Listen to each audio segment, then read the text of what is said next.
year after becoming independent, Kenya now assumes Republican status within the Commonwealth. Jomo Kenyatta arrived at Jamhuri Park, Nairobi, to take the oath as president.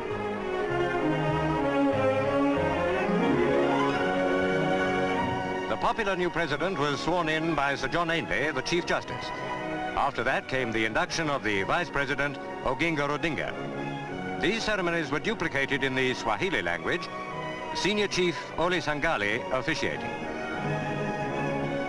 Mr. Kenyatta went to the airport with the retiring Governor-General, Mr. Malcolm MacDonald, whose diplomatic mission to Kenya ended with the presidential appointment. The wind of change has on other occasions similar to this blown just as harmlessly, largely because of Mr. MacDonald's gift for winning the confidence of the peoples he served. To most Kenyans, Republican Day was liberation all over again. Mrs. Kenyatta was there to bid goodbye to Mrs. MacDonald and the Governor-General. There is no parallel in the modern world to British success in giving freedom to the emergent nations. There is no parallel in the modern world to British success in giving freedom to the emergent nations.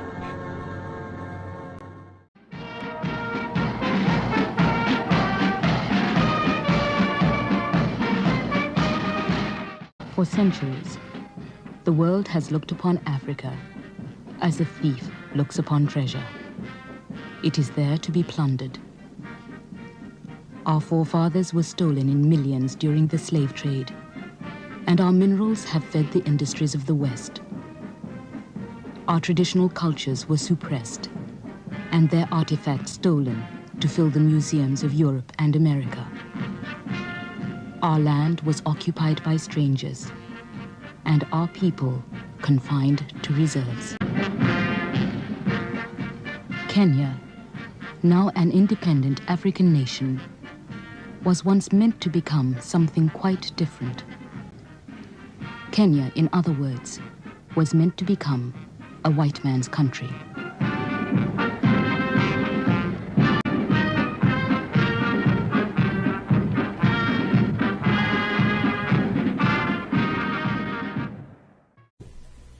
As the music retained in this album is a humble offering to the unity of the entire black nation. What you're about to hear is not jazz or some other irrelevant term we allow others to use in defining our creation, but the sounds which are about to saturate your being and sensitize your soul is the continuing process of nationalist consciousness manifesting its message within the context of one of our strongest natural resources, black music. We must begin to understand it is our responsibility and duty to be in constant search of strong...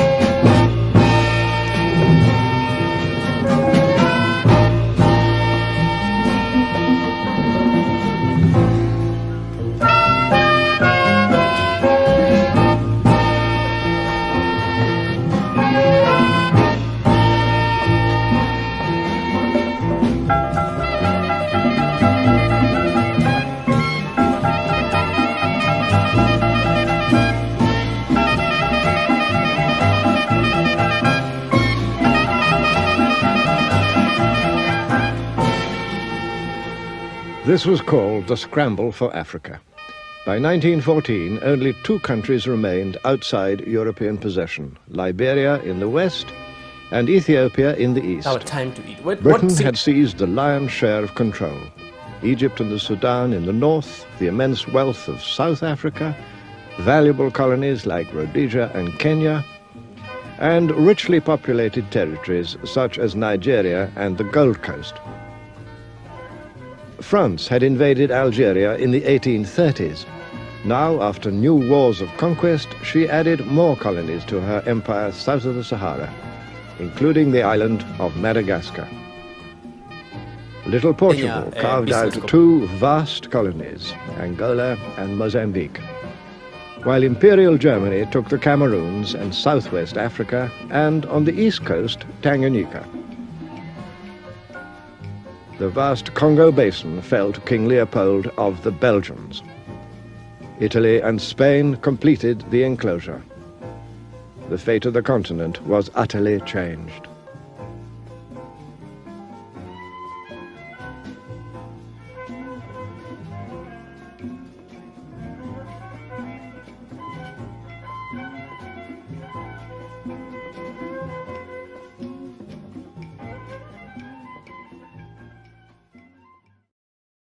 Harry Thuku, one of Kenya's first political leaders, died of cancer in 1970. He belonged to a generation whose life spans the entire colonial period in East Africa, from the end of the 19th century to the decade of independence in the 1960s. It is a generation which remembers the first white men to settle in Kenya, the first confrontations with colonial rule, and the long struggle for freedom which followed.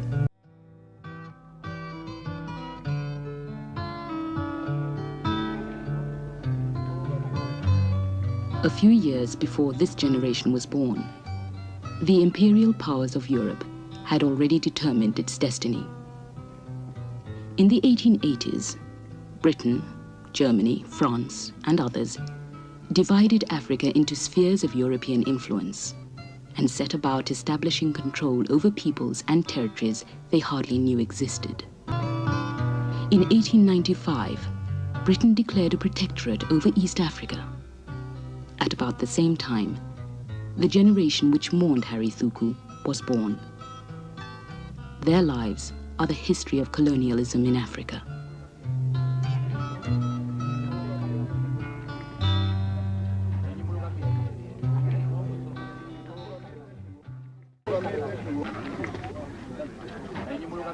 Arungu acio mokire Kĩambĩrĩria na moimaga na Mambathai. Mokaga marĩ agũri, marĩ endia a biashara, makendia mirenge. The white men first came from the coast as buyers and dealers. They sold blankets, bracelets, beads and calico sheets, and they bought elephant tusks in return. But they were not fighting. They were accompanied by armed guards, but fought only if provoked. Their main purpose, really, was trade.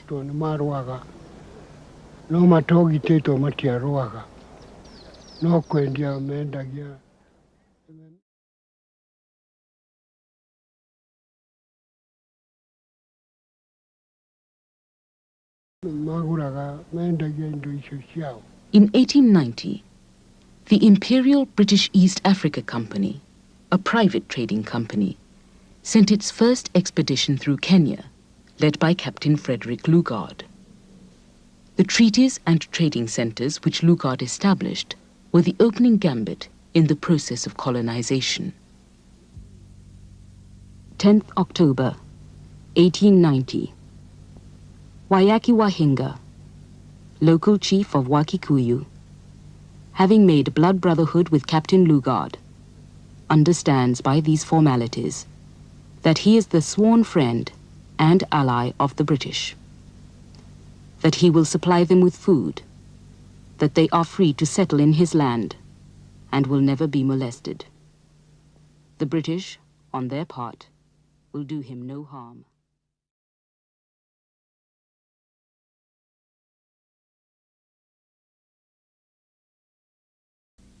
Lugard went on to Uganda, to the west.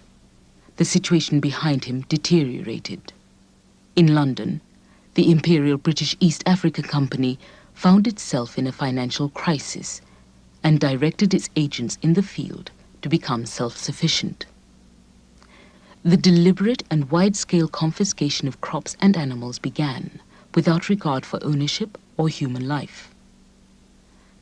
By the time Lugard returned to Kenya 2 years later, blood brotherhood had been forgotten. 12th August, 1892. Our British policy of bringing peace and prosperity to Africa instead of war seems falling to pieces. The company fighting in Kikuyu, and now among the peaceful and friendly Wakamba. Perkis, firing on and killing the Maasai, and Captain Nelson has hammered the peaceful and harmless Wataita, and killed many and hung some on trees. Such is our vaunted peace for Africa. From the letters of Sir Gerald Portal, 3rd February 1893. By refusing to pay for things, by raiding, looting, swashbuckling and shooting natives, the Imperial British East Africa Company has turned the whole country against the white man. Shortly afterwards, Chief Waiyaki was captured in a struggle with some company men. The first in a long line of political prisoners, Waiyaki died mysteriously on his way to exile.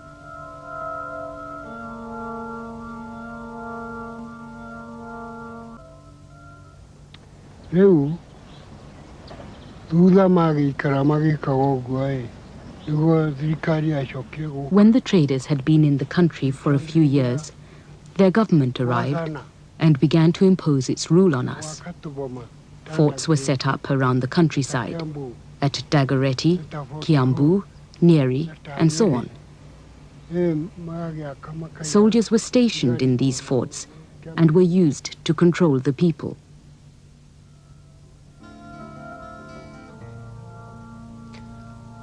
From the private correspondence of Sir Charles Elliot, Commissioner of British East Africa. No doubt on platforms and in reports, we declare we have no intention of depriving natives of their lands. But your lordship has opened this protectorate to white immigration and colonization. And I think it is well that, in confidential correspondence at least, we should face the undoubted issue. That is, that white mates black in a very few moves. There can be no doubt that the Maasai and many other tribes must go under.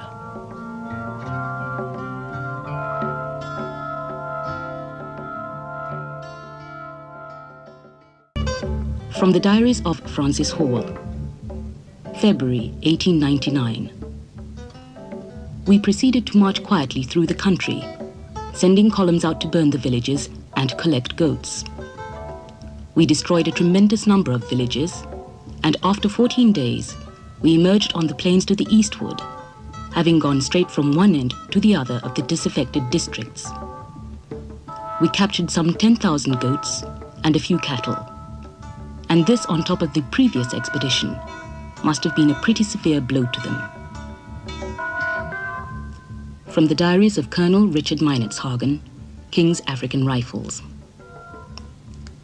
8th September 1902. I have performed a most unpleasant duty today. I made a night march to the village where the white settler had been so brutally murdered the day before yesterday. I gave orders that every living thing, except children, should be killed without mercy.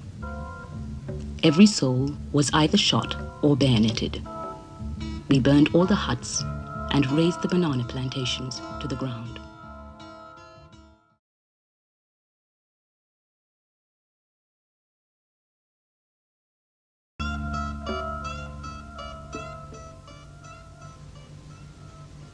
May 1905, Sotique. 92 killed, 2,000 cattle, 3,000 sheep and goats captured, 14,000 rounds rifle ammunition used, and 2 Maxim guns. September 1905, Kisii. 100 killed, 3,000 cattle captured.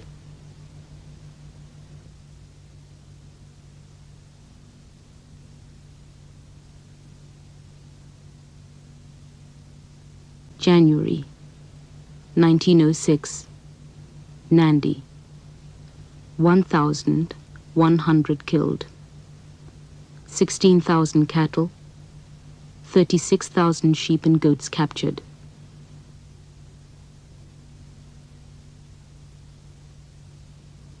January 1908, Kisii again. 200 killed, 7,000 sheep, 5,000 goats. It looks like a butchery, Winston Churchill said when he heard of the Kisii massacre. And if the House of Commons gets hold of it, all our plans in the East Africa Protectorate will be under a cloud. Surely it cannot be necessary to go on killing these defenseless people on such an enormous scale. for the people of Kenya, the price of the Pax Britannica was high. The slaughter of thousands, the forced resettlement of whole tribes outside their traditional areas, the destruction of tens of thousands of homesteads and villages, and the confiscation of hundreds of thousands of cattle, sheep, and goats.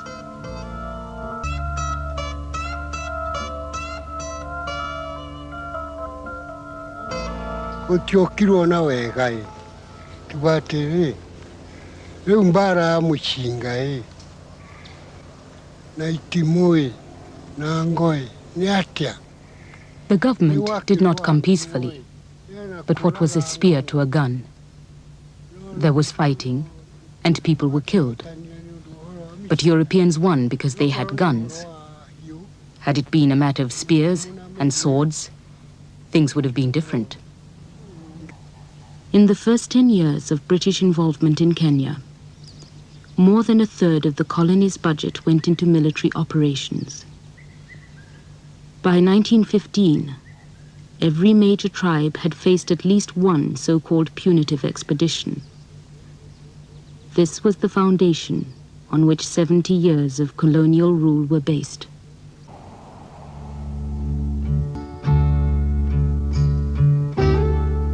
The land of the Kamba and the Boran, of the Luo, the Digo, the Luya, and the Taita. The land of the Maasai, the Meru, the Kikuyu, and the Tugen. Of the Kisii, the Somali, the Turkana, and the Teso. The land of the Embu and the Samburu. Of the Nandi and the Kipsigis. Of the Giriama and the Marakwet. The land of all the peoples of Kenya.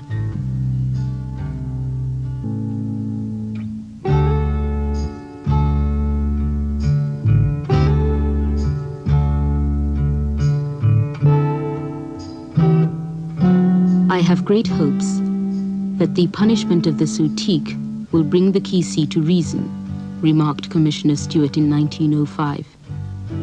It is most important to open up this part of the protectorate, which is well adapted to European settlement. From a report by Sir Harry Johnston, 1901. Here we have a territory, now that the railway is built, admirably suited for a white man's country. And I can say this with no thought of injustice to any native race. For the country in question is either utterly uninhabited for miles and miles, or at most, its inhabitants are wandering hunters. This will be one source of profit to the United Kingdom.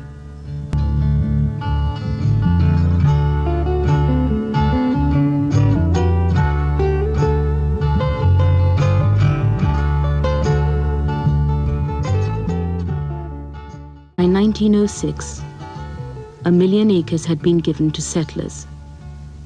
A decade later, 1,000 European farmers had claimed more than 5 million acres of fertile countryside, the White Highlands. For the next 50 years, this rich and abundant part of the country ceased to exist.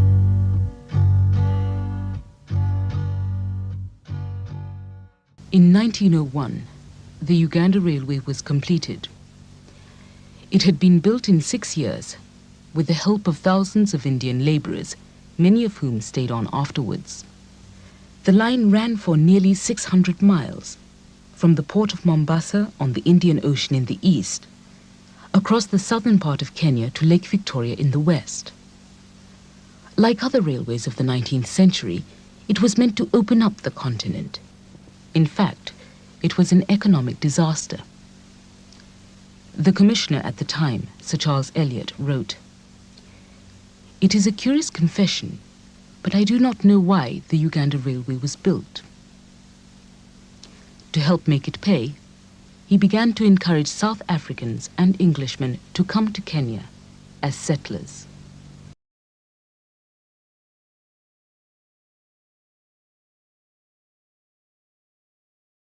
In 1909, Theodore Roosevelt came to Kenya on a hunting safari. "I believe this country has a great agricultural and industrial future," Roosevelt told the settlers. "And meanwhile, it occupies a unique position as the most attractive playground in the world."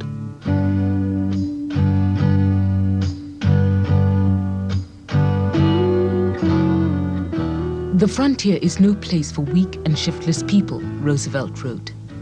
"But the same kind of man who did well when he went to the far west, to the Rocky Mountains and the Great Plains 30 years ago, can do well here.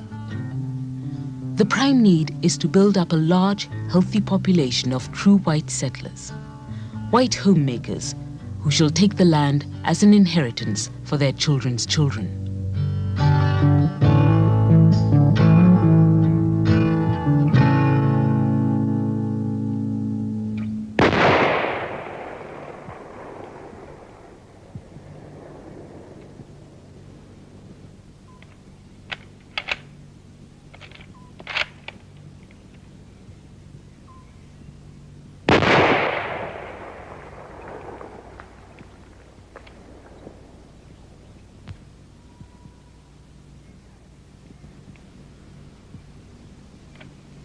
"Sooner or later, it must lead to a clash between black and white," Colonel Meinertzhagen had written in 1902.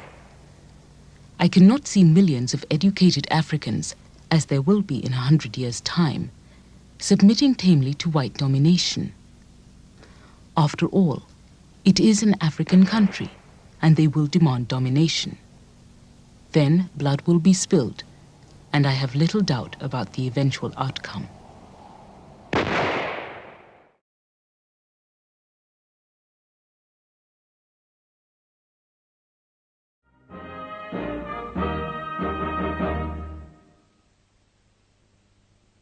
On the 4th of September 1913, the Grant family, Major Jocelyn, his wife Nellie and daughter Elspeth, set sail from Britain for a remote part of the British Empire called Kenya, enticed by the promise of a new life. Win a golden return in Africa. Climate and soil alike work for the settler. Crops of all sorts flourish prolifically. Labor is cheap. The life is healthy and free from home conventions and restrictions. It is the ideal life for the energetic and enterprising. 6 weeks later, they arrive at the port of Mombasa. All around them, Kenyan produce, tea and coffee, coconuts and maize was being loaded onto ships to be sent back to Britain. Through its empire, Britain controlled 60% of the world's rubber, 50% of the world's rice, and 70% of the world's gold production. For Britain, the empire provided a ready-made market for their manufactured goods, like trains. The building of a railway from Mombasa to Kisumu brought the inaccessible interior into contact with the outside world. Land flanking the new railway, seldom grazed by the nomadic tribesmen and cultivated not at all, was taken over by the white man, populated with cattle and cultivated. From Mombasa, the Grants take the train to the capital, Nairobi, travelling in a first-class carriage, whites only. In Nairobi, they find much to make them feel at home. British-style hotels, churches, tea shops and banks. They soon move on to a small settlement called Thika. Here they build a house and establish a plantation to grow coffee. Land in Kenya was plentiful and cheap. Sir Harry Johnston, a colonial administrator, thought that the British were building up Kenya out of nothing. Here we have a territory admirably suited for a white man's country, for the country in question is utterly uninhabited for miles and miles. Difference? Very little difference. We had our dogs and our horses and our friends, and we entertained, we went about. The Africans were very friendly and willing to learn, and they worked for one. They'd never worked, of course, before, but they soon learned. We took it for granted that everything was all right. To the early settlers, Kenya held the promise of feudal England with a better climate. The country never developed a white working class, and the success of the European dream depended, from the beginning, upon African labor. It is essentially an overseer's country, wrote Lord Cranworth in 1912. Once the oxen are broken, and the native taught, continuous manual labor in the sun is no longer necessary.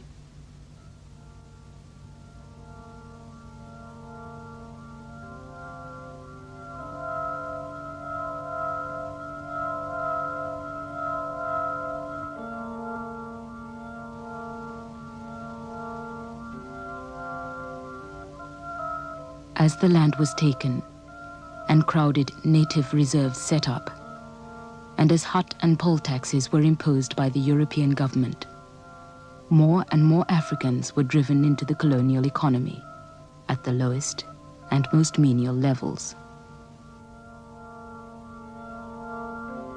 The government road was just one straight street with a line of trees up the middle of it and shops on each side. There were only two. There was a shop called Emma de Souza and a shop called Nazarus, both owned by Goanese, where Mother went and she bought 3 tin plates and 3 tin mugs to start us with. We had a donkey cart, but we couldn't use the donkey because he wouldn't go, so we went in the donkey cart, Mother and I, with 2 boys in the shafts and 2 boys pushing behind. That's how we used to go to Nairobi and go to the races.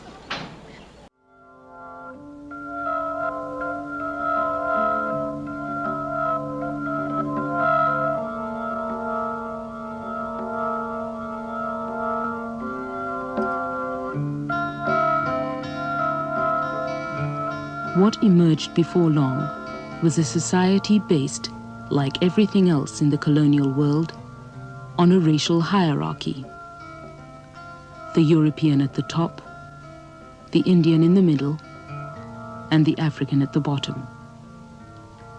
And it persisted almost unchanged for 60 years. Evidence given to the Native Labour Commission, 1912.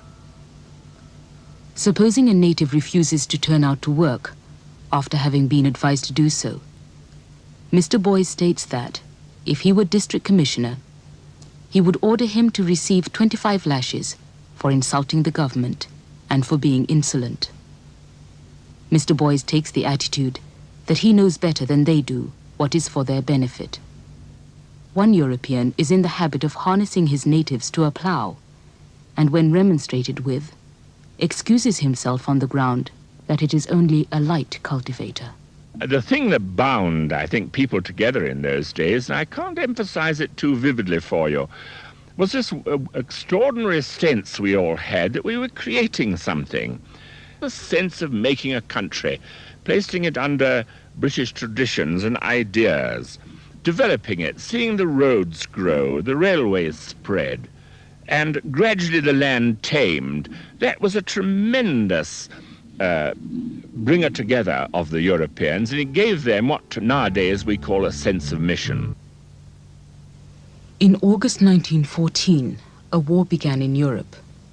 Within a few weeks, it was raging in East Africa as well. Kenya was a British colony. Tanganyika, its neighbor to the south, was German. The battles went on for 4 years in the only major theater of war outside Europe.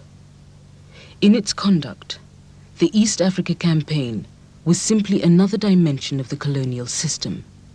It rested primarily on African heads and shoulders. We were told to join the army because the Germans were invading our country, and if they succeeded, we would suffer. Many of us were arrested and tied together by ropes. We were taken away and loaded into lorries.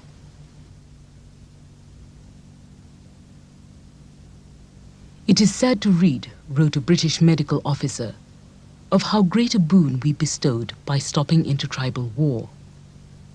Since then, our own war has destroyed more life than a generation of intertribal wars. British rule has brought peace. The enterprise of European officials and settlers and of Indian traders has opened up the country. But there is still a long battle to be fought with ignorance, poverty, and disease. From Kenya alone, the British recruited 160,000 porters, mostly by force. Their casualties were enormous. 42,000 porters died of disease and starvation. Fewer than 400 were actually killed in battle. Well, people felt they were going to create another dominion, like New Zealand. I remember coming out on the boat, the excitement of people. They felt they were making a new country, and that country would be part of the empire. Then they had a tremendous sense of mission, so old-fashioned today, but they felt that they had an imperial mission that was bringing something to Kenya, the British way of life.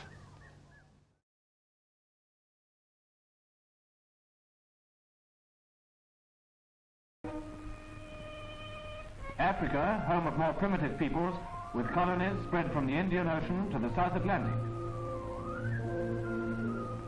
The British taxpayer gives a helping hand to the colonies. In the next few years, £55 million are to be spent on their development and welfare, striking proof that even in the midst of war, Great Britain does not shirk her responsibilities to her colonies. Britain's plans for her colonies can best be understood by seeing how they are applied to the native people in one area of British Africa, Kenya Colony, the mandated territory of Tanganyika, and the Protectorate of Uganda. Here in 700,000 square miles, 30,000 Europeans and 80,000 Indians live side by side with 12 million Africans. They are people who live by the soil. Some tribes, such as the Wakamba and the Maasai, herd their cattle on the plains. Others, such as the Luo and the Kikuyu, are tillers of the soil.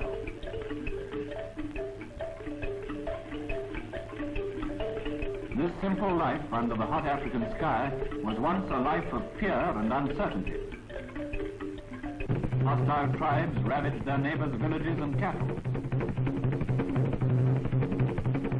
The squalor of the villages and the lack of proper food still makes their communities easy victims to the diseases of the tropics. Such are the problems Britain is trying to solve in East Africa. In these lands, where there are so many changes to be made, much can be achieved by money and the initiative of the white man. Today, rivers are harnessed to bring electricity. Harbors and docks, these are at Mombasa, open up trade. Bridges carry the new roads and railways into districts cut off for years from the march of life.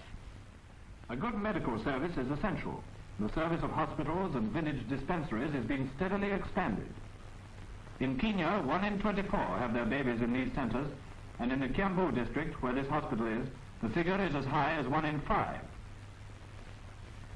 The tsetse fly infests nearly the whole of tropical Africa. It kills cattle on which many tribes depend for their living. This small fly has closed vast areas to man. 2/3 of Tanganyika cannot be lived in because of tsetse. At 8 different research stations, scientists are studying its habits and movements and trying to find ways of destroying it. These people are Baganda, who have been summoned by their chiefs to one of the frequent medical inspections. One of the first signs of sleeping sickness is a swelling of the glands. In doubtful cases, a blood test is taken on the spot. Most Africans suffer from malnutrition. Sometimes they don't have enough food. Generally, they lack the right sorts of food. Often, they don't use properly the foods they have. As a result, many of them are not strong enough to resist disease. To all doctors in Africa, nutrition is the basic problem. Here at Ngong is a stock farm where natives come to learn how to increase the yield of their cattle. The tribes who own cattle are learning how to prepare hides properly. These Maasai have learned to dry their hides in the shade by stretching them on wooden frames. Better hides fetch better prices. This Maasai chief brings all his cattle to the veterinary officer for anti-rinderpest serum. When cattle diseases are controlled, herds increase. The soil is overworked, and a new problem has to be met, the problem of soil erosion. There is no longer any grass to hold the soil together. The rains come and wash away the soil on which the life of every African depends. Sometimes it's washed away in sheets, leaving a flat desert. Sometimes the rainwater cuts deep gullies in the earth, making the land utterly useless. Governments are trying many different ways of stopping erosion and of reclaiming eroded land. Ridges are made which follow the contours of the ground and prevent the earth from being washed away. The natives themselves are learning to make these ridges on their own small holdings.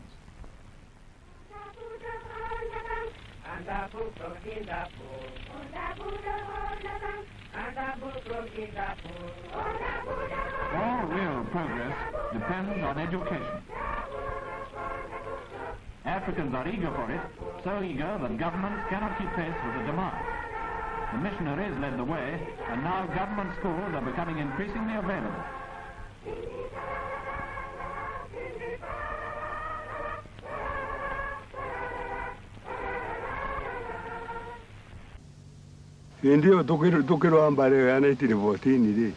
We had been led to believe that we were fighting for the defense of our country against foreign invaders. And yet, after the war, we were given medals and a gratuity of a few shillings and nothing else. This meant absolutely nothing to us.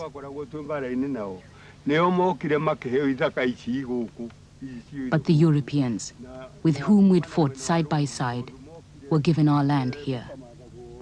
They held a big lottery, bringing soil from all over the country and placing it in envelopes. Then each would-be settler drew an envelope from a kerosene drum, and if it said Molo or Nanyuki or Nakuru, he would go and settle there, wherever the soil came from.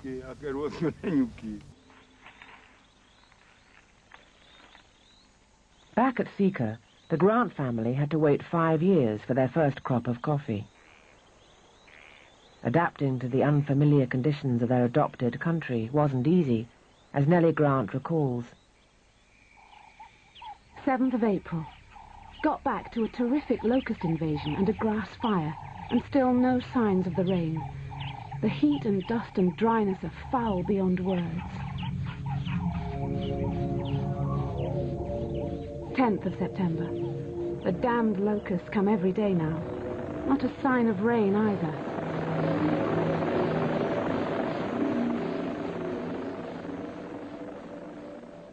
Despite the setbacks, the farm earned the Grants up to £25 a month.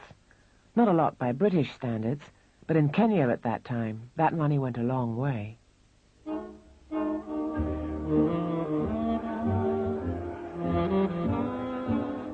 The wealthier British colonists were able to enjoy a standard of living that they would never have had in Britain.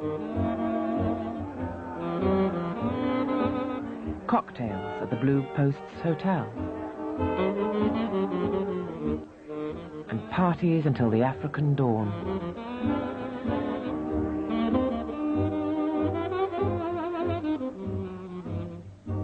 And then it was off on safari to shoot the local wildlife.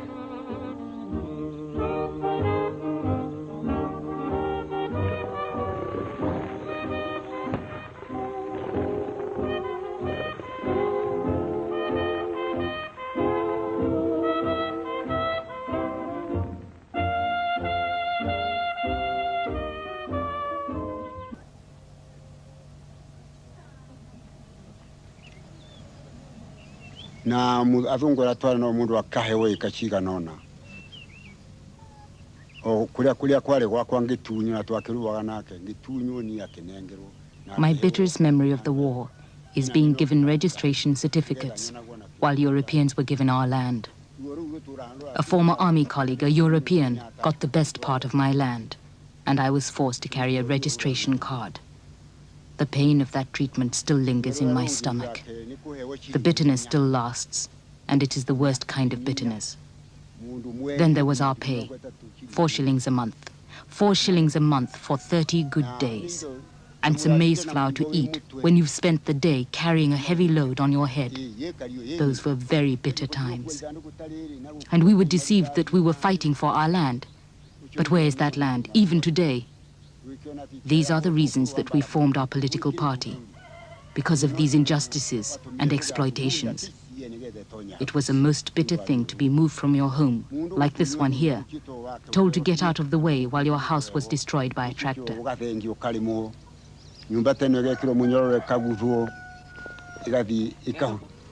First white man I met was a missionary who formed a mission here about two miles from my home, and his name was called Mr. W.P. Knapp. He was an American mission. That is my first time I met a European before I went to school.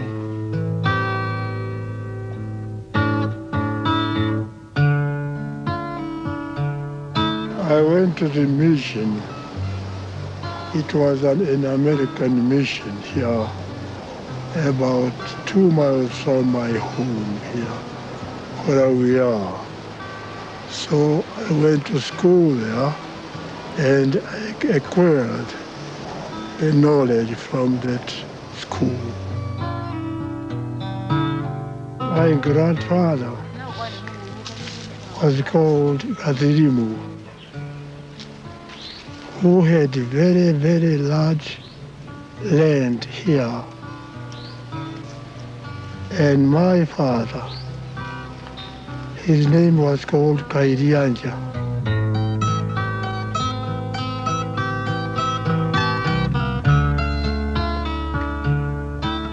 The settlers soon found their position challenged by a new generation, baptized as Christians, conversant in the English language, and ready to reclaim the dignity and freedom taken from their fathers by the Maxim gun.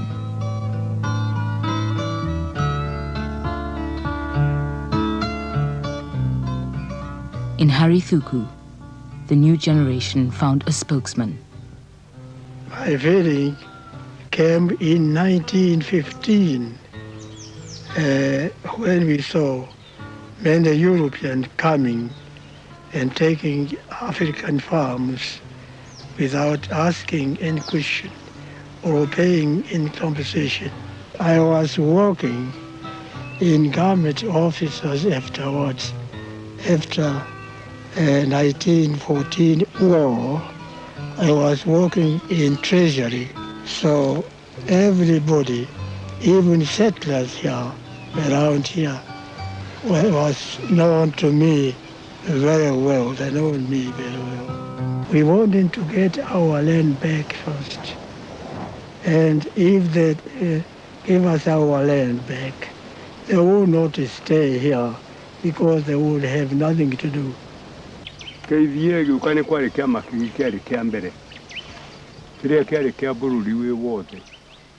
The first political party was for the whole of the African population, and it was called the East African Association.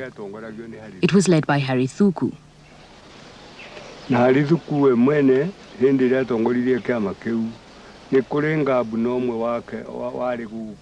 Thuku obtained the address of the colonial office in England and sent a telegram there, setting forth our grievances. When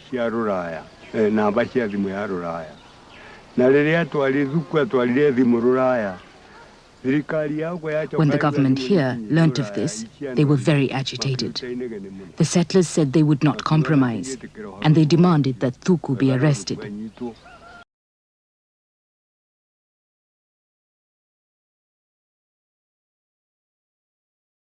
I was arrested on 14th March 1922.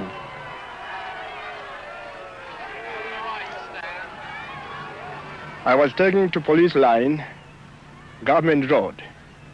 And after that, the Africans start assembling there, asking for my release. No Africans in Nairobi were working those 2 days. We had pickets out to make sure people did not break the strike. Mary Muthoni Nyanjiru leapt to her feet, pulled her dress right up over her shoulders, and shouted to the men, "You take my dress and give me your trousers. You men are cowards. What are you waiting for? Our leader is in there. Let's get him." Mary and the others pushed on until the bayonets of the rifles were pricking at their throats. And then the firing started. Mary was one of the first to die. On the other side of the lines, the European settlers sitting drinking on the veranda of the Norfolk Hotel joined in the shooting, and it is said they were responsible for most of the deaths over there. The East African Standard, 18th March 1922. The government can rest assured that it has the unquestioning support of the entire European population in any steps it may take to maintain law and order, and that every white man and every white woman are at the government's call to this end. The position is now considered to be completely under control, and no further outbreak is anticipated.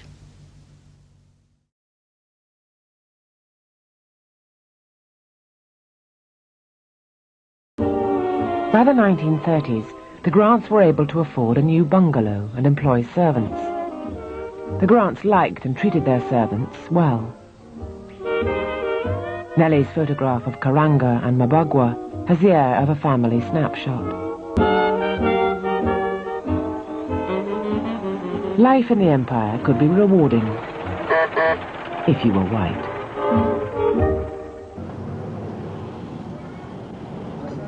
Do you know who Harry Thuku was? He was the first politician we had in Kenya. He was a great man and he was a big farmer. And he fought for Uhuru, freedom. He was a great man. He was a great leader, a hero. Harry Thuku? Yes. I think he was a freedom fighter. Natondo ni kwenda kwa kwete oime gokode. Betwago chokeria ngado. Nari kwanate. Gai mwene inya wade. Nyetire murato witu. Mr. Harry Thuku. Ija ukurete. Na twahoga ni undu wa Jesu Kristo mwathani witu.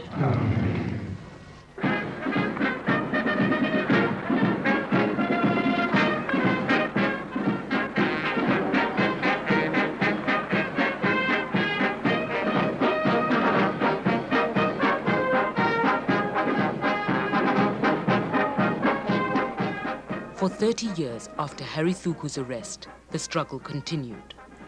New parties and new leaders emerged, but their petitions and delegations to Britain, their protests and strikes in Kenya did not produce results.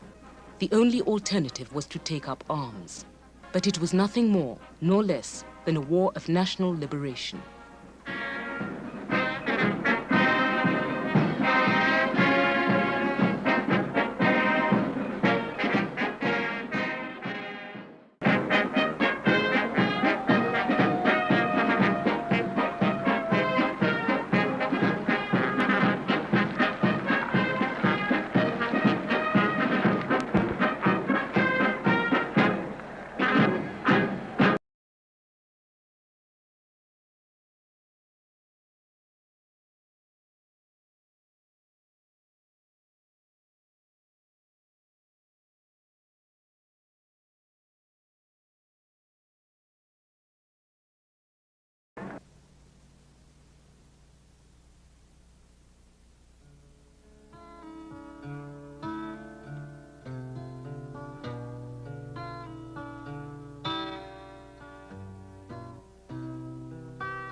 I want you to feel that you're proud of yourself. It was celebrated with songs, marches and pageants in which the tallest girl in the school dressed up as Britannia. The others, representing the countries of the empire, paid homage to their ruler.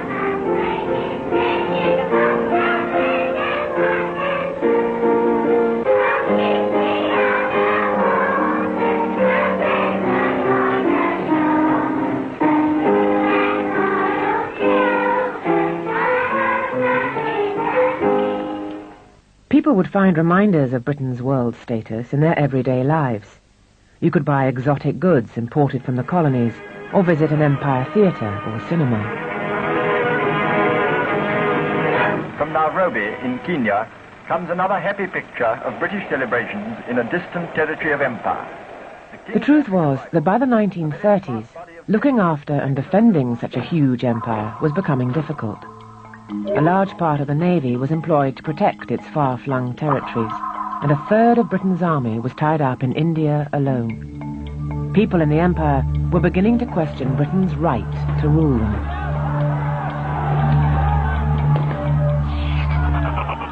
And threats of this nature were dealt with harshly. The garden party at Government House is the social event of the celebrations, which exhibit a characteristic temper of intense loyalty. Back in Britain, though, the empire was shown to be peaceful, happy, and set to last for centuries. It didn't.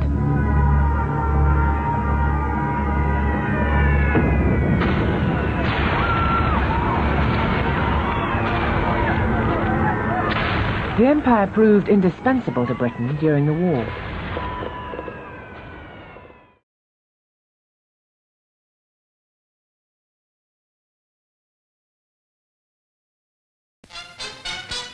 Meanwhile, the war seems very likely to go east this winter.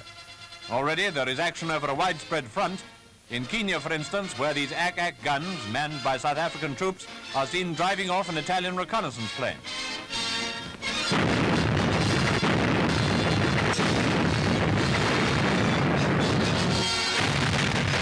Treetop observation posts are, of course, well concealed from the enemy. The South African Air Force, which includes Hurricanes as well as Gladiators, is very much on the spot, and it's been dealing faithfully with the Duce's bombers and fighters. More and more troops keep arriving in these parts to reinforce our men. These too are South Africans, come to join their comrades in Kenya against the Italians. The war in Africa. Here on the Kenya front, many different types of men are defending the British Empire. Infantry from the Gold Coast, for instance, man this fort.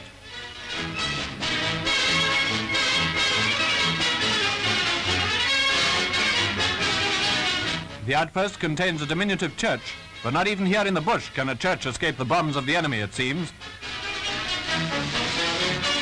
A patrol is sent out from the frontier fort to scout for Italian patrols. I'm sorry to see that one man's having trouble with his army boots.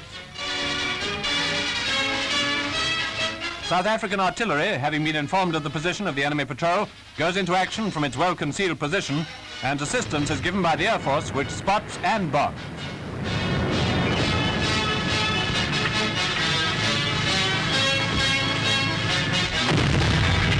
There, on the left of the picture, you can see the enemy making off as fast as they can leg it.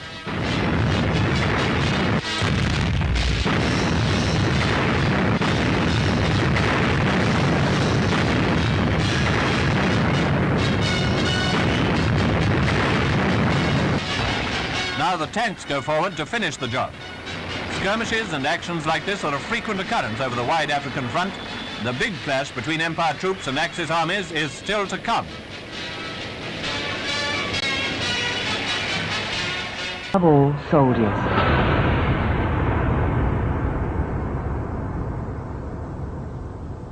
Africans, Asians, Caribbeans, Canadians, New Zealanders and others fought enthusiastically side by side with the British.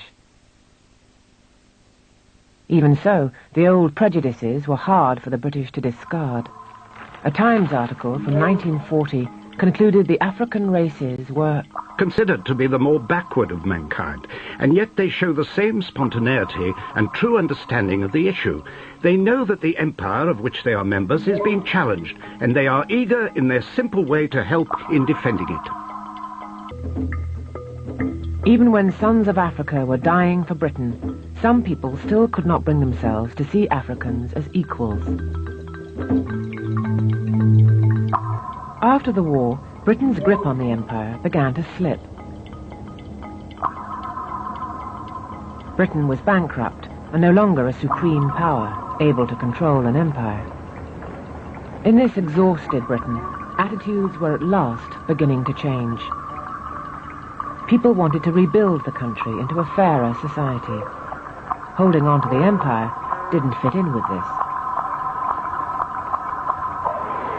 When the United Nations was formed, all countries, including Britain, agreed to a Declaration of Human Rights, saying that all men and women, black and white, were equal.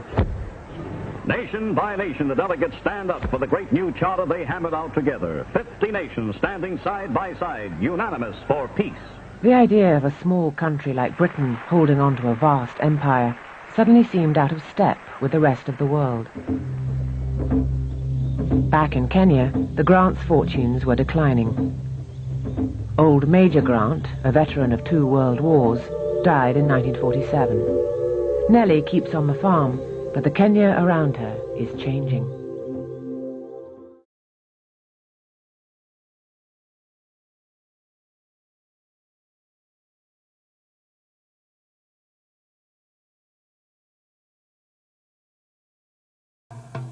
In 1942 nitwateithirie ngetha 1939 no thutha wa ũguo twaumĩra mbara-inĩ gũtirĩ kĩndũ matũheire. Rĩu nĩ ũndũ wa ũguo rĩ tũgĩtuĩka rĩu tũgũcoka ũkombo-inĩ. Na rĩu nĩ ũndũ wa ũguo rĩ ũteti wagĩthiĩ igũrũ rĩ tũgĩkĩona atĩrĩrĩ no tũkĩrũire na Ngeretha nĩgetha mehere bũrũri wi ĩrĩa ithuĩ tũkĩheana ta andũ arĩa angĩ. Tension between black and white was rising, but white settlers felt themselves immune to changing times. I remember a settler saying to me, "You young district officers know nothing. We've been here for years. We know our boys," as they used to call them. "We know the boys. We know all about them. You don't know anything." And it was the difference between knowing. The settler did know a lot. He did know a lot about Africans, how to handle African labour, how to use African labour. But he could not see what the use of that labour and the production of money was beginning to bring about.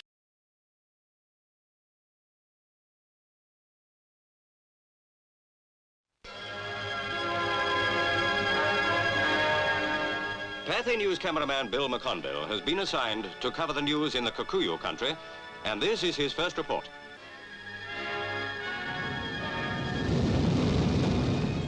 The journey out was uneventful. A little girl played in the gangway. From the pilot came the report, all well, dead on course. Then suddenly we got our first glimpse of the wild mountainous land of the Kikuyu. Then Nairobi was below. BOAC had brought us to the heart of the Mau Mau territory in only 16 hours. The armed police soon showed us that the newspapers weren't exaggerating. You could feel the tension as soon as you set foot in the place.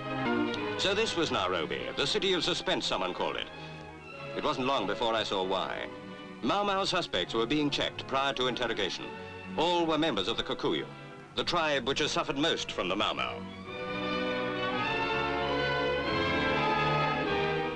Despite the fear that is in the hearts of all in Nairobi, they still go about their work as usual. But a loaded revolver in a man's or woman's belt told me just how great was that peril, and brought home to me for the first time the truth of those terrible stories of violence and sudden death. On the outskirts of Nairobi, I came across the Seven family. Brian, his sister Susan, and Mrs. Jones Seven. A gun was by her side as she read them a bedtime story. The next day at Karibanji, I filmed a large-scale roundup of men suspected of being involved in murdering 150 people in what they now call the Lari Massacre.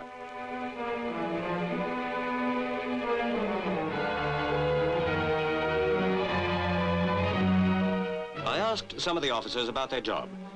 They told me their chief problem was that so many Africans were reluctant to talk for fear of the Mau Mau's revenge. For even one of their own tribe may well be a member of the gang. A black cloud of suspicion hangs over all in Kenya, and until the Mau Mau are destroyed, the innocent too must suffer. On October the 20th, 1952, the government of Kenya, supported by 40,000 white settlers and the British Army, declared war on 6 million Africans and on the Kikuyu. Malawi hapa nchini huleta mbegu za mahindi, mawe ya vito na tumbako. Sijui tumbako mtazamaji unaielewa. Na moja kwa moja basi kabla kuendelea na matangazo haya niko na mwenzangu hapa John Jacob Kierie. Tuko hapa kuhakikisha kwamba runinga ya Channel 1 inakupeperushia matangazo haya mubashara kutoka uwanja wa Wanguru Gatuzi la Kirinyaga. Asante sana mwenzangu wa Mkondo. Kiswahili kisafi hicho. Asante tena sana. We continue with the coverage of the Mashidade celebrations here at the Wanguru International Stadium. Guests continue to troop in. We expect by 10 o'clock the event should have started, and then the arrival of the president about 30 minutes later. Whether that program will drag, obviously, is subject to how time goes. The weather is still gloomy. That means that it could have delayed a few things because for the military to prepare to fly the planes that they fly normally in national celebrations, the weather must be good. Obviously, in the morning, there was a bit of contemplation whether they would continue with the exercise of flying planes above the stadium. And obviously, it was a matter of wait and see how this weather goes. It's clearing up a bit, but it's still gloomy. And therefore, we're waiting to see what happens. And whether this program will have a little bit of delays because of how the weather is. Now, Mashujaa Day celebrations is quite a historic event, and from the pictures you see, Kenyans are elated about this day. President Uhuru Kenyatta initiated this process of ensuring that national celebrations are taken to counties as a way of decentralizing the celebrations, to remove the concentration of celebration from Nairobi County or Nairobi, which is the seat of power if you were to argue that way, and then take them to counties. Now, Mashujaa Day celebrations right here in Wanguru International Stadium in Kirinyaga County, and residents are elated. One of the things you will notice in this town, I would say, I would be hesitant to call it sleepy, but it was a sleepy town before President Uhuru Kenyatta announced that the Mashujaa Day celebrations would actually be in this county. And therefore, once that announcement was made, obviously the preparations began to make sure that Wanguru and Kirinyaga is ready to host the Mashujaa Day celebrations. PS Kibicho leading the efforts to ensure that this county is ready. And you can see the magnificence of the roads that are, coming into Wanguru and Gurubani. When you see the magnificence of course, a testament that the announcement by President Uhuru Kenyatta that Mashujaa Day celebrations will be held here was quite something you would say that woke up this sleepy town that is called Wanguru or Gurubani, if you like it. We continue waiting for the arrival of guests that are coming into the celebrations. President Uhuru Kenyatta will lead the nation. And in the order of entry, obviously, like I told you, Speaker J.B. Muturi is here. The Speaker of the Senate, Ken Lusaka, is also here. The Chief Justice, Martha Koome, is here. Those are, the leaders of the other two arms of government. So what we are waiting for now is the arrival of the third arm of government, that is the executive, led by cabinet secretaries, the deputy president, and then the president, and then the chief guest of President Uhuru Kenyatta, who is Lazarus Chakwera of Malawi. So we're going to hand you to Timothy Kipnusu, who is on another corner of this stadium, to update you on what is happening on his end. I'm seated close to the dais, so I'll be seeing who comes in, and I will be telling you who is not in. Obviously, the former Prime Minister Raila Odinga has been campaigning in Meru and Embu with his Azimio La Umoja campaign. So you expect him here on that dais, as well as the other One Kenya Alliance leaders, Deputy President William Ruto, the serious contenders in the presidential election coming in the 2022 general election, and any other national leaders will be notifying you who is in. For now, Kipnusu. Moja hapa kutoka katika uwanja wa kimataifa wa Wanguru, gatuzi la Kirinyaga, gatuzi namba 20 ndio imeandaa 20 hii. Sawa?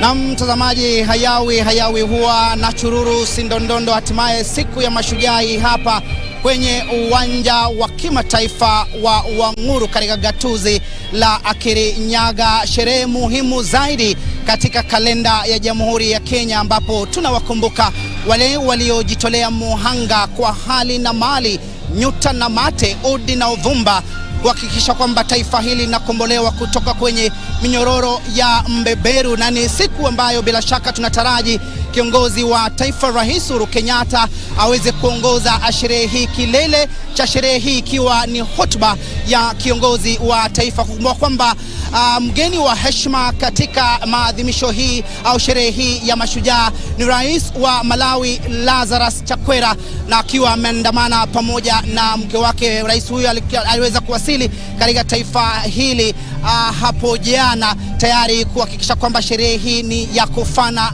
zaidi. Na baadhi tu ya viongozi wakuu serikalini kama vile Spika wa Bunge la Seneti Kenneth Makelo Lusaka, Spika wa Bunge la Kitaifa Justin Muturi wameweza kufika hapa katika sherehe hii muhimu zaidi katika uwanja wa kimataifa wa Nguru. Ni uwanja wa hadhi ya kimataifa na ni uwanja ambao unaweza kumudu watu wapatao 10,000, lakini kutokana na mikakati ya kupambana na janga la COVID-19, serikali imeweza kuhakikisha kwamba ni watu 3,000 tu pekee ambao wanaufika hapa na kuhudhuria maadhimisho haya ya sherehe ya mashujaa. Na bila shaka tunapozungumzia mashujaa, mtazamaji, taswira inayotujia ni wale taifa hili kama vile mwanzilishi wa taifa hili hayati Mzee Jomo Kenyatta, Kungu Karumba, Bildad Kakigia, Ochieng Oneko, Fred Kubai, Paul Ngei, ambao ni maarufu zaidi katika taifa hili kuhusiana na kuweza kukomboa taifa hili kutoka kwenye mnyororo ya mbeberu.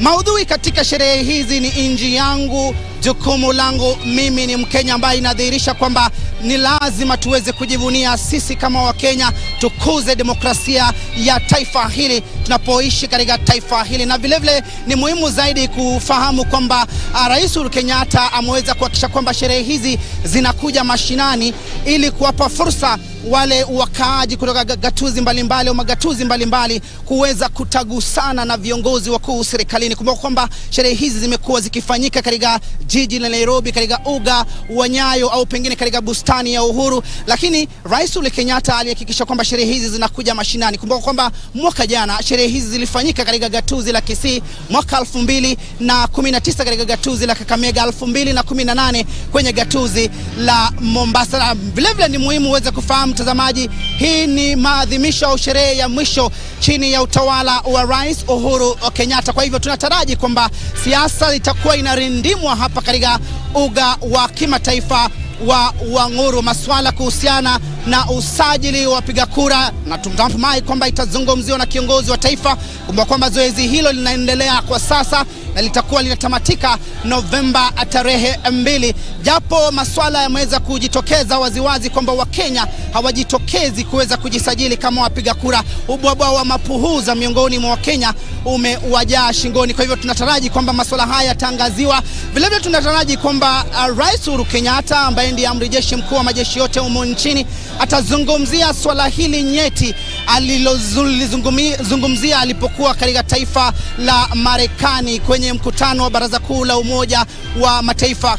Swala hili la maamuzi yaliyotolewa na mahakama ya haki ya kimataifa kuhusu mpaka wa Kenya na Somalia. Kumbuka kwamba alipuzilia mbali uamuzi huo uliotolewa, akisema kwamba inahujumu dhima ya kimataifa kuhusiana na swala zima la mipaka. Kumbuka kwamba alikula kiapo kuhakikisha kwamba mipaka inalindwa, na ni swala ambalo tunataraji kwamba vile vile atalizungumzia.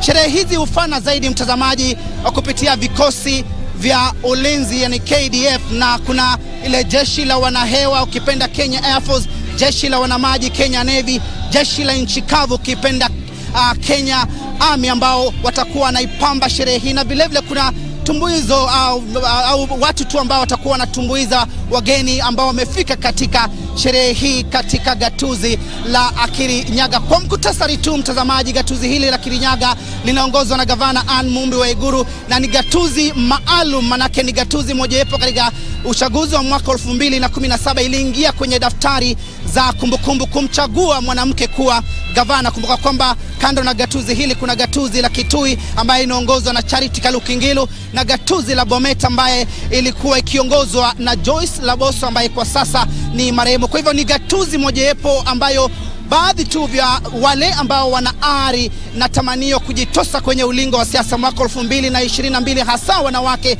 ni gatuzi la kupigiwa mfano na kuwapa motisha kwamba mwanamke vile vile anaweza kupewa uongozi wa kuongoza taifa hili, iwe katika nafasi ya wadhifa wa ugavana, wadhifa wa ubunge, wadhifa wa mwanamke, pengine wadhifa vile vile wakilishi wadi. Na kwa hivyo ni swala nzuri ambalo vile vile linatupatia uwalishi kwamba ni vizuri kuwapa viongozi wanawake nafasi kuongoza taifa hili. Kumbuka kwamba swala hili la jinsia limekuwa likizungumziwa katika mabunge yote ya taifa hili, mabunge la seneti na bunge la kitaifa, na ni swala nyeti. Bila shaka vile vile ni vema uweze kufahamu gatuzi hili linazingirwa na magatuzi mane: gatuzi la Nyeri, Meru, Murang'a, Machakos na vile vile gatuzi la Embu. Gatuzi hili ni la kipekee na linafahamika zaidi kwa ukuzaji wa mpunga, ukipenda mchele, mtazamaji, na ni gatuzi ambalo limechangamkia maswala ya kilimo.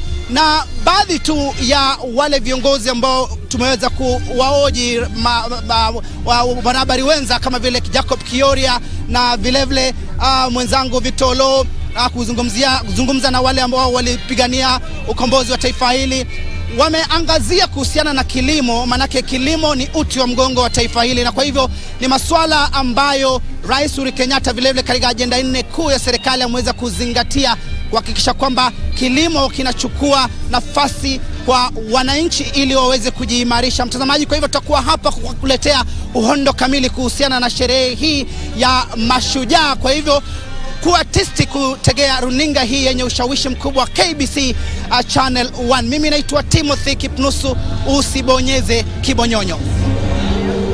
All right, we still continue with the coverage from this end. I'm close to the dais, speaking to some of the leaders who are coming in into Wanguru Stadium. Right now, the Member of Parliament for Nyeri Town, Ngunjiri Wabugu, is already with us. Thank you very much, Mheshimiwa, for being with us. Thank you very much, and asante for inviting me to come and speak to you. Absolutely. The Mashujaa Day celebrations coming to the Mount Kenya region. How significant is that?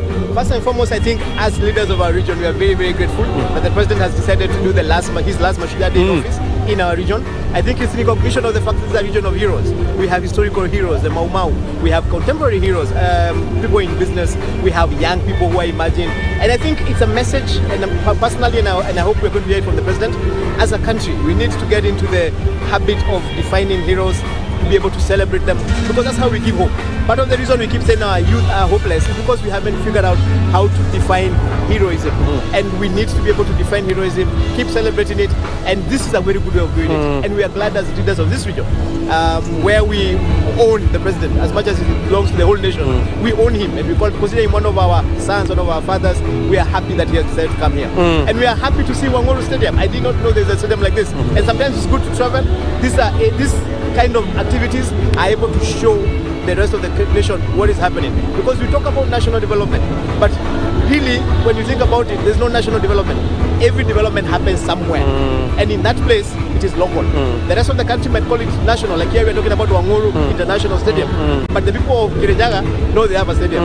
You know, when you go to Mombasa and you find the port, the people of Mombasa have a port, but it's a national project. So this is a good way of showcasing. I love the fact that this idea of going around into different parts of the country began with this President, and we hope that even after he transitions, the next President will do the same. You talk about, defining heroes, and some of that work is actually in the National Assembly. Yes. Do you think we are celebrating our national heroes the way we should? I think part of the problem of contemporary conversations is that heroes tend to be in retrospect.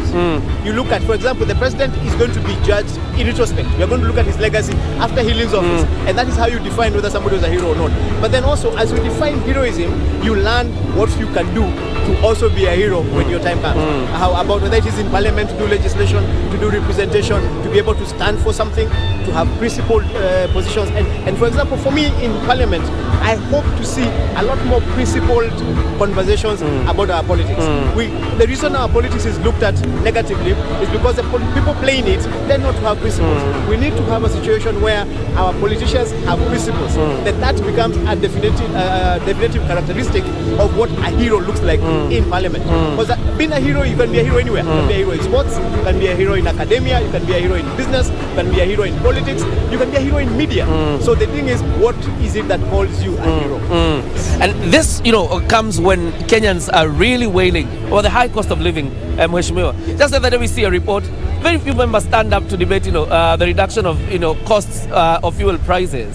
What is happening? First, I was in parliament. You were in parliament yourself, yes. Myself. And I think the whole idea of the seasons, we are now getting to a political season, and we are going to have some members of parliament who are going to define their own interests ahead of the national interest, and that's just how it is. So again, this is where you as a voter make a decision on who you want to vote for. This is how you judge whether the person you voted for is a hero in terms of politics. Yes.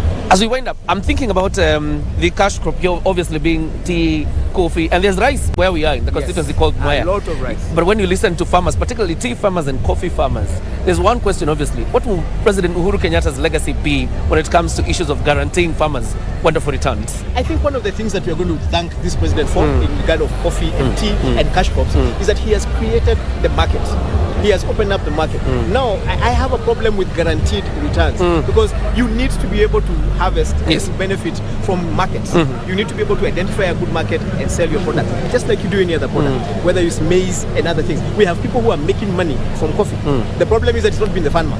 So it's not that coffee is not making money. The issue has been the farmer is not making money from coffee. So it was about disorganizing the cartels that were running our various cash crops because the crops are making money, but the money has been getting stuck somewhere along the way, and the president has done everything he can to dismantle those kind of cartels. You've talked about Mashujaa Day celebrations being President Uhuru Kenyatta's last, under his regime. We're headed towards an election. How do you think today, the celebrations being in Wanguru Stadium, Mount Kenya region, where the president hails from, how do you think it will shape the politics of 2022? I think we continue seeing, I've just seen Musalia here, and I know we're going to see a lot of other leaders who are hoping to take over from the president coming here.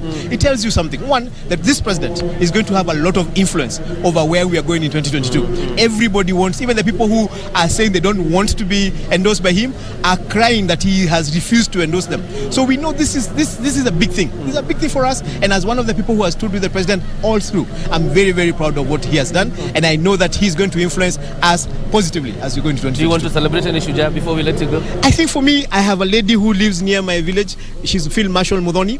She was in the Mau Mau. She actually lives within the same place I live in Nyeri, and that lady, I celebrate her, and I keep saying we haven't done enough for that generation. I know this government has given, we have this Pesa za Wazee. A lot of the people from Mau Mau who are still alive benefit from that program. NHIF, which we've been trying to make sure they all get, but we haven't done enough to celebrate that, and I want to celebrate Field Marshal Mudhoni today as I go to sit down. All right, asante sana. Ngunjiri Wambogo, the member of parliament, Nyeri Town constituency, speaking to us about the general feel, particularly from Mount Kenya leaders, the leaders who hail from this region, about what Mashujaa Day means for them, the last under President Uhuru Kenyatta's regime. Remember, this concept of Mashujaa Day came about after the adoption of a 2010 constitution, the constitution that we are under.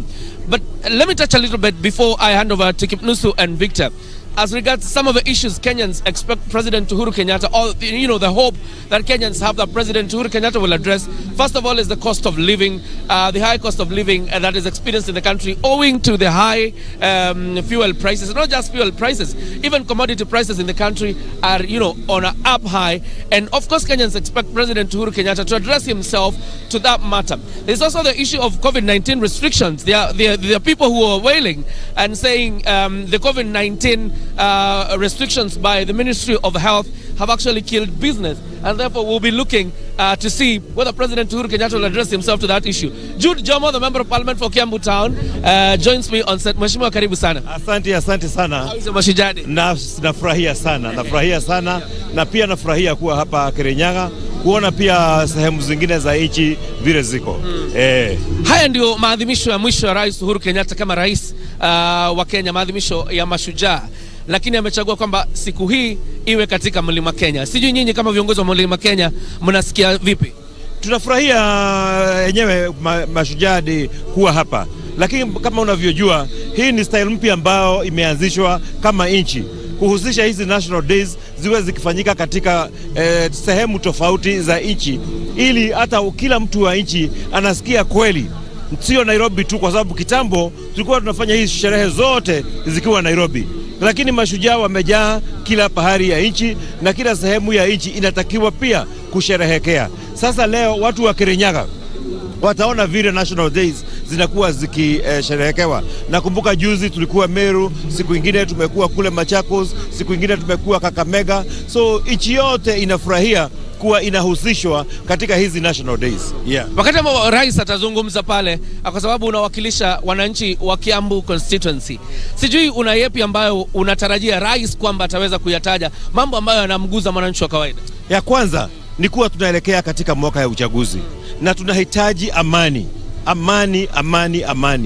Tuahimize wale ambao wanafanya kampeni wawe matamshi yao ni ya kuleta amani na sio ya kugawanisha Wakenya au kupiganisha Wakenya. Ya pili, ningependa sana atambue mashujaa, sio wale tu mashujaa ambao walipigania uhuru, sio wale mashujaa ambao ni wa huko zamani. Tuna mashujaa wa leo, mashujaa ambao kwa sasa wanapigania nchi yetu kwa njia mbalimbali. Tuna mashujaa ambao ni askari wetu, wamekuwa kule Somalia wakipigania nchi yetu. Hao mashujaa tunawapenda na tunawashukuru na tunawapongeza na tunawashukuru kwa service yao. Kuna mashujaa wengine wa jia maalum, na hao ni mashujaa wameweka maisha yao kwa laini ya hatari, kwa sababu ingekuwa rahisi sana wao pia kuambukizwa hiyo ugonjwa, lakini wamejitolea na wamefanya kazi mzuri. Na kusema kweli, katikati hapo hata wengine wameambukizwa hiyo ugonjwa na wamekufa. Tuna mashujaa wengi wa leo, wakulima wale ambao wamekuwa kwa mashamba yetu kuhakikisha kuwa hata kama kuna kiangazi nchi yetu inapata chakula ya wananchi wake kukula. Kuna wale ambao wanasema ukiangalia bunge limetepetea wakati wa kutengeneza sheria ambazo ni za kuwasherehekea hawa mashujaa wetu, na unapata kwamba bunge linalaumiwa kwamba halijatengeneza sheria muhimu za kusherehekea mashujaa wetu ili kuhakikisha kwamba pia wao wananufaika. Nafikiri kuna sheria ambayo tayari imepitishwa ya kuangalia mambo ya mashujaa. Lakini nakwambia mashujaa hatuwezi kuwasherehekea kwa kuweka sheria. Mashujaa tutawasherehekea kwa kuwatambua wao wenyewe na kutambua ile kazi ambao wamefanya, kwa sababu it is only by doing that ambapo tutatayarisha shujaa wa kesho. Na shujaa wa kesho ni yule utafanya kazi yake ya leo kwa kimaarufu. Nafikiri hapa tutaondoka kidogo tusije tukafungia jeshi. Tutarudi tu nyuma kidogo. Okay. So ile tukitambua mashujaa wa leo wa zamani, tutawatayarisha mashujaa wa leo ili waweze kufanya kazi yao. Sasa hawa wanapita pia ni mashujaa wetu na tunawapenda, na wanafanya kazi ambao ni mzuri sana ya kulinda nchi yetu ili tukue tuna amani na tuweze kufanya kazi. Tunapomalizia mheshimiwa, sherehe hii ikiwa ya mwisho ya Rais Uhuru Kenyatta, sijui ikifanyika hapa nazo siasa za Mlima Kenya zinaendelea kuchacha, kutaendaje? Siasa za Mlima Kenya zinaendelea kuchacha, na ni kwa sababu Mlima Kenya ni kama shamba ambao iko na mimea ile mzuri, na hii mimea inatakikana na kila mtu, na hiyo siasa itaendelea kwa sababu watu wanataka kuja Mount Kenya watafute kula. Tunawauliza kitu moja, wakuje Mount Kenya kwa amani, wakuje Mount Kenya kwa heshima. Hatutaki watu wa kutuletea vitisho au watu wa kutupatia threats. Tunataka watu ambao wanakuja kuomba kura kwa amani na kutuambia tukiwapatia hizo kula nao watatufanyia kazi gani. Asante sana mheshimiwa wa Kiambu Joma. Tukizungumza naye kidogo, nina mwakilishi wa wanawake katika kaunti ya Murang'a, Bi Sabina Shege. Tuzungumze naye kidogo tu tusikie ni yapi anayo ya kusema. Mheshimiwa, karibu sana. Kwanza, sherehe za mashujaa kufanyika hapa katika eneo la Kirinyaga, sijui unajisikiaje kama kiongozi wa eneo la Mlima Kenya? Nimefurahi sana kwa sababu najua sherehe za hapo awali zilikuwa zinafanyika Nairobi, na tumeona huu ni mwelekeo mzuri ambapo sasa tunaona sherehe zikikuja mashinani. Zikija mashinani kuna maendeleo ambayo inafika hapa. Kuna watu hawajaifika Kirinyaga wamefika siku ya leo, na haswa Kirinyaga kwa sababu iko karibu na Mlima Kenya. Tunatarajia kwamba yale maneno ambayo itakuwa ni mashujaa mwisho wa Mheshimiwa Rais itawapatia watu wa mlima na pia Kenya mwelekeo. Kama tunaenda 2022 mwelekeo wetu utakuwa wapi? Yes. najua unawakilisha wananchi wa kaunti ya Murang'a, na kuna yale tu matatizo ambayo yanawakumba. Sijui unatarajia rais aseme vipi wakati atakaposimama, particularly kudili na shida zile? Kwanza unajua, kama Murang'a sisi ni watu wa kilimo, na kuna zile promises ambazo zimefanywa, na tunashukuru kwa sababu kama majani chai yanaanza kuangaliwa na kahawa. Na kwa hivyo kama kuna zile barabara, ukija umeona kuna ile barabara kutoka kule Keno inafika Marwa. Kwa hivyo matarajio yetu ni kwamba hizi projects kabla rais atoke zitakuwa zimemalizika, na pia ile cushioning ya wakulima wetu, ili serikali ambayo itakuja iwe bado inaangalia matakwa na mahitaji ya watu wa mlima na watu wa Murang'a. Ndio unaona siku hizi tunasema yule ambaye atakuwa kiongozi lazima atuambie atatupanga aje, kwa sababu tunaweza kuwa kwenye serikali mwingine akuje aseme nyinyi nimewaacha. Kwa hivyo sisi tunataka mwenye atakuja aendeleze maendeleo ambayo mheshimiwa rais ameanza. Siasa za huku zinachacha, viongozi wanaonekana kuenda pande tofauti. Sijui ikifikia uchaguzi kama mtakuwa pamoja. Unajua uchaguzi lazima kutakuwa ule mwenye atachaguliwa na mwenye ambaye hatachaguliwa, lakini ningetaka kusema wananchi kwanza washikane. Sio vizuri watu wapigane kwa sababu ya siasa. Kiongozi atakuwa tu ni mmoja, sio wawili. Kwa hivyo hata watu wakifanya siasa wafanye siasa ambazo zina utu, siasa ambazo si za matusi, waache kupigana. Tunaweza kuwa tukubaliani ni nani mnataka kusupport, lakini watu wasipigane, kwa sababu baada ya kufanya uchaguzi watu wataishi hapa. Hakuna mtu anahama Kenya. Kwa hivyo watu waache kufanya siasa ni kama Kenya wanahama kesho. Yes. Asante sana mama kaunti wa Murang'a Sabina Chege, tukizungumza naye moja kwa moja kutoka uwanja wa Wanguru Stadium. I now want to hand you over to the formal ceremony. Of course you can see the trooping of our military, that is to ensure this process now is beginning officially. The celebration of the Mashujaa. Keep watching KBC Channel 1.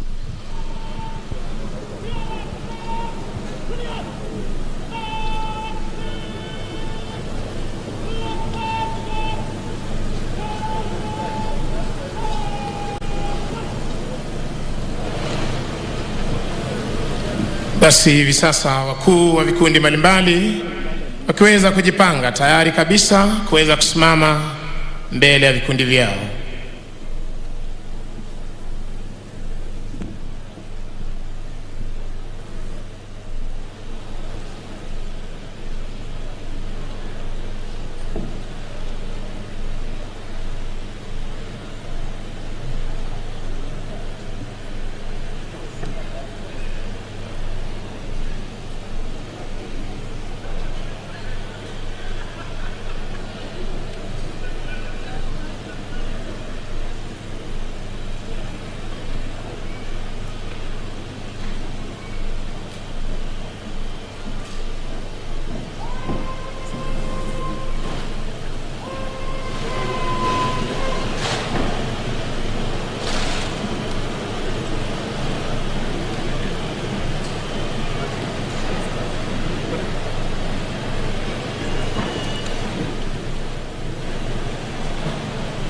Basi baada ya kuhakikisha kwamba gwaride liko tayari siku ya leo, ni zamu ya mkuu wa gwaride hii kuweza kuchukua usukani kutoka kwake parade adjutant.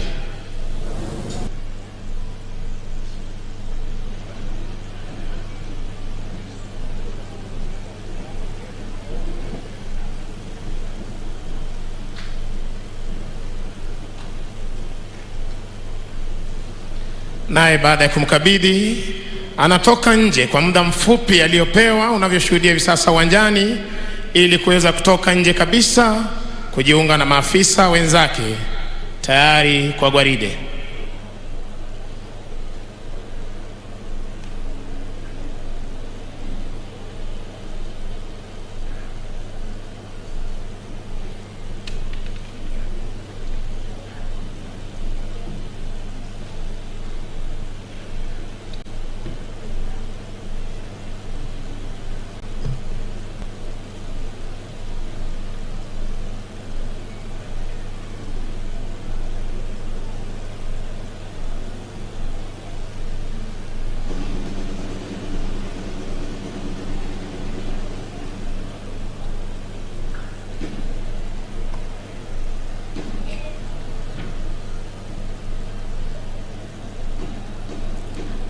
Basi kwa ishara ya ngoma ndogo hiyo, wakuu wa vikundi mbalimbali, kikundi cha kwanza, cha pili cha 3, cha 4 pamoja na parade adjutant wanachukua nafasi zao ndani ya gwaride hii.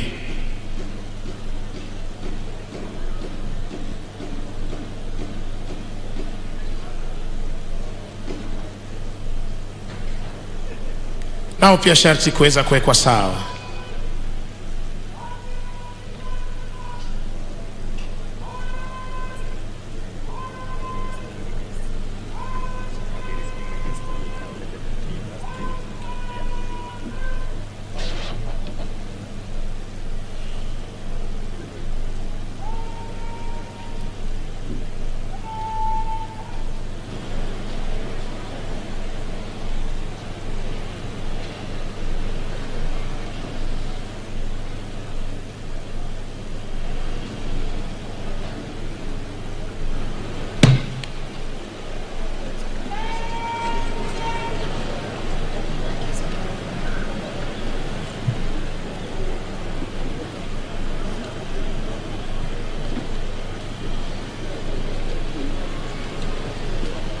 Spika wa mabunge yote mawili, katibu wa wizara mbalimbali, waheshimiwa viongozi, wageni waalikwa, karibuni leo tarehe 20 mwezi huu wa Oktoba mwaka 2021 katika sherehe za mashujaa katika gatuzi hili nambari 20 ya magatuzi 47 ya taifa letu la Kenya. Wema uwanjani ni majeshi ya ulinzi ya Kenya, mavazi mekundu jeshi letu la nchi kavu, mavazi ya samawati jeshi la wanaanga, na mavazi meupe jeshi la wanamaji.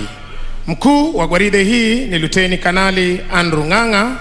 Kikundi cha kwanza cha jeshi letu la nchi kavu kiko chini yake Meja Fred Lokada.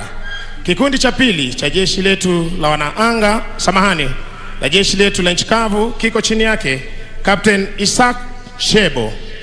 Kikundi cha 3 cha jeshi letu la wanaanga kiko chini yake Meja Evans Masaba. Kikundi cha 4 cha jeshi letu la wanamaji na cha mwisho kiko chini yake Meja Cliff Richard Apio. Parade Adjutant Captain Alex Kiprop Kipkogei. Parade RSM Warrant Officer 1 Joseph Langas. Mziki unazidi kupromoshwa na bendi za majeshi ya ulinzi. Chini yake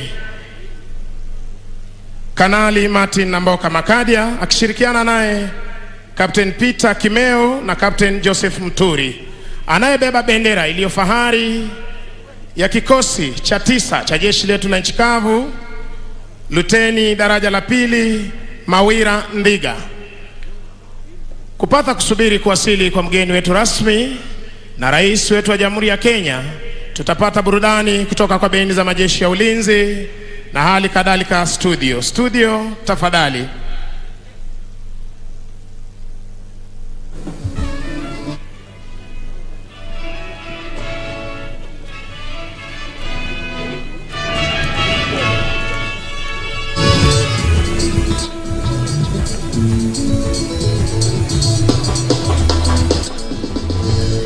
Ujifunani mkubwa ujenzi wa taifa, kwani hicho kiini hasa kisababisha shujaa. Ewe ndugu yangu, amka kumekucha, kama kademe hata wewe mwanangu, amka kumekucha, kwani hizo hizo za kwenda shule. Hata wewe mwanangu, amka kumekucha, kwani hizo hizo za kwenda kazi. Ujifunani mkubwa ujenzi wa taifa, kwani hicho kiini hasa kisababisha shujaa. Ewe ndugu yangu, amka kumekucha, kama kademe hata wewe mwanangu, amka kumekucha.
Na sherehe za Mashujaa Day zikishika moto hapa katika uga wa Wanguru International Stadium.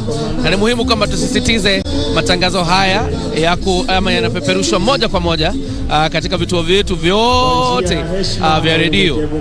Kwa hivyo vituo vyetu vyote vya redio vinapeperusha matangazo haya moja kwa moja pamoja na KBC Channel 1. Bila shaka mtazamaji, na wewe una fursa zaidi kuweza kutegea runinga yenye ushawishi mkubwa na redio ambazo iko katika shirika la utangazaji la KBC kufuatilia matukio haya au sherehe hii ya sherehe hii ya kitaifa kusherekea wale ambao wamepigania ukombozi au walipigania ukombozi wa taifa hili. Na kama unavyotizama mtazamaji, mambo yako shwari, mambo yako kemkem, maandalizi yamekamilika na baadhi tu ya viongozi wameshawasili tayari kuhakikisha kwamba sherehe hii inafana zaidi. Sherehe hii inafanyika hapa katika Wanguru Stadium, kaunti ya Kirinyaga, na kama unavyoona uwanja, majeshi yetu, majeshi ya nchi kavu, majeshi ya hewa na majeshi ya maji wako tayari. Guard of honor for the commander in chief, Rais wa Jamhuri ya Kenya Uhuru Kenyatta, ambaye anatarajiwa kufika hapa wakati wowote kutoka sasa. Lakini kabla rais kufika, atatanguliwa na naibu wake William Ruto, na baada ya naibu William Ruto kufika, ni kwamba pia kutakuwa na rais wa nchi ya Malawi Lazarus Chakwera na mkewe, ambao ni wageni mashuhuri na wageni wa Rais Uhuru Kenyatta. Halafu tena Rais Kenyatta ataweza kuwasili, na kisha maadhimisho haya ya Mashujaa Day yataanza rasmi. Kwa hivi sasa majeshi wanajipanga ili kuangika guard of honor. Bila shaka, na unavyozungumzia mwenzangu Kioria kuhusiana na jeshi la nchi kavu, jeshi la wanahewa na jeshi la wanamaji, mtazamaji, ni bayana uweze kufahamu kwamba sherehe hii huwa ufana zaidi wakati ambapo tunakuwa na majeshi kama haya ambao bila shaka ndio wanaipamba sherehe hii, kuhakikisha kwamba baadhi tu ya wale ambao wanatizama hata kutoka nchi za ugaibuni wanafahamu fika kwamba Kenya ina majeshi ya hali ya juu, kiwango cha juu, wako tisti zaidi kulinda mipaka yetu. Kumbuka kwamba jukumu lao zaidi ni kuhakikisha kwamba Kenya salama, na kiongozi wa taifa Rais Uhuru Kenyatta, ambaye ndiye amiri jeshi mkuu wa majeshi yote humu nchini, yeye ndiye atakuwa anakagua gwaride la heshima, mtazamaji, katika sherehe hii muhimu zaidi. Na kama alivyodokeza mwenzangu JJ Kioria, ni kwamba rais wa Malawi Lazarus Chakwera ndiye mgeni wa heshima katika maadhimisho haya muhimu zaidi, na tunataraji kwamba siasa itakuwa inarindimwa hapa. Baadhi ya viongozi ambao wamefika hapa, naibu rais William Ruto vile vile tunataraji kwamba atakuwa hapa. Tayari maspika wawili katika bunge la Seneti, Kenneth Makelo Lusaka, kwenye bunge la kitaifa Justin Muturi vile vile wako hapa. Na kama unavyotizama mtazamaji, kuna gari ambalo limeingia kwa sasa, nataraji kwamba ni naibu wa rais William Ruto. Mwenzangu Kioria, naibu rais William Ruto anawasili katika uwanja wa Wanguru Stadium, na hivi basi ni kuashiria kwamba Rais Uhuru Kenyatta yuko karibu kufika. Nimemwona kiongozi wa chama cha ODM Raila Odinga, vile vile nimemwona kiongozi wa chama cha ANC Musalia Mudavadi, vile vile mawaziri kadhaa katika baraza la mawaziri la Rais Uhuru Kenyatta. Na basi naibu wa rais kufika ni kuashiria kwamba maadhimisho haya yataanza muda mfupi ujao. Manake tu naibu wa rais akisha wasalimu wale ambao wako kwenye jukwaa, wakiwepo mawaziri, viongozi wa usalama, na pia viongozi mbalimbali wa nchi, atarudi hapa chini tena ili kuweza kumpokea rais wa Malawi Lazarus Chakwera. Ndo huyo akisalimia na spika wa bunge Justin Muturi, spika Ken Lusaka, na kisha tatulia kidogo na huyo akisalimia na viongozi wengine. Naibu wa rais William Ruto kisha baadaye atarudi hapa chini ili kumpokea kiongozi na rais wa nchi ya Malawi Lazarus Chakwera. Bila shaka na kama alivyodokeza mwenzangu Kiora, vile vile kuna kiongozi wa chama cha Ford Kenya Moses Masika Wetangula vile vile ameweza kufika katika sherehe hii kuhakikisha kwamba anaadhimisha miaka 20 sherehe hizi muhimu zaidi. Naona vile vile rais naibu wa rais anasalimiana na kiongozi wa chama cha ODM Raila Odinga, na vile vile baadhi tu ya viongozi ambao wameweza kuhudhuria akiwemo Gideon Moi ambaye ni kiongozi wa chama cha KANU, na vile vile baadhi tu viongozi akiwemo Mwangi wa Iria gavana wa gatuzi la Murang'a, na vile vile nimetizama kuna mke wa rais Rachel Ruto vile vile yuko hapa mtazamaji, na kwa hivyo tuko hapa tisti kuhakikisha kwamba uhondo kamili unaupata. Na namuona gavana wa gatuzi hili la Kirinyaga Anne Waiguru akiendelea kunengua viungo akisalimiana pamoja na mke wa rais William Ruto, na vile nimeona gavana wa gatuzi la Mombasa Ali Hassan Joho vile vile yuko hapa. Ni viongozi wakuu serikalini, magatuzi tofauti yakiweza kuwakilishwa katika sherehe hii muhimu mtazamaji, na naibu rais anaendelea tu kuwasalimu baadhi ya viongozi. Naona karibu sana na Anne Mumbi Waiguru ambaye ni gavana ambaye ndiye ameweza kuandaa sherehe hizi za mashujaa wako watatu pamoja na mke wa rais Rachel Ruto. Naibu wa rais anatafuta mahali ambapo ametengewa kiti chake. Kumbuka kwamba kwa kawaida yeye uketi karibu na kiongozi wa taifa Rais Uhuru Kenyatta, sherehe hii muhimu zaidi katika taifa hili. Kwa kawaida naibu wa rais kama nilivyokuambia ni kwamba akishamaliza kuamkua hao viongozi wote ambao wamekaa kwenye jukwaa atarudi hapa chini ili kuweza kumpokea rais wa Jamhuri ya Malawi Lazarus Chakwera, na hivyo ndio amefanya. Utakumbuka kwamba viongozi wa majeshi pia wako hapa chini wakiongozwa na CDF ama mkuu wa majeshi Robert Karioke Kibochi tayari kumpokea, na nafikiri ndo huyo karibu kuwasili rais wa Jamhuri ya Malawi Lazarus Chakwera. Wageni wetu wa siku ya leo tuwapongeze kwa makofi kwa heshima kuu wanapojiunga. Tunamngoja siku ya leo aweze kuondoka hapo na kisha atapokelewa na naibu wa rais kwa makofi William Ruto, Daktari Lazarus Chakwera, rais wa vile waziri wa masuala ya nchi, na Mheshimiwa Bi Monica Chakwera.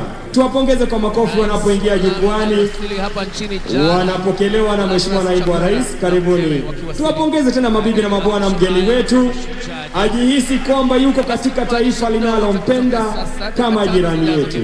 Karibu sana Mheshimiwa rais katika uga wa Nguru ili maadhimisho haya yaanze rasmi. Matangazo haya yanapeperushwa moja kwa moja kutoka KBC Channel 1 na radio zote zetu. Vituo vyetu vyote vya radio vinapeperusha matangazo haya moja kwa moja, na vile vile mitandao yetu ya kijamii pale YouTube, Twitter, Facebook. Matangazo haya yanakujia mubashara kutoka Wanguru kudokeza Kiori ya mbashara ukipenda Kenya, na kwa hivyo hauna sababu yoyote kukosa kutegea runinga hii yenye ushawishi mkubwa wa KBC Channel 1. Na vile vile mtazamaji, naona tu baadhi ya viongozi wanaendelea kuwasili hapa katika uga wa Wanguru kuhakikisha kwamba sherehe hii inakuwa ni ya kufana zaidi. Na bila shaka kama alivyodokeza mwenzangu Kiori, ya kilele cha sherehe hizi ni hotuba ya kiongozi wa taifa Rais Uhuru Kenyatta. Tunataraji kwamba masuala mengi atayaangazia kiongozi wa taifa, ikiwemo masuala hili la usajili wa wapiga kura, zoezi ambalo linaendelea kwa sasa linaloendeshwa na Tume Huru ya Uchaguzi na Mipaka nchini IEBC, kwa kwamba zoezi hilo litakuwa linatamatika Novemba tarehe 2, na baadhi tu ya viongozi wakionyesha kutoridhishwa na idadi ya watu ambao wanajitokeza. Tunataraji kwamba vile vile siasa za mwaka 2022 zitachipuza au zitaweza kujitokeza waziwazi mtazamaji katika sherehe hizi. Ni muhimu vile vile uweze kufahamu kwamba hii ni sherehe ya mwisho au maadhimisho ya mwisho ya Rais Uhuru Kenyatta chini ya uongozi wake akiwa rais. Kumbuka kwamba pindi tu alipochukua hatamu za uongozi amekuwa akihakikisha kwamba sherehe hizi zinaenda mashinani, angalau wakaaji kutoka tabaka mbalimbali waweze kuwa na fursa ya kutagusana na viongozi wakuu serikalini. Awali sherehe hizi zimekuwa zikifanyika katika jiji la Nairobi, iwe katika bustani ya Uhuru au pengine katika uga wa Nyayo, lakini kiongozi wa taifa akahakikisha kwamba ugatuzi unakwenda mashinani, watu waweze kupata fursa ya kuweza kuandaa sherehe hizi. Na kama alivyodokeza mwenzangu Kiore, maadhimisho haya yanafanyika katika gatuzi la Kirinyaga, na gatuzi la Kirinyaga yenyewe imepambwa na kupambika, hasa uwanja huu wa kimataifa wa Wanguru, na tumeona kwamba muundo msingi umeweza kuimarishwa na biashara kunoga, na hivyo basi kuwapa fursa wakaaji katika gatuzi hili kunufaika na sherehe kama hizi. Mwenzangu Kiore. Bwana Kipnusu, unaona wana Maroon Commandos bila wanaendelea kucharaza ngoma. Sisi kama kikundi kikiundwa kimezaliwa, lakini ni kikundi ambacho kimekaa miaka, kwa sababu ni kikundi ambacho kiliundwa na jeshi la Kenya, Maroon Commandos, na nyimbo tamu tamu tunapomgoja Rais Uhuru Kenyatta. Mashujaa nao wamekaa vizuri pale wakingoja rais afike na kutoa hotuba yake. Na vile vile Kipnusu, kuna wale ambao pia watakuwa wanatuzwa leo na wamekaa ange wakingoja sherehe hiyo itakapo timia, kwamba watakuwa wanatuzwa tuzo Head of State Commendation. Unajua kwamba Rais Uhuru Kenyatta amekuwa akitoa tuzo hizi kila wakati ambapo kuna sherehe ya kimataifa. Kule ugani wanajeshi wetu wako chonjo, wako gangari, wako tayari kuangika Guard of Honor ili kusherehekea Rais Uhuru Kenyatta ambaye ni Commander in Chief ama Amiri Jeshi Mkuu wa majeshi yote ya ulinzi. Wakenya nao wanaendelea kumgoja Rais Uhuru Kenyatta, ikiwa kwamba masuala ambayo yanatarajiwa kuyagusia, mojawapo ikiwa ni hali ya maisha kuwa ngumu, hasa ukizingatia kwamba bei ya mafuta bado ipo juu. Hata kama iliangushwa kwa shilingi ama ilishuka kwa shilingi 5, bado bei ya mafuta ipo juu, na kwa hivyo gharama ya maisha pia iko juu.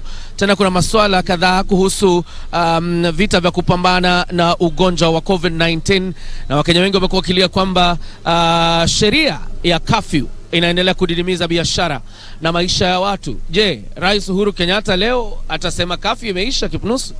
Na ni swala ambalo wengi wanalisubiria, manake limewakera wengi. Hata kiongozi wa chama cha ANC Musalia Mudavadi alilizungumzia na kusema kwamba rais anastahili kuondoa hii curfew, manake wengi wamelalamikia. Na ni muhimu zaidi vile vile mwenzangu Kioria ulivyodokeza kwamba wale ambao wanatuzwa tu ni wengi zaidi, na kama unavyotizama pale mtazamaji, wamevalia nadhifu zaidi, na namuona producer Shama yuko hapo amekaa tisti ange kabisa kusubiria wakati ambapo watakuwa anatunukiwa tuzo na Rais Uhuru Kenyatta, ukipenda ni HSC, Head of State Commendation, mtazamaji. Na bila shaka ni muhimu zaidi kuweza kuwafurahia na kuweza kuwapa kongole, sifa kedekede, sifa sufufu, mtazamaji.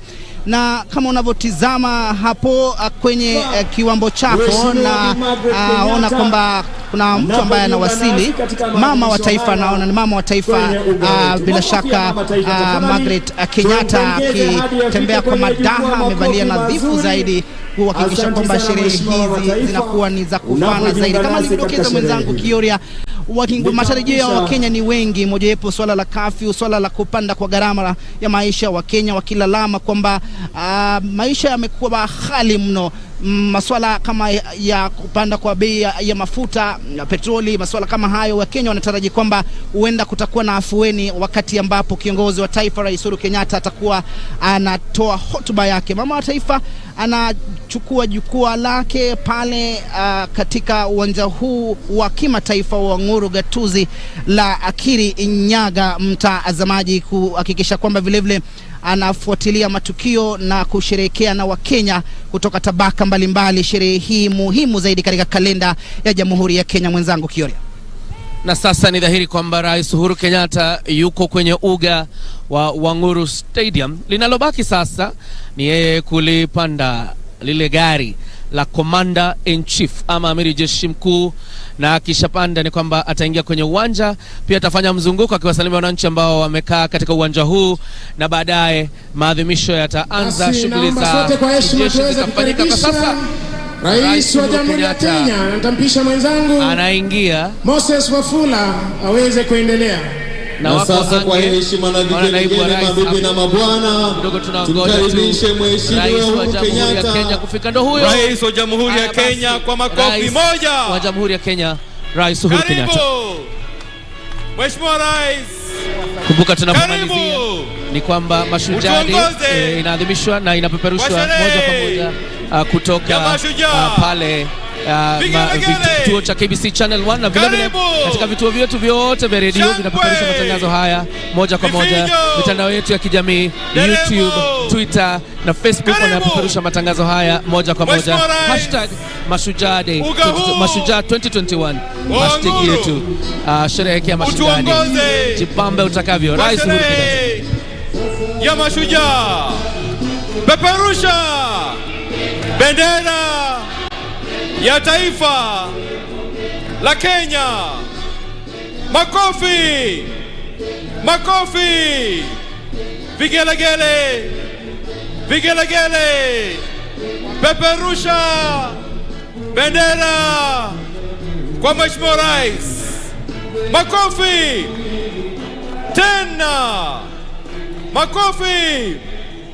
Karibu, karibu Mheshimiwa Rais, utuongoze kwa sherehe ya Mashujaa.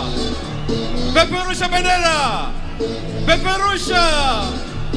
Karibu, karibu Mheshimiwa Rais Uhuru Kenyatta, utuongoze kwa sherehe ya Mashujaa, gatuzi hili la Kirinyaga, uga huu wa Wanguru. Makofi, makofi, shangwe, shangwe. Karibu baba wa taifa, karibu utuongoze kwa sherehe za Mashujaa. Makofi, makofi tena. Peperusha bendera zetu, peperusha vigelegele kina mama. Shangwe, shangwe. Karibu baba wa taifa, karibu, karibu. Shangwe, vigelegele. Tumkaribishe baba wa taifa, vigelegele. Karibu Mheshimiwa Rais, utuongoze kwa sherehe ya Mashujaa. Karibu, karibu baba wa taifa, karibu Mheshimiwa Rais, karibu utuongoze kwa sherehe ya Mashujaa. Makofi, makofi, makofi. Karibu, karibu. Fungua. Basi asante sana mwenzangu, asante sana. Nitaomba tubaki tukiwa tumesimama wima kwa ajili ya wimbo wa taifa na wimbo wa Jumuiya ya Afrika Mashariki, na tuungane sote kuweza kuimba wimbo wetu wa taifa, ubeti wa kwanza.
Mkuu wa gwaride hii hivi sasa akija kumwomba kwa heshima Rais wa Jamhuri ya Kenya na Amri Jeshi Mkuu wa majeshi yote ya ulinzi ya Kenya ruhusa ya kuweza kukagua gwaride lililoandaliwa na majeshi ya ulinzi.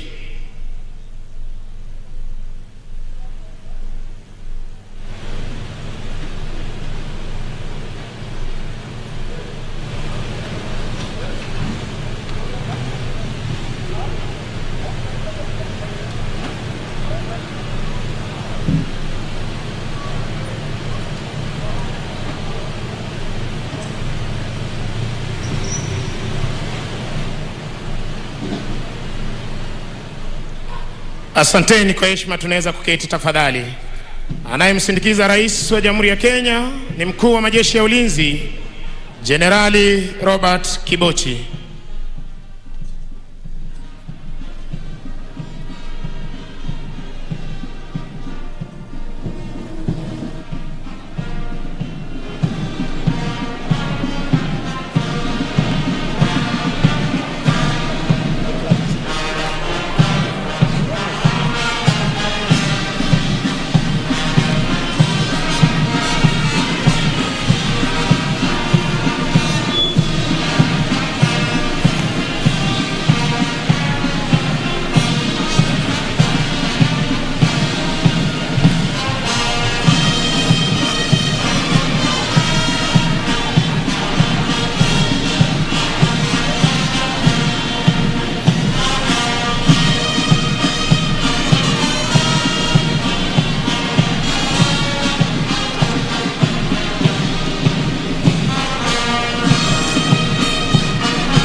Bendera ya kikosi hupewa heshima ya hadhi ya juu. Unavyoshuhudia hivi sasa uwanjani, Mheshimiwa Rais akiweza kupeana heshima yake, ndiposa wananchi tunawakumbusha kiweza kutana na bendera hii kuweza kuipisha, na iwapo wamevalia sare rasmi za kiserikali kuweza kupiga saluti.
Basi hivi sasa mkuu wa gwaride hii akiomba idhini ya kuweza kuondoa wanajeshi hao uwanjani punde tu Rais wa Jamhuri ya Kenya na Amri Jeshi Mkuu majeshi yote ya ulinzi atakapochukua nafasi yake kwenye jukwaa maalum.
Basi kwa mila na desturi za kijeshi, bendera ya kikosi sharti kuwa mbele ya gwaride unavyoshuhudia hivi sasa, kala officer pamoja na parade RSM.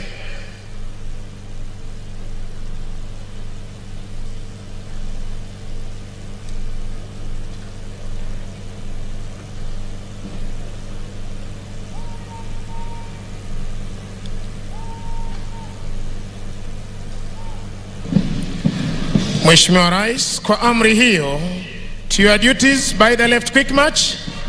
Wanajeshi hawa wanaondoka hivi sasa uwanjani baada ya kuandaa gwaride la kufana siku hii ya leo ya mashujaa katika uwanja huu wa Wanguru, ili kuweza kuzidi kudumisha ulinzi wa taifa letu la Kenya, kuhakikisha kwamba mipaka yetu iko salama masaa 24, anga letu liko salama masaa 24, na hali kadhalika fuo za bahari zetu ziko salama masaa 24.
Mheshimiwa Rais, mkuu wa gwaride hii ni Luteni Kanali Andrew Ng'ang'a anayebeba bendera iliyo fahari ya kikosi cha 9 cha jeshi letu la nchi kavu. Luteni daraja la 2 Mawira Ndiga, kikundi cha 1 cha jeshi letu la nchi kavu, wakiwa katika mavazi yao rasmi ya sherehe.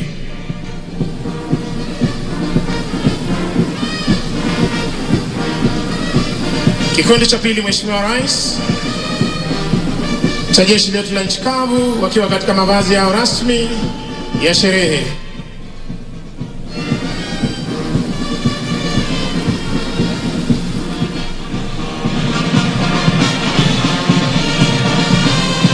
Kikundi cha 3 cha jeshi letu la wanaanga, wakiwa katika mavazi yao rasmi ya sherehe.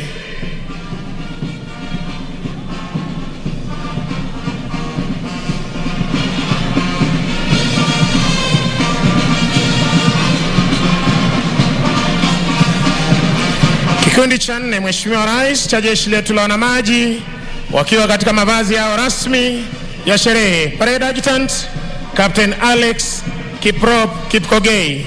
Weka alama jeshi letu la nchi kavu. Mziki umekuwa ukiporomoshwa na bendi za majeshi ya ulinzi.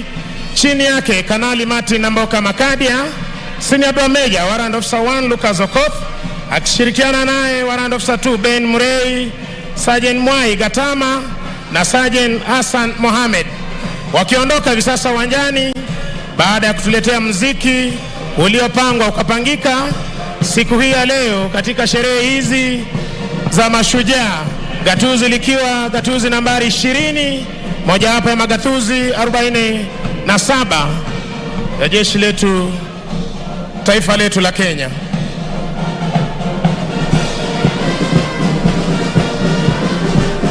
Nitampisha mwenzangu Achanga aweze kutuletea tamasha za ndege zetu za kijeshi. Asante sana mwenzangu Ben Misango. Mheshimiwa Rais, inafuata sasa tafrija za angani, na wanakuja uzuri kabisa ni wanajeshi wetu wa anga, wakiwa ni ndege aina ya Tucano, zikiwa zinapuliza moshi mweupe kuashiria kuwa kila kiko sawa. Tuwapigieni makofi wanapopita mbele ya jukwaa la rais. Hawa ni vijana wetu hapa nyumbani ambao ni wapata mafunzo hapa, na vile vile wameweza kuhakikisha kuwa kila kitu kiko sawa hapa kwetu nyumbani. Ni ndege aina ya Tucano ambazo kwa mara nyingi hutumika kwa minajili ya kuona kuwa mafunzo yako sawa kabisa. Ndio hawa wanaenda uzuri kabisa wakitomekomea upande wa pili. Ndege ambayo nitakuwa nikitarajia sasa hivi ni ndege aina ya Tiara ambayo inakuja uzuri kabisa kwa mbali, inakuja ikiwa imebeba bango kubwa kweli kweli. Wanakuja taratibu kabisa wakiwa hawana wasiwasi kabisa, kuashiria kuwa kila kitu angani kiko sawa. Bango kubwa kabisa ambako mbali naweza kuona wameandika hongera mashujaa. Tuwapigieni makofi wanapokaribia karibu na jukwaa la rais, wakiwa wamebeba bango ambao kwa kweli una ujumbe mwafaka kabisa, ujumbe ambao unaelekeana na siku ya leo ambao unasema hongera mashujaa. Tuwapigieni makofi wanapopita pale kabisa uzuri kabisa na ndege aina ya Tiara. Wanaenda uzuri kabisa upande wa kushoto wa uwanja wakiwa hawana wasiwasi kabisa, wakiwa wameshikilia angani.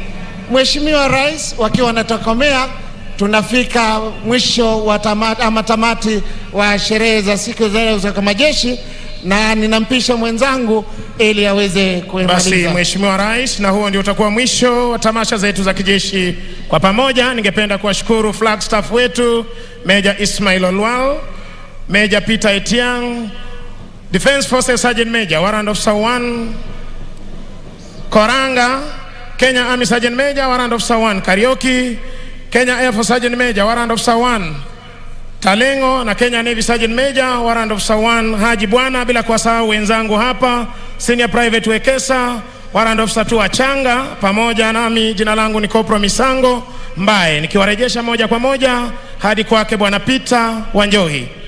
Asante sana wenzangu kutoka kwa majeshi ya ulinzi. Naomba sote tuwe watulivu kwa maombi.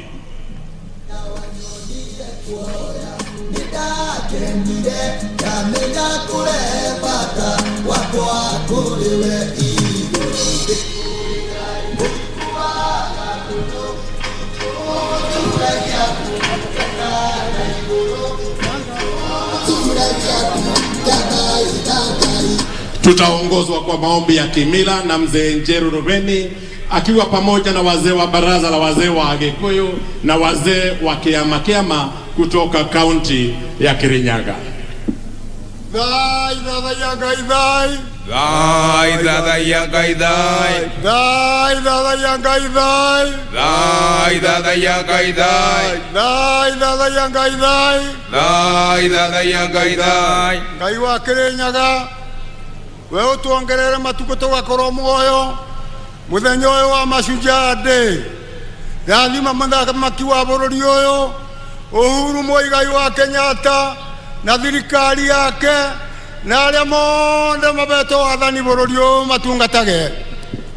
matungatage na wĩhokeku na matungatage na kĩo. Thai thathaia Ngai thai. Thai thathaia Ngai thai. Ngai mwene Nyaga twagũthaitha ũrathime andũ a Kenya arĩa marenda mbura ũtũbe nigetha mabiũ maitũ na mĩmera ĩrĩa tũkũbanda ĩbue kũbua nigetha ng'aragu tũgĩe na mbũna. Thai thathaia Ngai thai. Thai thathaia Ngai thai. Ngai mũmbi watũbere ciana imwe colleges iria ingĩ university iria ingĩ secondary na iria ingĩ primary na iria ingĩ nĩ ironga irathime tondu nicio Kenya ya muthenya ucio ungi. Thai thathaia Ngai thai. Thai thathaia Ngai thai. Thai thathaia Ngai thai. Thai thathaia Ngai thai. Rathima mugeni witu president wa Malawi uria ucerere bũrũri wa Kenya akiumagara na agicoka umutungagie munyaka waku. Thai thathaia Ngai thai. Thai thathaia Ngai thai. Turi Agikuyu na Mumbi. Thai thathaia Ngai thai. Thai thathaia Ngai thai. Turi Agikuyu na Mumbi. Thai thathaia Ngai thai. Thai thathaia Ngai thai. Turi Agikuyu na Mumbi. Thai thathaia Ngai thai. Thai thathaia Ngai thai. Kuroagira. Asante. Sauti kwa heshima, sauti.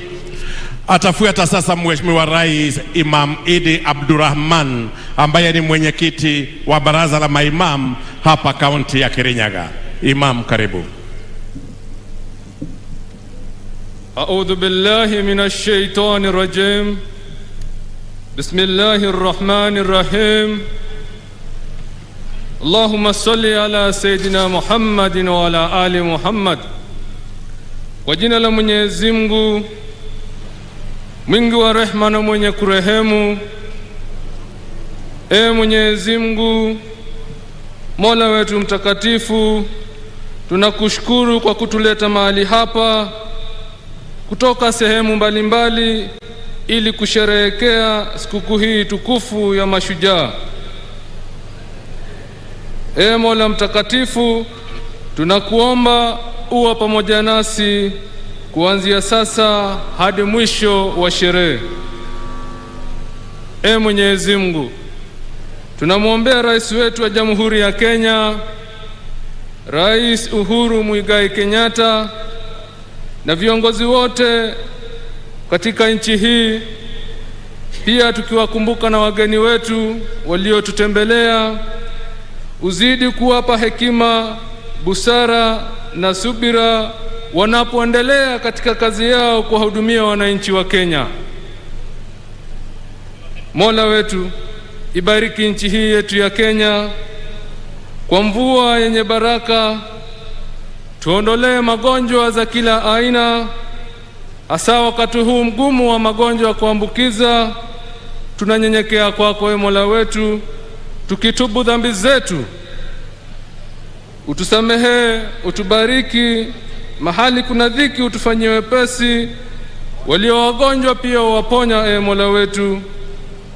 Utukinge kutokamana na mabalaa na mipango yote ibilisi muovu, na utuletee amani katika nchi yetu ya Kenya. Mola mtakatifu, Mwenyezi Mungu, tunakuomba tukiikabidhi na tukiiweka sherehe hii mkononi mwako, tunakuomba kwa unyenyekevu utuendelee kutubariki, utulinde, utuongoze, na mahali utakapokosea ama kuteleza Mola wetu, usiwe mwenye kutuadhibu. Utusamehe na ulete rehema yako na tukiomba rehema na amani zimshukie mtume wetu Muhammad sallallahu alaihi wasallam. Wa sallallahu ala sayidina Muhammadin wa ala alihi wa sahbihi wasallam. Amin, amin, amin. Atakayetufungia sasa ni Askofu Joseph Kibuzwa, askofu wa kanisa la Kianglikana Diocese ya Kirinyaga. Let us pray. Almighty God, we pray for Kenya and all who live in it. In your eyes, all Kenyans are Sujas. Let unity prevail among the Sujas in this nation. Bless our President, His Excellency Uhuru Kenyatta, all leaders and all Kenyans. We uplift before you, Lord, His Excellency Dr. Lazarus Chakwera and the citizens of the Republic of Malawi. Anoint us, O Lord, that we can be advocates of peace and love. Let the works of the evil planners of terrorism come to nothing. May satanic schemes against our president and the Kenyans be defeated in Jesus' name. May our transport system be safe. Bless this nation so that all may have access to affordable health care, including vaccines for coronavirus. God, may you restore our economy. Broken souls, drug addicts, broken families and communities. Deliver us from enslaving cycles of poverty, exploitation, gender violence, and destruction of nature. Mwathani we uturaga tene na tene. Tuina ngatho ni tondu wa gutube muthenya uyu tukunguire guku Kirinyaga. Tukuboya ati ageni aitu ni mekwamukira irathimo ciothe cia kaunti ino itu ya Kirinyaga. Tukuboya ati irathimo cia muthenya wa muthi ni ikunyururuka Kirinyaga ta njui iria nene cia kaunti ino itu. Twambiririe na rui rwa Thagana, rwa Muthambi, Rundu, Rutui, Mukengeria, Kiringa, Thiva, Kamwana, Nyamindi na Rubingase. Tukuboya ati utugi wa Ngai ni ugutugumbira o ta uria miti ikoragwo igumbeire mutitu karima ga Kamuruana na karima ka Murindoko. Mwathani turaboya ati ageni aitu ni ukumabutia na nimekugura mucere witu wa guku Mwea, nimekugura kaboa na majani meitu, nimekugura matunda ona mboga iria tukuragia guku Kirinyaga kuma thoko-ini citu. Na riu tukuboya ati kirathimo kia Ngai uria uturaga tene na tene ni gigukorwo iguru ritu. We pray that Christ's righteousness will shine upon us this day and scatter the darkness from before our paths. And the blessing of God Almighty, the Father, the Son, and the Holy Spirit be upon us and remain with us always. Amen. Asante askofu. Mheshimiwa Uhuru Kenyatta, Rais wa Jamhuri ya Kenya na Amiri Jeshi Mkuu wa Majeshi ya Ulinzi, na Mheshimiwa Mama wa Taifa Bi Margaret Kenyatta, Mheshimiwa Lazarus Chakwera, Rais wa Jamhuri ya Malawi, na Mheshimiwa Bi Monica Chakwera, Naibu wa Rais Mheshimiwa Daktari William Ruto na Mheshimiwa Bi Rachel Ruto, maspika wa Bunge la Kitaifa na spika la Bunge la Seneti, Jaji Mkuu na Rais wa Mahakama ya Juu, mabalozi na maafisa wakuu wa kidiplomasia, gavana, viongozi na wananchi wote wa kaunti ya Kirinyaga, wananchi wa Jamhuri tuipendayo ya Kenya, mabibi na mabwana. Mheshimiwa Rais, upande wako wa kulia tunao mashujaa wanaowakilisha mashujaa kutoka pembe zote hapa nchini. Naomba kwa heshima mashujaa tuweze kusimama na tuwashangilie tukiwakaribisha hapa uwanja wa Wanguru. Karibuni sana mashujaa wetu tunao waenzi. Na kabla Mheshimiwa Rais, ni mwalike mwenzangu Kennedy Kimani atuongoze kwa kipindi kifupi cha burudani. Naomba sote sasa tuelekeze macho yetu kwenye runinga kwa makala ya Je, Wajua?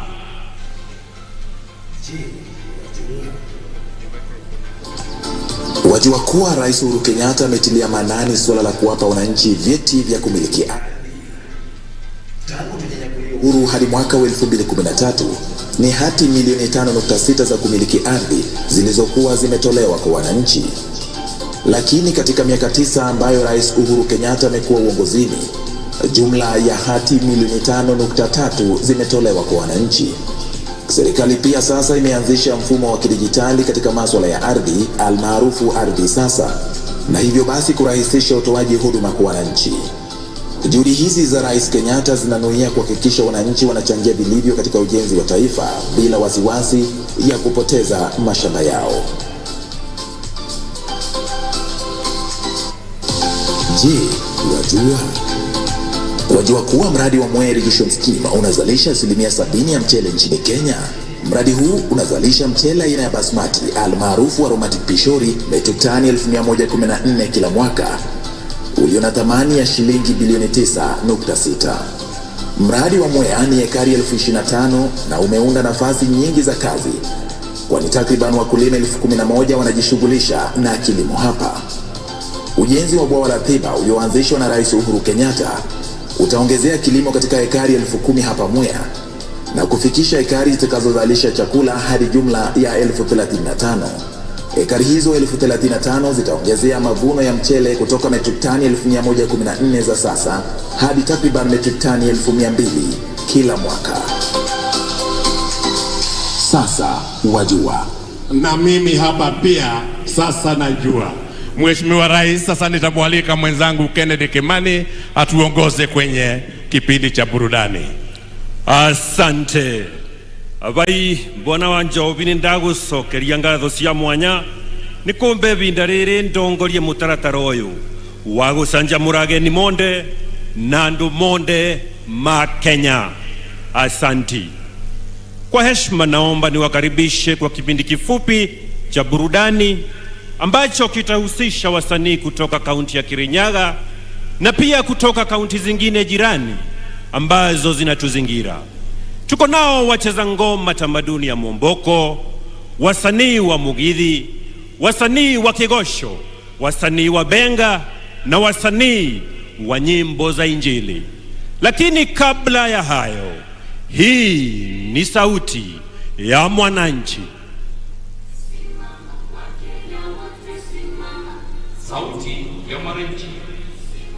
Wewe shujaa simama. Uhuru akikuja hapa, sisi tabeba na mkono hivi. Sitaki anyange chini kwa sababu hiyo mtu anapatia sisi maadili mingi. Alikuwa sisi na njaa, lakini wakati Uhuru alikuja, alipatia sisi shamba. Sisi alitupa hii njaa. Mimi nasema Rais President Muigai Uhuru Kenyatta ametufanyia mambo hii Kisumu ikakuwa Kisumu City. Nataka kushukuru president wetu sana ambaye ameshikilia hii mradi sana na akaingililia mpaka Wakamba wapate maji. Namshukuru sana. Nakushukuru sana rais wetu Uhuru Kenyatta, ulipofika hapa Kibuyuni 2019 ukatusaidia kilimo chetu cha mwani. Nashukuru sana Kenyatta. Ameleta maendeleo sana.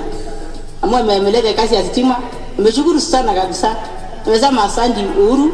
Amuni ya bwana ameleta maendeleo.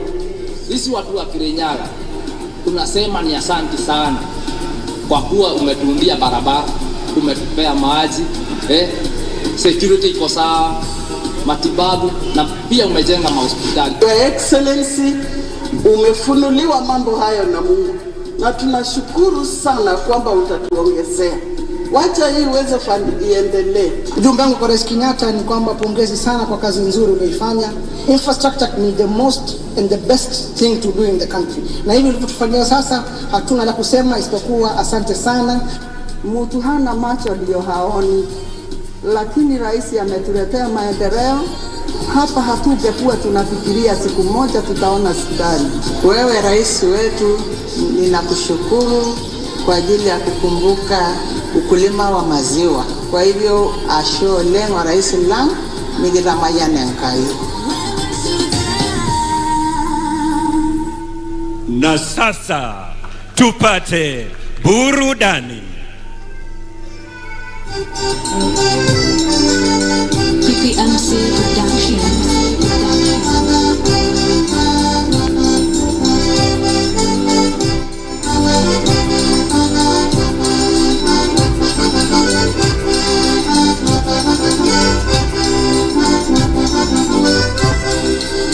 muthenya wa muthenya gukuguira njamba titu ciaita iria ciarweire weari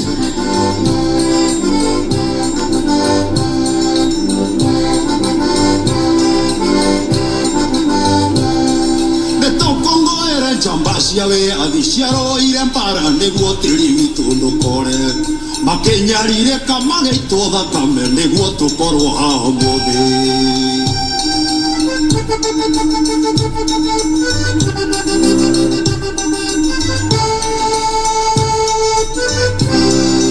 kumagĩtĩo nĩtũikaranagie na thayũ andũ marũaga nĩguo tũikarage na thayũ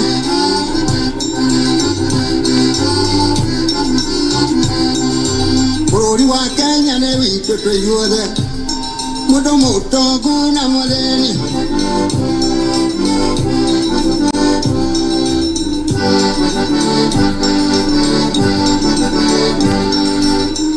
rĩrĩa tũkũrĩa na tũkanyua tũkĩrĩithagia mahiũ maitũ nacio nding'ori maburoti nyũmba ya mũmbi njamba citũ itikariganĩre harambĩ harambĩ harambĩ kũi harambĩ okire na Jomo Kenyatta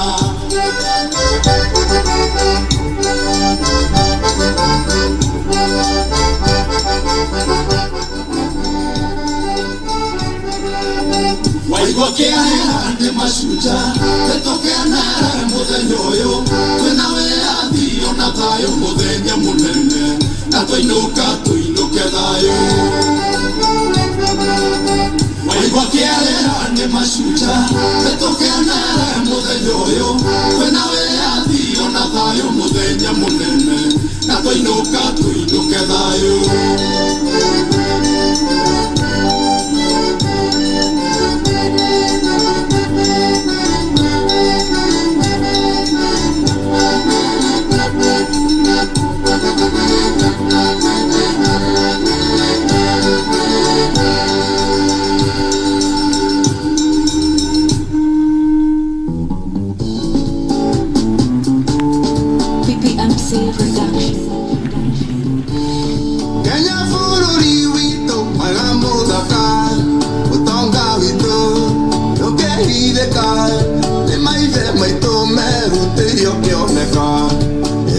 Sito cieru tirio kioneka Mutabaria vito Nikieleria Ate idwade Netoiga naine Atumia na dhuni Netoiga naine Idwade tenado Ria mashujaa Wewe shujaa Mini shujaa Netonyita neha Mweto diena bere Wewe jabaa Niede jaba, tushikane pamoja tusonge mbele.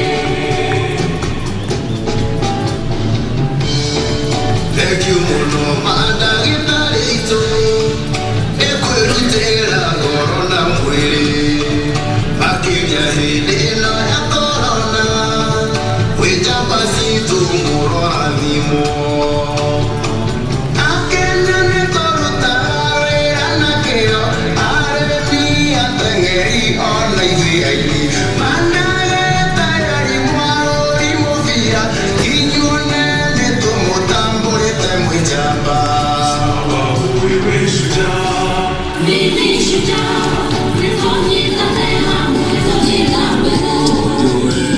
Jabba Niende jaba, tushikane pamoja tusonge mbele.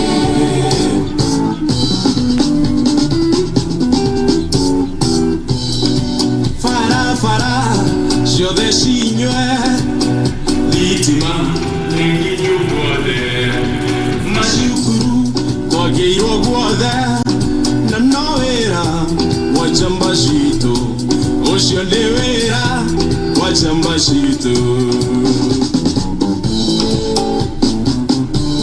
Anjanda iria nyano irathi na mbere mathibitarĩ gwakwa nginya icagi-inĩ korio kĩibanda mawĩra makoneka chamba citũ nĩ bau tũthiĩ na mbere nĩgĩakorwo ithuothe nĩtũkenete biũ. Uhuru Kenyatta mwĩna tongoria othe Ngai amũrathimage na mũgitĩre nĩ wĩra mwega mũrutĩire bũrũri na mũmenyage inyuothe mwĩ mashujaa. Sababu wewe shujaa, mimi shujaa, nitonyitane hamwe tũthiĩ na mbere. wewe jaba, Niende jaba, tushikane pamoja tusonge mbele. sababu wewe shujaa, Mimi shujaa, tushikane pamoja tusonge mbele.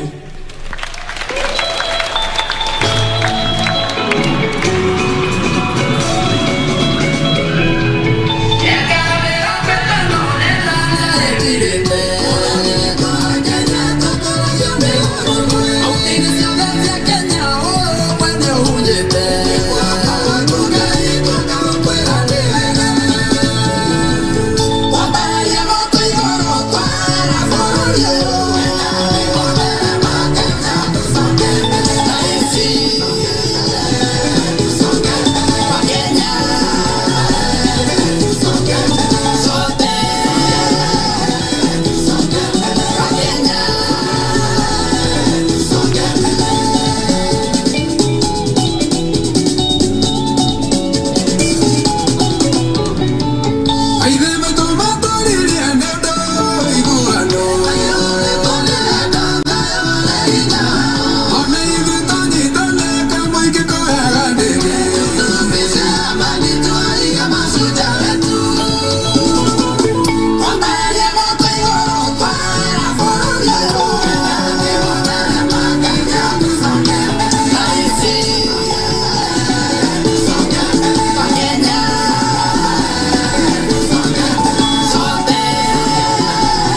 thank you muno. Nĩtũcokeria Ngai ngatho ciakwa cia mwanya nĩgũtũhe mũtongoria mwega wĩna nyingĩ nĩtũhunjĩirie wendani ũrũmwe na thayũ na nĩkĩo tũragũkũngũĩra wĩcunja. Najivunia nchi yangu, kuruhama na bũrũri wakwa. Umoja wetu ni nguvu yetu, tusonge mbele kwa pamoja.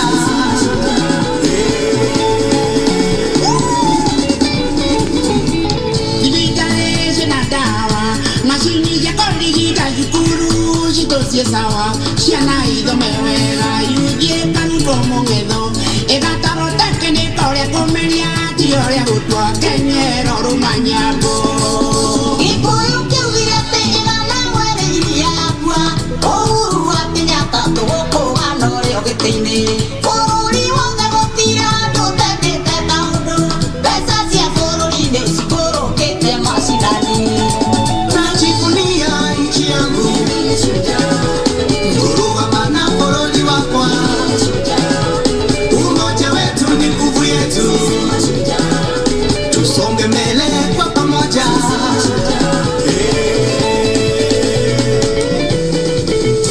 Mwini wa jukia neigire ate jukia ne aithiro na moko ino aithiro tunge kemenanira ke maendeleo tenamo niaciaria itu magurire magĩtũathĩra ithege tĩmoigagĩrũrũke. Ũyũ nĩ mũthenya mũnene, mũthenya wa njorua cia bũrũri. Sisi wa Kenya pamoja tusonge mbele. Ngoja rũgama itũthũmbũthe njorua cia rwĩmbo nĩciokire. Sisi wa Kenya pamoja tusonge mbele. Alige mĩciĩ na bũrũri wĩra nĩ mũrute. Sisi wa Kenya pamoja tusonge mbele. Maendeleo nĩtuonete thayũ o hamwe na ũrũmwe. Sisi wa Kenya pamoja tusonge mbele. Najivunia nchi yangu, kuruhama na bũrũri wakwa. Umoja wetu ni nguvu yetu, tusonge mbele kwa pamoja.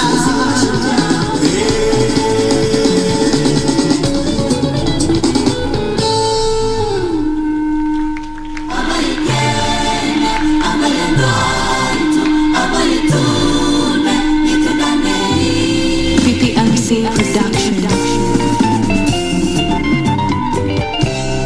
Kenya yangu, jukumu la mimi ni shujaa, mimi mzalendo. Nchi yangu, jukumu langu, mimi ni shujaa, mimi mzalendo. Jukumu langu, mimi mzalendo. Napenda Kenya.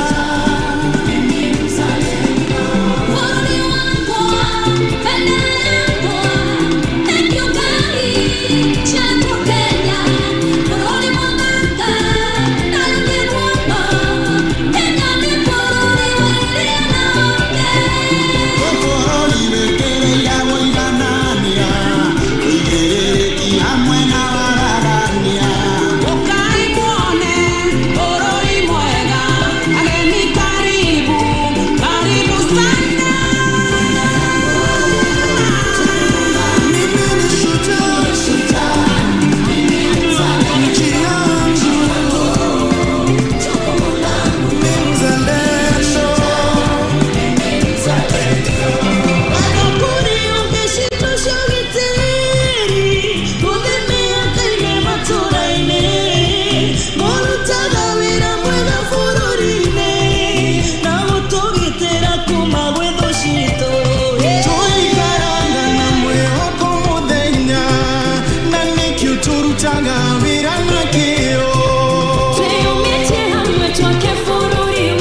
abai Kenya, abai andũ aitũ, rekei tuge nĩ tukenei. Tuwapongeze tena wasanii wetu kwa makofi.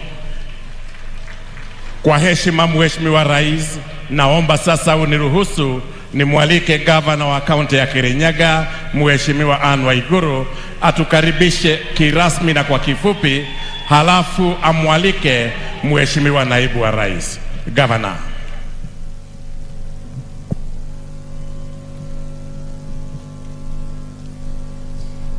Your Excellency, the President of the Republic of Kenya, Commander-in-Chief of the Defense Forces, Uhuru Muigai Kenyatta, and Her Excellency, the First Lady, Her Excellency Margaret Kenyatta.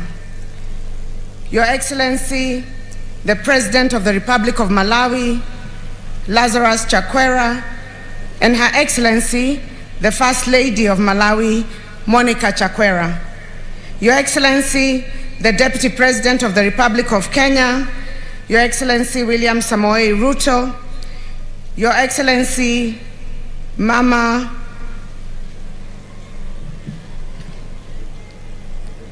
Rachel Ruto, the Right Honorable former Prime Minister Raila Amolo Odinga, fellow governors present here today, honorable cabinet secretaries present, Your Excellency, ambassadors and high commissioners, honorable senators, members of parliament and county assemblies, wananchi wenzangu, mabibi na mabwana, hamjambo.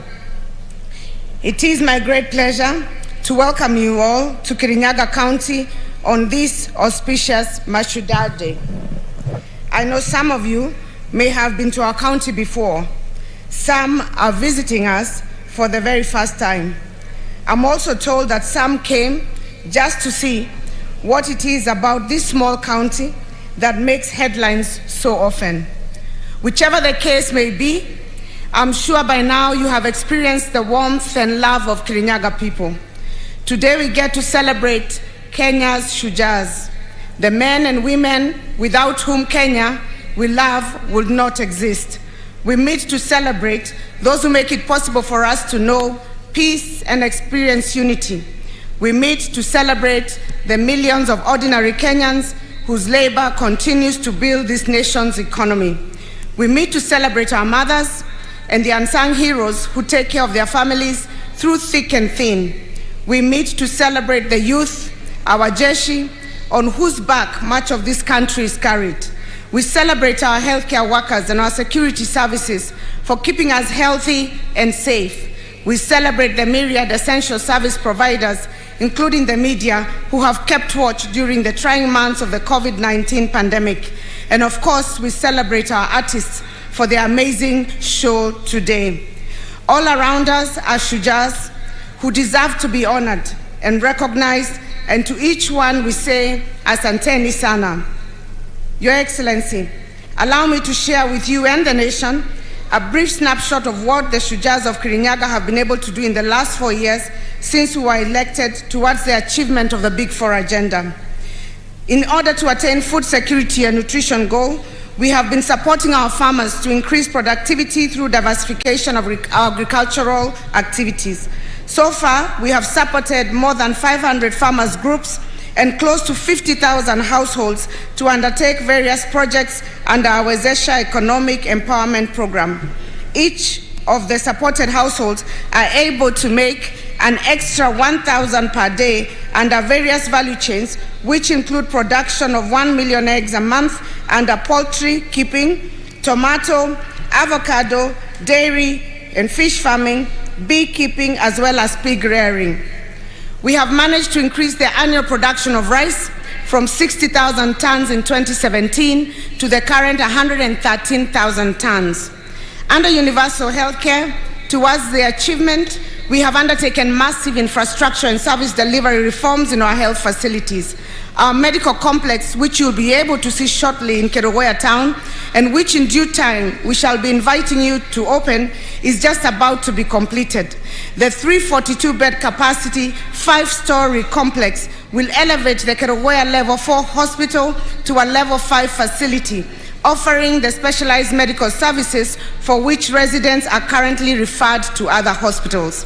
The ultra-modern hospital, which has an ICU, HDU, an oncology center, and a burns unit, among others, state-of-the-art amenities, will be the first one in the region to match the standards of some of the country's most reputable private hospitals.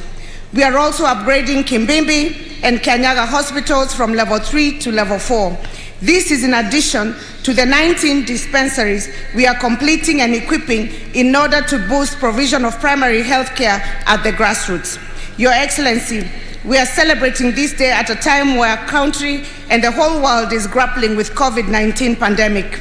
We are grateful to you for the support you have received from your government towards acceleration of mass vaccination among our residents. Through your help, we have so far vaccinated over 105,000 people against COVID-19 in Kirinyaga County. Your Excellency, in order to provide a conducive environment for our traders, most who deal in fresh produce, we have so far constructed 15 modern markets in various towns. We have also constructed about 25,000 square meters of cabro car parks and pavements in our major towns, and we are currently undertaking 30,000 square meters of cabro paving in Wanguru town. Kirinyaga County produces around 62,000 tons of tomatoes each year, a lot of which goes to waste. We're in the final stages of getting a clearance for a tomato processing plant.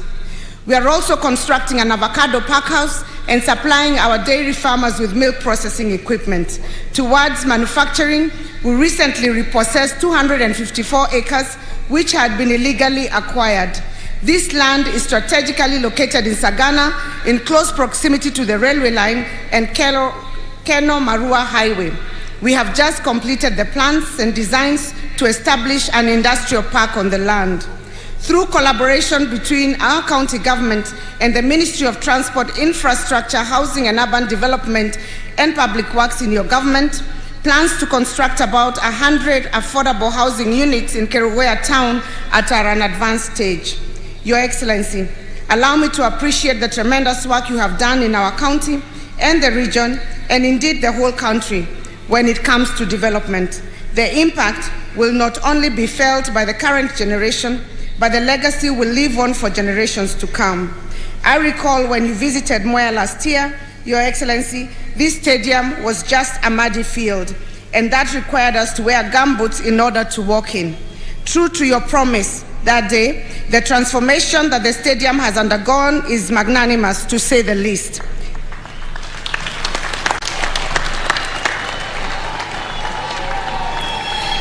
Among other impacts, it will greatly enhance sports talent, development, as well as the country's economic growth. In conclusion, Your Excellency, we most humbly welcome you to tour our county, should your busy schedule allow.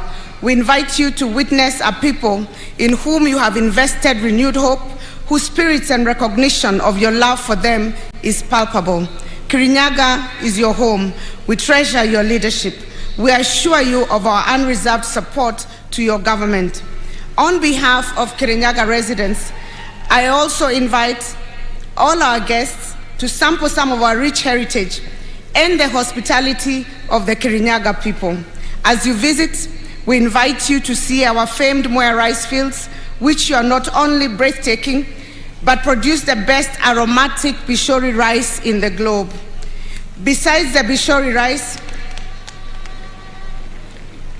we also produce some of the best world-rated tea and coffee, and as a way of promoting our farmers, I invite you to buy a kilo or two of these products before leaving the county.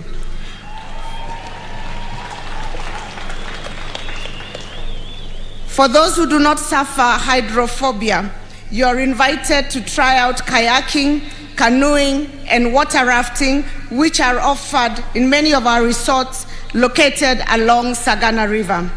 The river is recognized for hosting national and international water sports, and I'm sure you'll get an experience of a lifetime. For those who do not love water sporting, exploring other adventures such as zip lining, canopy walking, and archery will be just as good. I would like to once again thank you all on behalf of Kirinyaga people for bestowing upon us the privilege of hosting this auspicious occasion. God bless you, God bless Kirinyaga, and God bless Kenya.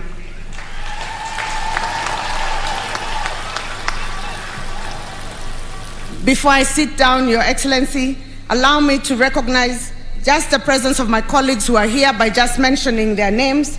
I'd like to recognize the Chair of the Council of Governors, His Excellency Martin Wambora from Embu, Deputy Vice Chair of the Council of Governors, Your Excellency James Ongwae from Kisii, Excellency Francis Kememia from Nyandarua, Excellency Governor Nderitu Mureithi from Laikipia, Excellency Mwangi Wairia from Murang'a, Excellency James Nyoro from Kiambu, Excellency Professor Anyang' Nyong'o from Kisumu, Excellency Colonel Rasanga from Siaya, Excellency Mutahi Kahiga from Nyeri, and Excellency Ali Hassan Joho 001 from Mombasa. And also Her Excellency Anne Kananu from Nairobi. Deputy Governors present is Deputy Governor Peter Ndamberi from Kirinyaga and Deputy Governor Caroline Karugu from Nyeri. Before I welcome His Excellency the Deputy President to speak, Your Excellency, allow me to invite the Right Honorable former Prime Minister Raila Amolo Odinga to greet the Kirinyaga people.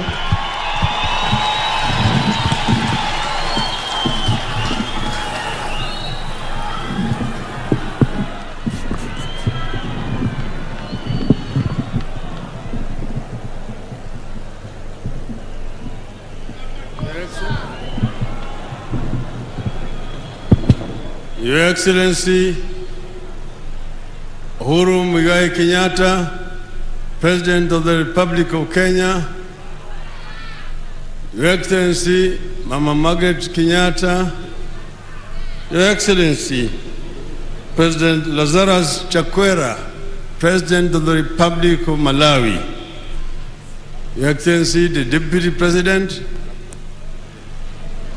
all distinguished guests, ladies and gentlemen, Muriega Andua Kirinyaga Avai.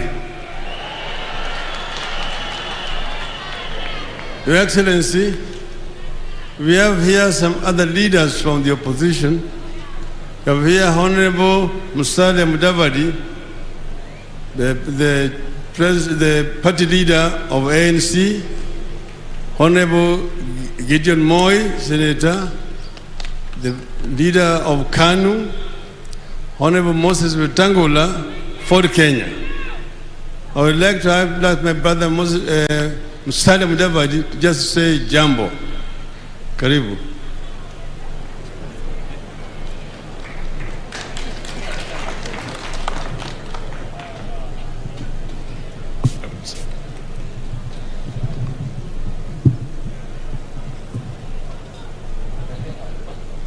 Your Excellency, the President of the Republic of Kenya, Honorable Uhuru Muigai Kenyatta,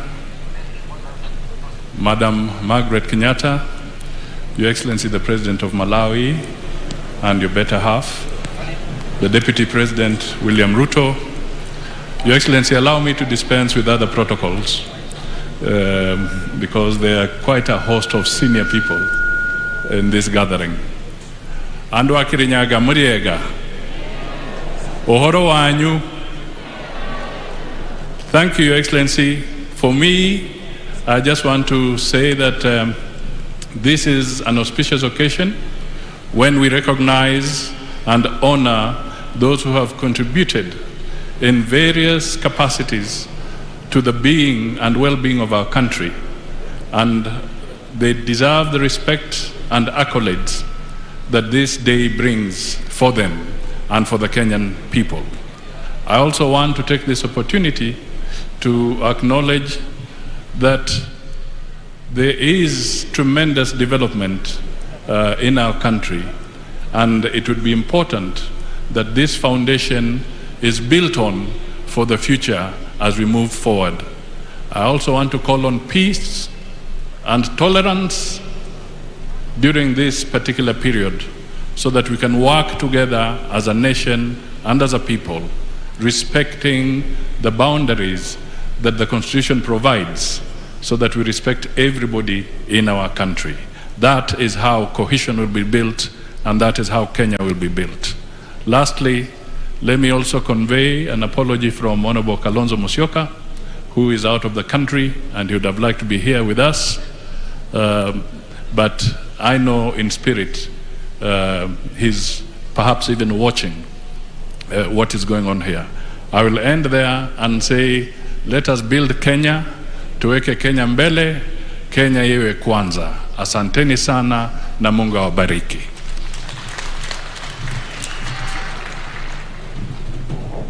Your Excellency, Mashujaa Day gives us an opportunity to remember where we are coming from and where we are going. It used to be called Kenyatta Day, but during the new constitution it was converted to Mashujaa Day to celebrate all the heroes who have contributed in one way or the other for the betterment of life of our country. Today we remember heroes like Wayaki Wahinga, who was buried alive by the colonialists. We remember people like Hari Dhuku, who was banished by the colonialists and detained in Kismayu. We also remember those Mau generals, Your Excellency. People like General Madenge, Kang'ethe, Kimathi, Kasam Jogu, Mware Mariama, na Baimungu, just to say a few, were not madmen to take up arms and go into the bush to fight the mighty British army. They were truly Kenyan patriots. Neither were the Kapenguria Six, led by Jomo Kenyatta, Fred Kubai, Kungu Karumba, Bilal Kagia, Paul Ngei, Achieng' Oneko. These were true Kenyan heroes of that time. Your Excellency, recently I visited Maito Mukami Kimathi, and she's sending her greetings to this audience today. And she says she's unable to come and join in this celebration because she's ailing. Some of the wounds inflicted during her detention in those days in Kamiti, where she was also a guest together with Mama Ngina Kenyatta. Not many people know that Mama Ngina Kenyatta was also a political detainee in those days. So we celebrate these people. Your Excellency, this region of our country contributed immensely to the struggle for independence of our country. When the state of emergency was declared, people from this area had to carry passbooks to move around and get movement permits. Your Excellency, I'm carrying here a passbook that is called Kikuyu Embu Meru Passbook. And it reads that this gentleman, his registration number was 1621, Simon Warorwa, son of Ngugi, tribe Kikuyu, district Fort Hall, location Gatanga, Chief Ndungu, and sublocation Rugeda and occupation clerk. It says permit to move from one place to the other. This is what inspired the people to rise up against the colonial regime because of the humiliation. Your Excellency, we celebrate heroes like Bishop Gitari from this region, Ngugi wa Thiong'o, Michere Mugo, Wangari Maathai, Ken Matiba, Charles Rubia, Reverend Timothy Njoya. We have here, Your Excellency, two ladies. One, the first woman to become a Chief Justice, Madam Martha Karua, Martha Koome. She is a hero and how right she was in trenches with us during the second liberation. You have also here Madam Martha Karua, another hero. And then we have one of the first governors, women governors, Madam Anne Waiguru, governor of this great country of Kirinyaga. But Your Excellency, we have also other heroes in the field of music like Joseph Kamaru, the late, John De Matthew, Gatorora De Samido, who are also great heroes from this region. Finally, Your Excellency, my hero, the former president, your predecessor, Mwai Kibaki. Mwai Kibaki must be celebrated as a hero in this country.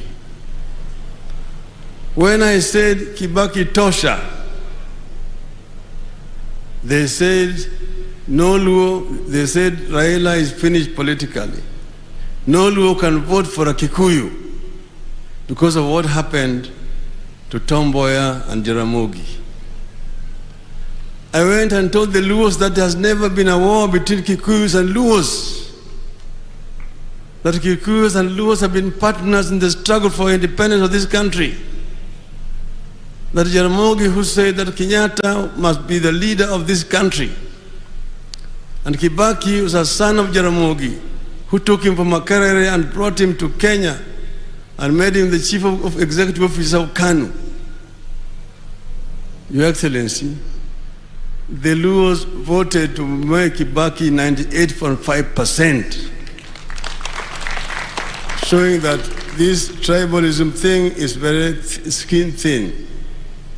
But then, Your Excellency, Honorable Kibaki got an accident and could not campaign. You campaigned for Mwai Kibaki. We saw him on a wheelchair in Nairobi.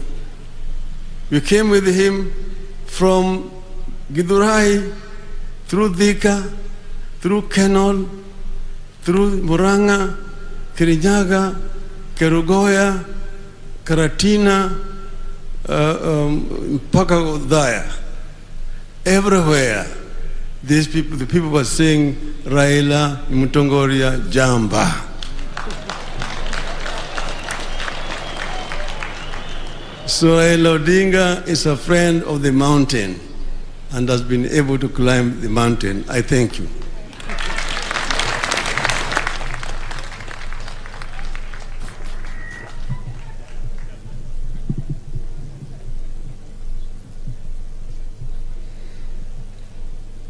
Sincere apologies. I did not recognize in my protocol, and I'd like to recognize the presence of the Chief Justice of the Republic of Kenya, Her Ladyship Martha Koome, the Speaker of the National Assembly, Honorable Justin Muturi, and the Speaker of Senate, Ken Lusaka. Allow me to also recognize County Assembly members from Kirinyaga County who are present, and the County Executive of Kirinyaga. It is now my singular duty and honor to invite His Excellency, the Deputy President of the Republic of Kenya, Your Excellency, Honorable William Samoei Ruto, to speak and invite the President.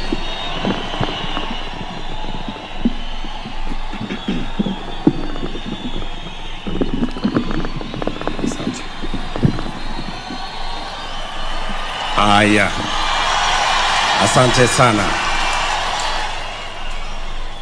Mheshimiwa Rais wa Jamhuri yetu ya Kenya, Your Excellency Uhuru Muigai Kenyatta,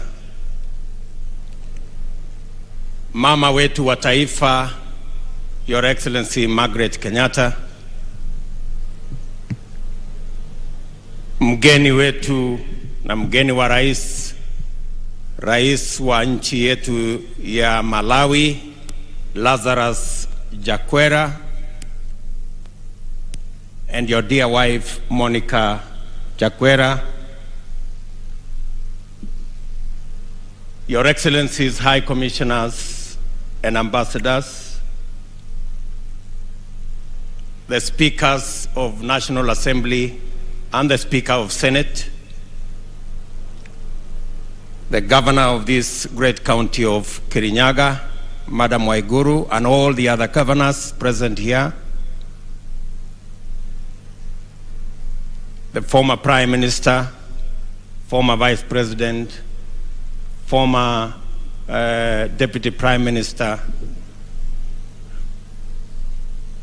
Amiri mkuu wa majeshi yetu na wale wengine wote, mawaziri walio hapa, makatibu, ndugu wananchi wa Kirinyaga, hamjambo.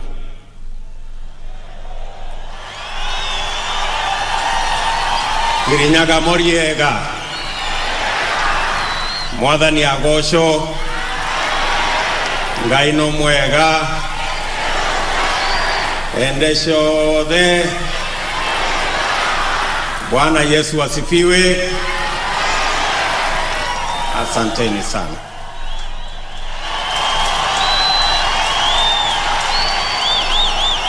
Your Excellency, I want to take this very opportunity to thank you for making the decision that national celebrations will not only be held in Nairobi, but it will be held in our counties. And thank the people of Kirinyaga for this beautiful ceremony. They have hosted you in this Kirinyaga Stadium. We came here, Your Excellency, you remember, 4 years ago, and this place was very muddy. Today, we have a world-class stadium because of your commitment to the development of our country. This Mashujaa Day, we celebrate the many people who worked so hard, paid a huge price for us to be the nation that we are today. We celebrate them for their selfless sacrifice that today makes us a nation. Your Excellency, we celebrate the heroes of now, our men and women in uniform who keep our borders, our families, and our children safe. We celebrate our farmers who wake up early and sleep late to make sure that we have a meal on our tables. We celebrate every Kenyan who wakes up early, get to work, pay their taxes so that Kenya can continue to be a sovereign nation. Your Excellency, we celebrate you as our leader.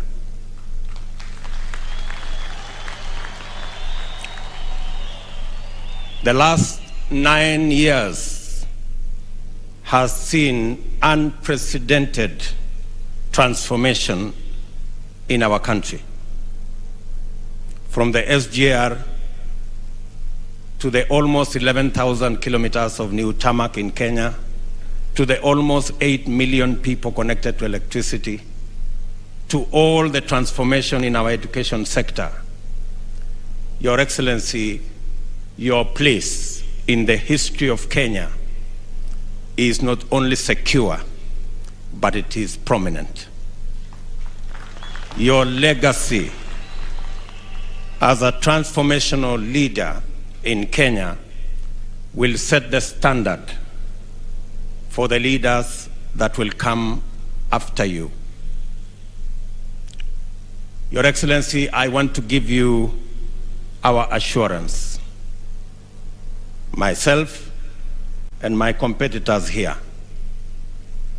that we will build on the legacy that you have set, and we will ensure that nothing that you will leave behind is left incomplete.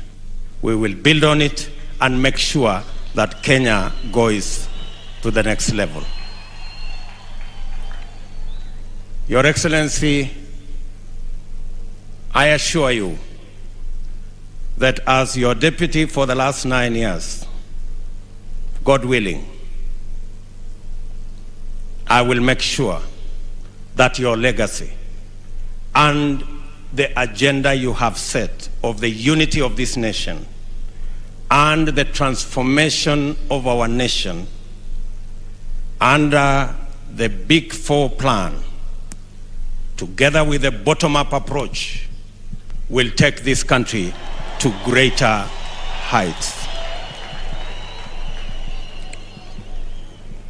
Your Excellency, this is a very important day for us as a nation, and you have set the standard for us. We will work together as a people in a peaceful manner, respecting everybody's right, being tolerant and peaceful, because we do not have another nation. This is the only Kenya we have, and it is our duty to protect it.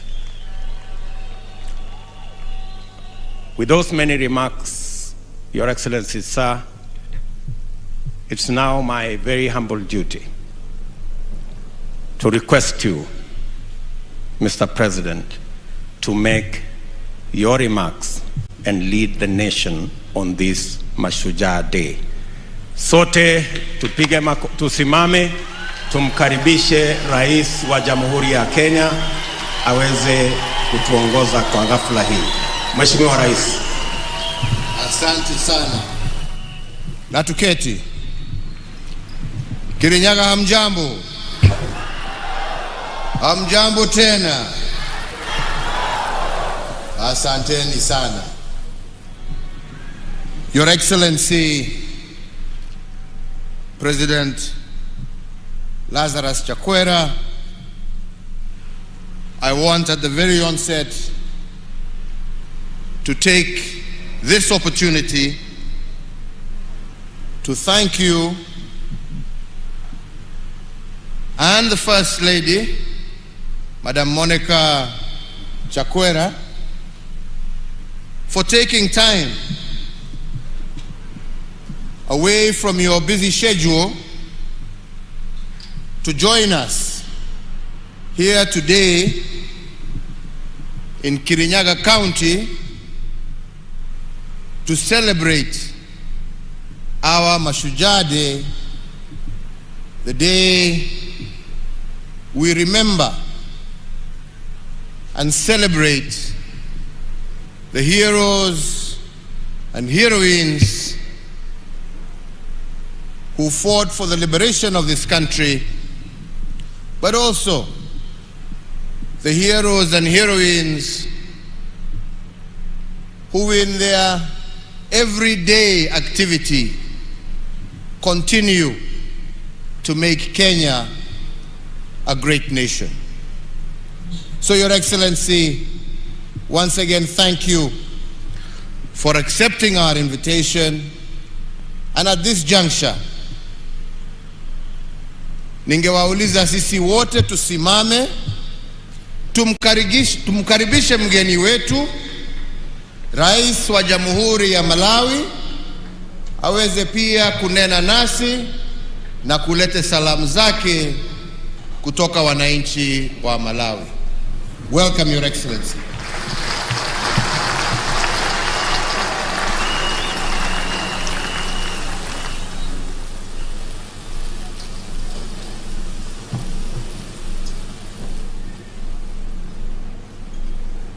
Your Excellency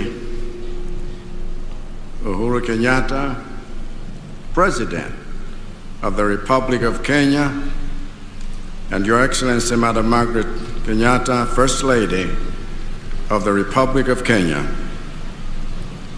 Your Excellency Madam Monica Chakwera, First Lady of the Republic of Malawi, Your Excellency William Ruto, Deputy President of the Republic of Kenya, and Madam Rachel Ruto, Your Honor Raila Odinga, former Prime Minister of the Republic of Kenya, Her Excellency Annie Waiguru, Governor of the Kirinyaga County, and all governors here present, all protocols observed.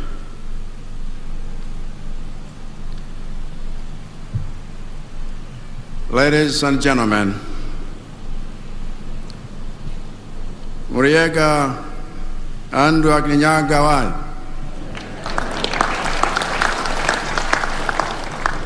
Habari zenu mwenzangu,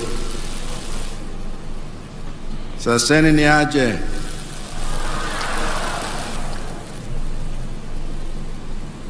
Mko poa? Malawi na Kenya ni ndugu wa miaka mingi sana. Tangia wakati wa baba zetu, wa nchi zetu, Mzee Jomo Kenyatta wa Kenya na Mzee Ngwazi Dora Kamsubanda wa Malawi. Mheshimiwa Rais, kuja kwetu leo kutembelea Kenya ni uthibitisho wa undugu wetu na umoja wetu. Naombeni wa Kenya na wa Malawi tudumishe umoja wetu, tujenge uchumi wetu wa nchi zetu, tusaidiane kudumisha amani katika nchi zetu na Afrika. Kwa niaba ya wananchi wa Malawi na kukaribisha Malawi, Mheshimiwa Rais Uhuru Kenyatta, karibu sana. Mungu awabariki watu wa Kenya wote. Asante sana.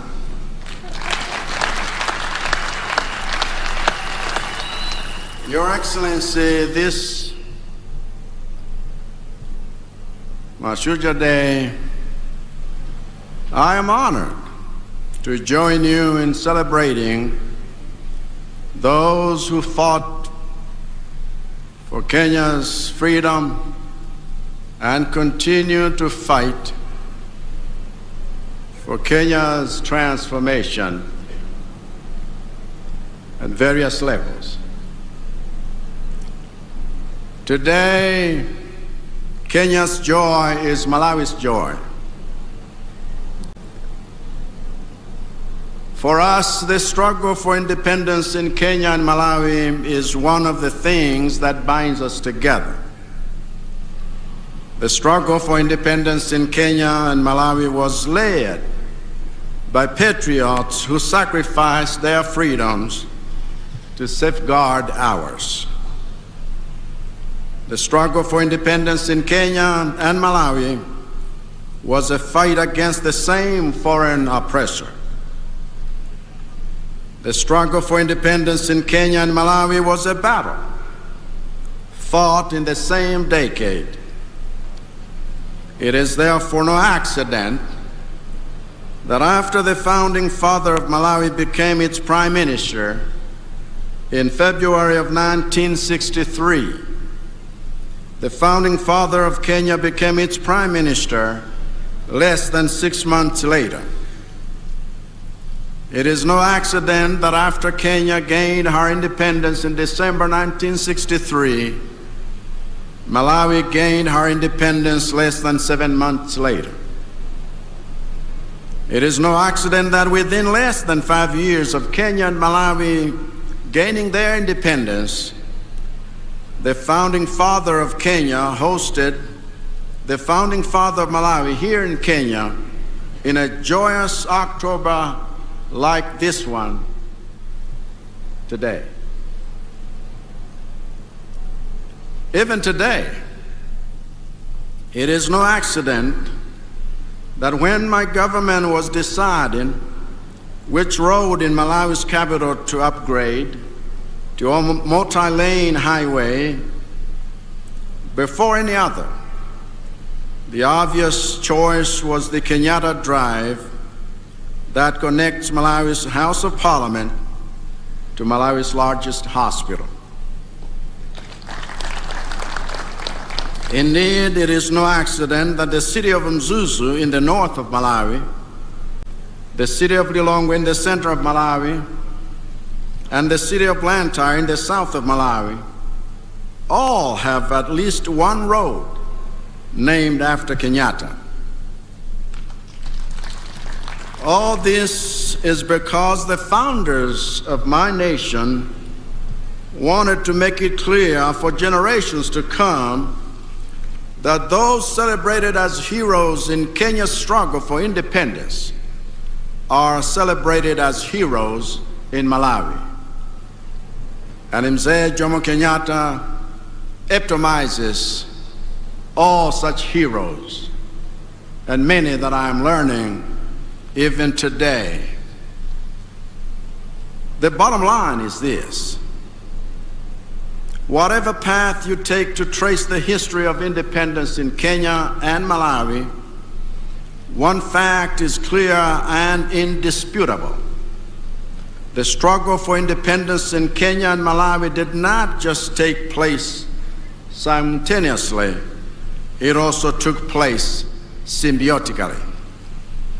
So by celebrating this day together, we renew our brotherhood in the struggles we face and share. By celebrating this day together, we rekindle the flames of love and friendship between our peoples. By celebrating this day together, we reignite the solidarity our nation's founders established between us. And by celebrating this day together, we rejoice in the freedoms that light our path into the future. And as I stand here with you all, I see that future. The future I see for our two nations is one of shared exchanges from shared hospitality. The future I see for our two nations is one of shared prosperity from our shared opportunities. The future I see for our two nations is one of shared victories from shared struggles. The future I see for our two nations is one of shared celebrations of shared heroes past, heroes present, and heroes future. It is we, Kenyans and Malawians, who must fight for that future. It is we, Kenyans and Malawians, who must pursue that future. So let us create that future, a future of peace, a future of transformation, a future of genuine love amongst ourselves, because Africans, this is the future we desire Let us build that future. Let us birth it, if we please. Let us become that future. And God bless Kenya and God bless Malawi. Asanteni sana, mabibi na mabwana. Nashukuru sana. Your Excellency.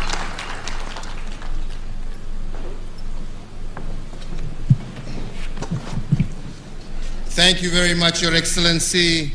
Tumpigie makofi tena ya kumshukuru. Asante na tuketi. Asante.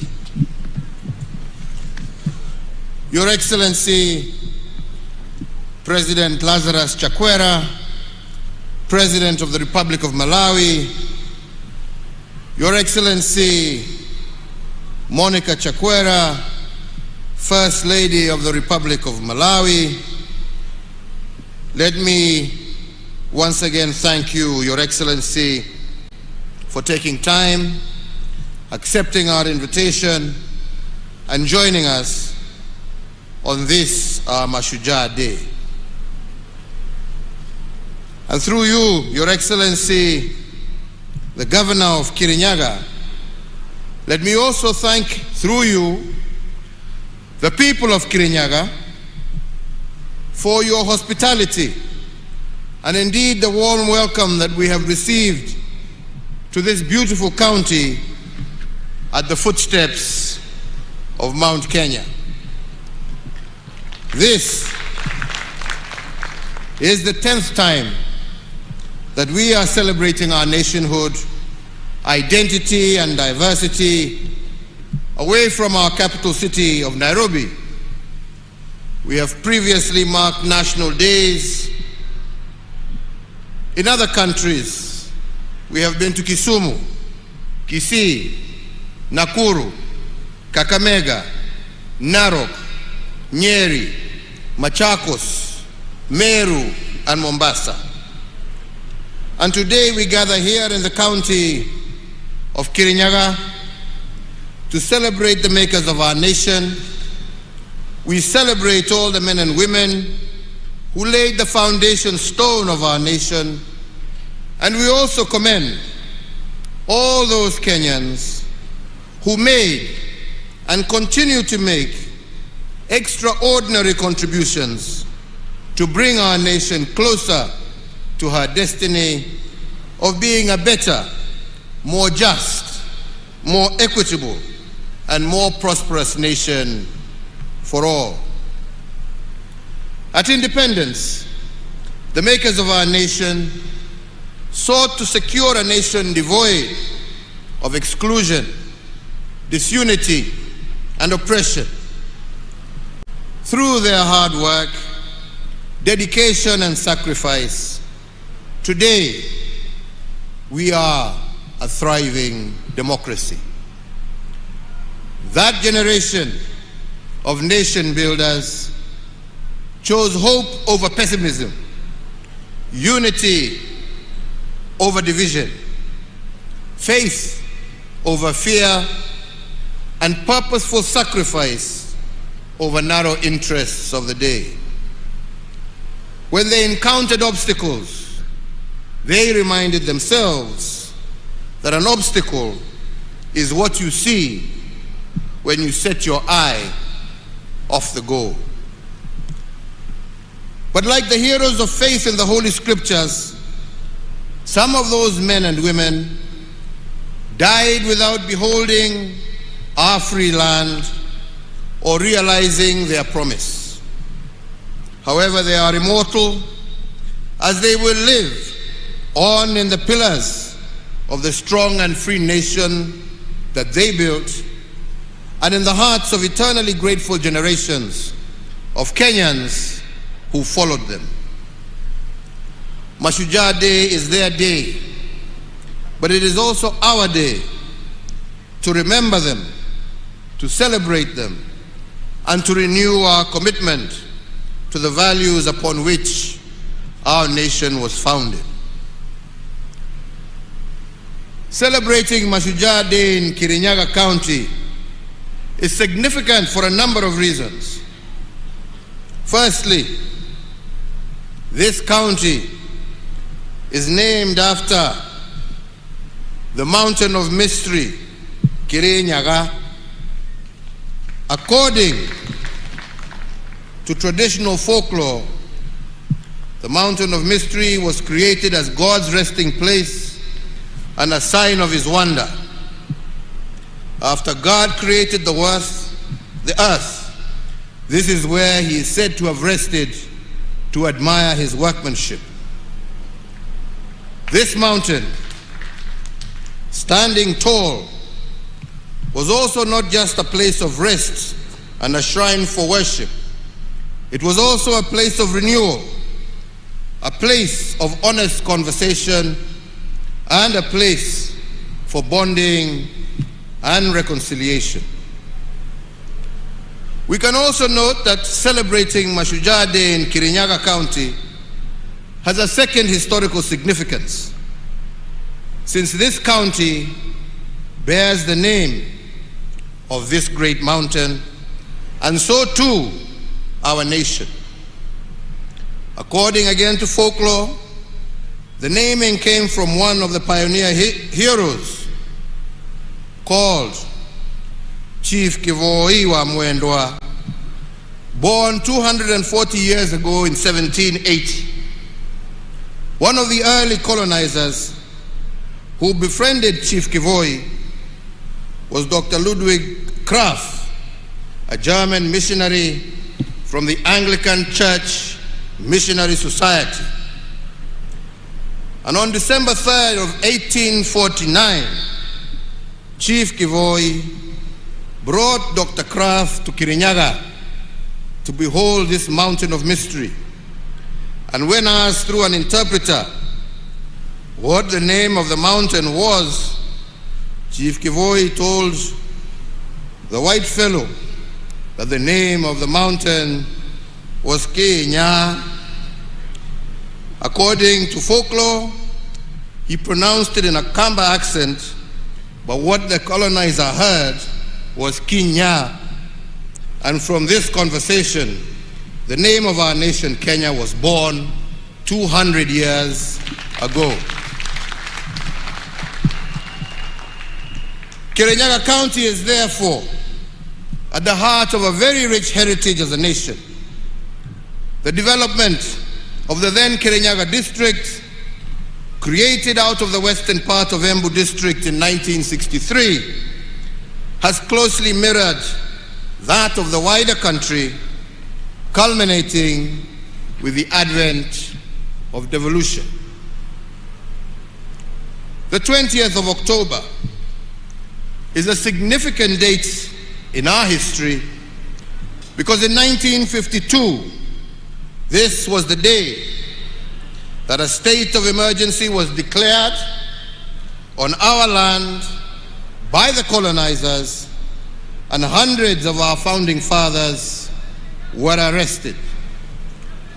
But when our founding fathers, led by the likes of Mzee Jomo Kenyatta, Jaramogi Oginga Odinga, Paul Ngei, Masinde Muliro, amongst others, overcame the darkness of the emergency period, a new order emerged.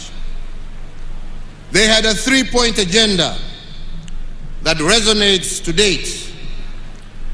They declared war on ignorance, poverty, and disease. And today that war is still on. It is a war we have inherited, and a war that shall also bestow on future generations. The commitment, as declared by our forefathers, is a sacred obligation today, and it is so from one generation to the next. Mzee Jomo Kenyatta, representing the founding fathers, had this to say on the task at hand. And he said, and I quote, that our children will learn about the heroes of the past, but our task is to make ourselves the architects of the future. This is a challenge he posed not only to his generation, but to all Kenyan generations to come. Each generation must not focus only on past heroism, but it must also continuously strive to be the architects of their own brighter future. For us to become architects of the future, we must begin by protecting what was left behind to us by the heroes who liberated this country, and in particular, we were charged with a great responsibility of taking care of our territorial integrity. Since the dawn of our republic, on many occasions, we have experienced territorial aggressions to the sanctity of our borders. Some have been driven from within and others from without. But the message of our founding fathers to these aggressors was simple: not an inch less, not an inch more. And this is the message that must reverberate across the collective quarters that are bent on annexing any part of the territory known as the Republic of Kenya. The resolve of our founding fathers rings as true today as it did then. Not an inch less, not an inch more. And we as Kenyans say this because we are a nation content with our country's bounty and also content with the splendor within our borders. So, fellow Kenyans, the transformation of our security sector has without doubt been one of the most significant endeavors of my administration. We continue to add new arrows in the quiver of our national security by retooling the resources and capacity of our security agencies. This visible transformation of our security organs has been done in honor of their national duty of defending our sovereignty, maintaining our territorial integrity, securing our borders, and preserving our cherished freedoms and our way of life. As an affirmation of this, today, Kenya's police to population ratio is at its highest level in our history and is higher than the UN prescribed standard. Similarly, in the last 8 years, we have undertaken the most consequential and expansive modernization of our military in our nation's history. We continue to tool and to retool our security resources to the highest standards in order to keep our people safe and secure and to preserve our territorial integrity in a just, fair, democratic, and safe country for all. But aside to this, we have also invested in the welfare of those charged with our security personnel, which include a review of their remuneration, benefits, and other allowances, upgrading of housing, provision of insurance, and increasing the capacity of the health facilities used by our security personnel. In addition to what we have already done, we are also building an additional 4 hospitals to cater for them and their dependents in recognition of the heavy toll placed on them and their families. Fellow Kenyans, ladies and gentlemen, now I must return to the subject of being architects of the future. When our founding fathers charged us with this task, what they told us is that the future is not a destination out there waiting for us. It is a destination that we create, block by block. It is like an open book that you write, page by page, moment by moment. But you do not realize it until you are met by unexpected challenges. Challenges like COVID-19. And then all of a sudden, you are placed upon the horns of a dilemma. You can either choose to see obstacles in every opportunity or opportunity in every obstacle. This, fellow Kenyans, is the foundation of any successful nation state. It is about choices. Yet, it is in moments like this that the true character of a nation and a people is revealed. I am proud to say that with the COVID-19 crisis, our state of mind as a government has been one of finding opportunities in every problem occasioned by COVID. Instead of focusing on what is, we have focused on what could be.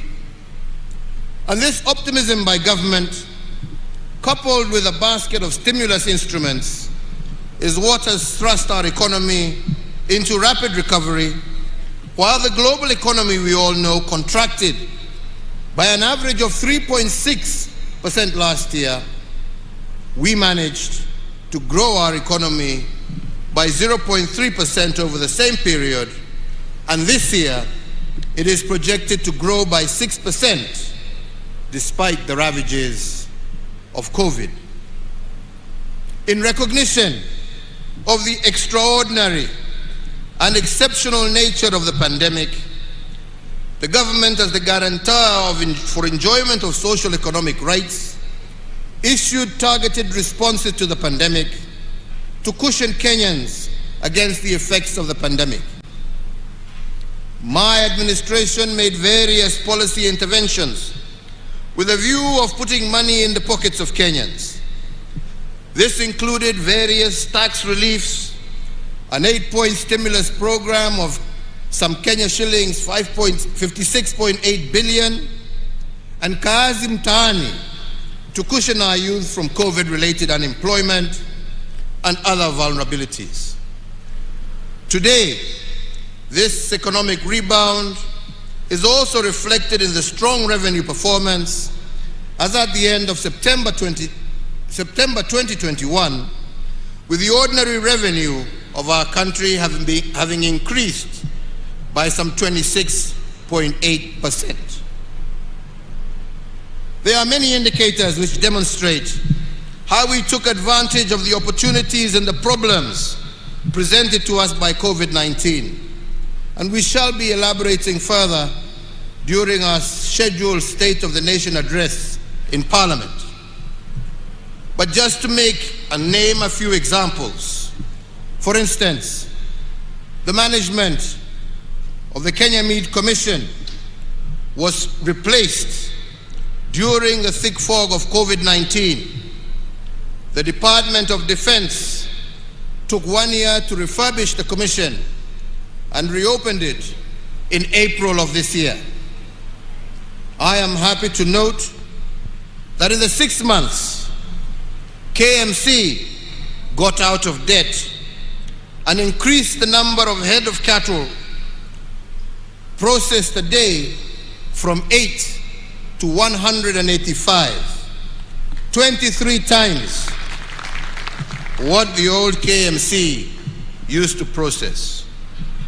Today, KMC is paying farmers within 72 hours for livestock delivered at a rate of Kenya shillings 185 per kilo for cattle.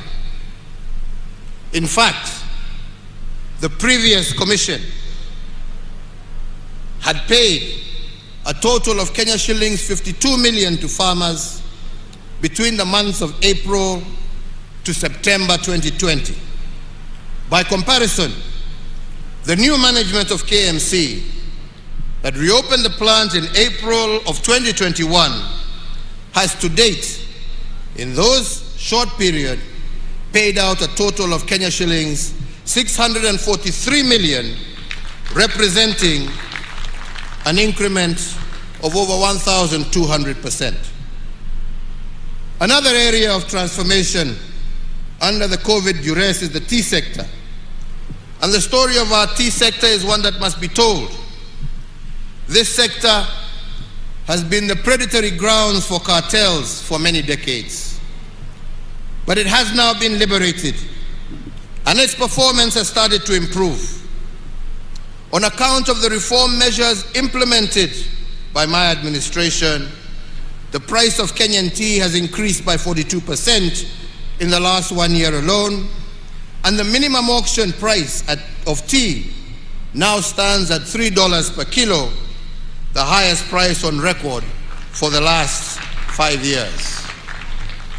Indeed, it is expected that our tea farmers will receive a healthy bonus at the end of June 2022, signaling a return to the good old days of Chai Bora, Pesa Bora.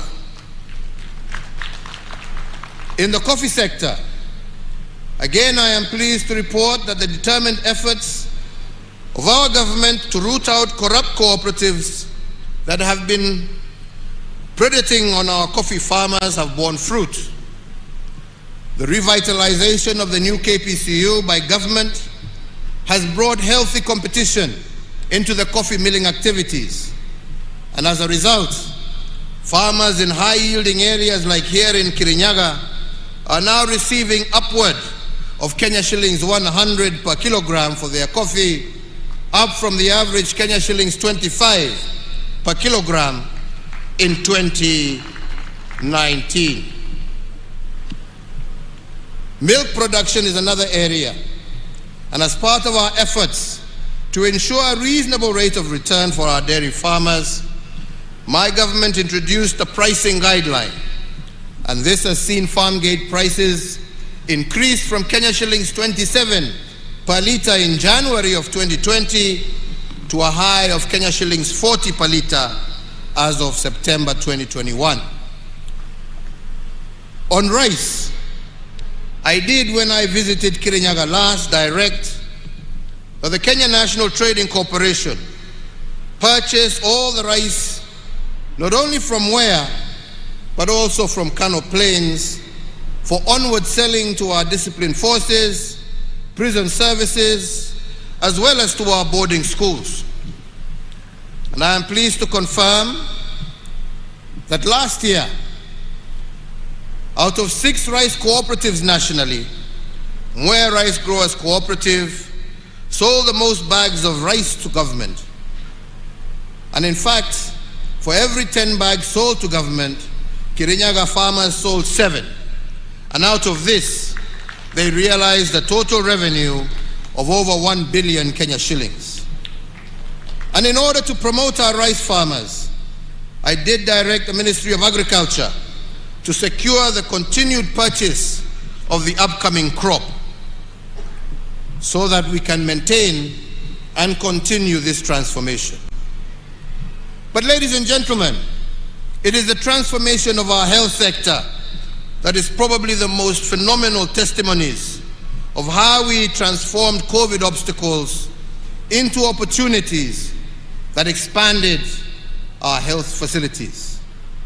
In Nairobi alone, we have constructed over the period and operationalized 15 level 2 and 3 hospitals in various informal settlements through the Nairobi Metropolitan Service. And there are another 15 currently under construction. One of the unintended benefits of the pandemic is that we have increased, as a country, our ICU capacity by an impressive 502%, from 180 to 651 ICU-ready beds across the country. And similarly, our total hospital bed capacity as a country has increased by 47% from 56,069 in the year 2013 to the current figure of 82,291 hospital beds spread throughout the country. During the COVID-19 pandemic, we have improved our oxygen generation capacity in all our public health facilities from 3 million liters per day in March of 2020 to 32 million liters per day in October of 2021. We have further increased the number of reference laboratories that can test for notifiable diseases of international concern and public health importance from one single laboratory in March of 2020 at the beginning of the pandemic to what we have today, which stands at 95. Fellow Kenyans, I just wish to remind you that at the beginning of the pandemic last year, we used to ship our samples for testing in South Africa, and the result turnaround time would be anything up to 5 days onwards. Today, we have our own capacity. These strategic diagnostic investments have strengthened the country's healthcare system, especially in response to the COVID-19 pandemic, and will propel us faster towards the attainment of universal health coverage and fortify our country's preparedness for future global health security challenges. The health workforce is a key pillar of every healthcare system, yet many times it turns out to be the weakest link, typically seen as a cost driver instead of an area for public and private investment in health service provision. In a bid to bridge the gap in human resources for health, the government has progressively recruited an additional 36,900 healthcare workers in the last 9 years, bringing total public health workforce to what it is today, 75,000 health workers. The mid-level healthcare worker plays a critical part and role in the health service delivery throughout all levels of care, specifically at the primary care level. And to this extent, we have expanded the capacity of our medical training colleges to train this critical mass of health experts from 28 KMTC campuses in 2013 to the current 71 campuses spread across 44 of our 47 counties. My administration has also put in place a comprehensive nationwide program to upgrade selected hospitals in all the 47 counties through provision of specialized modern state-of-the-art medical, diagnostic, and critical care equipment. Through the Managed Equipment Services project, whose objective was to improve access to quality specialized healthcare services throughout our country. Under this project, we have identified and equipped 115 hospitals with various theater equipment, 101 hospitals with various radiological and imaging equipment, 14 facilities with ICU equipment, and 54 facilities installed and commissioned renal equipment for dialysis. Through this massive investment, 628,000 people have benefited from theater services. 587,000 people have benefited from dialysis out of the 577 dialysis machines installed, and 23,574 people have benefited from ICU services, and over 5.7 million Kenyans have been served using the 22 MRI machines the 214 X-ray machines, the 83 CT scanners, and the 229 ultrasound equipment that we have installed in various hospitals. All these some investments have so far benefited over 6 million patients and saved our country an equivalent of 131 billion shillings. Ladies and gentlemen, just the other day, I opened the integrated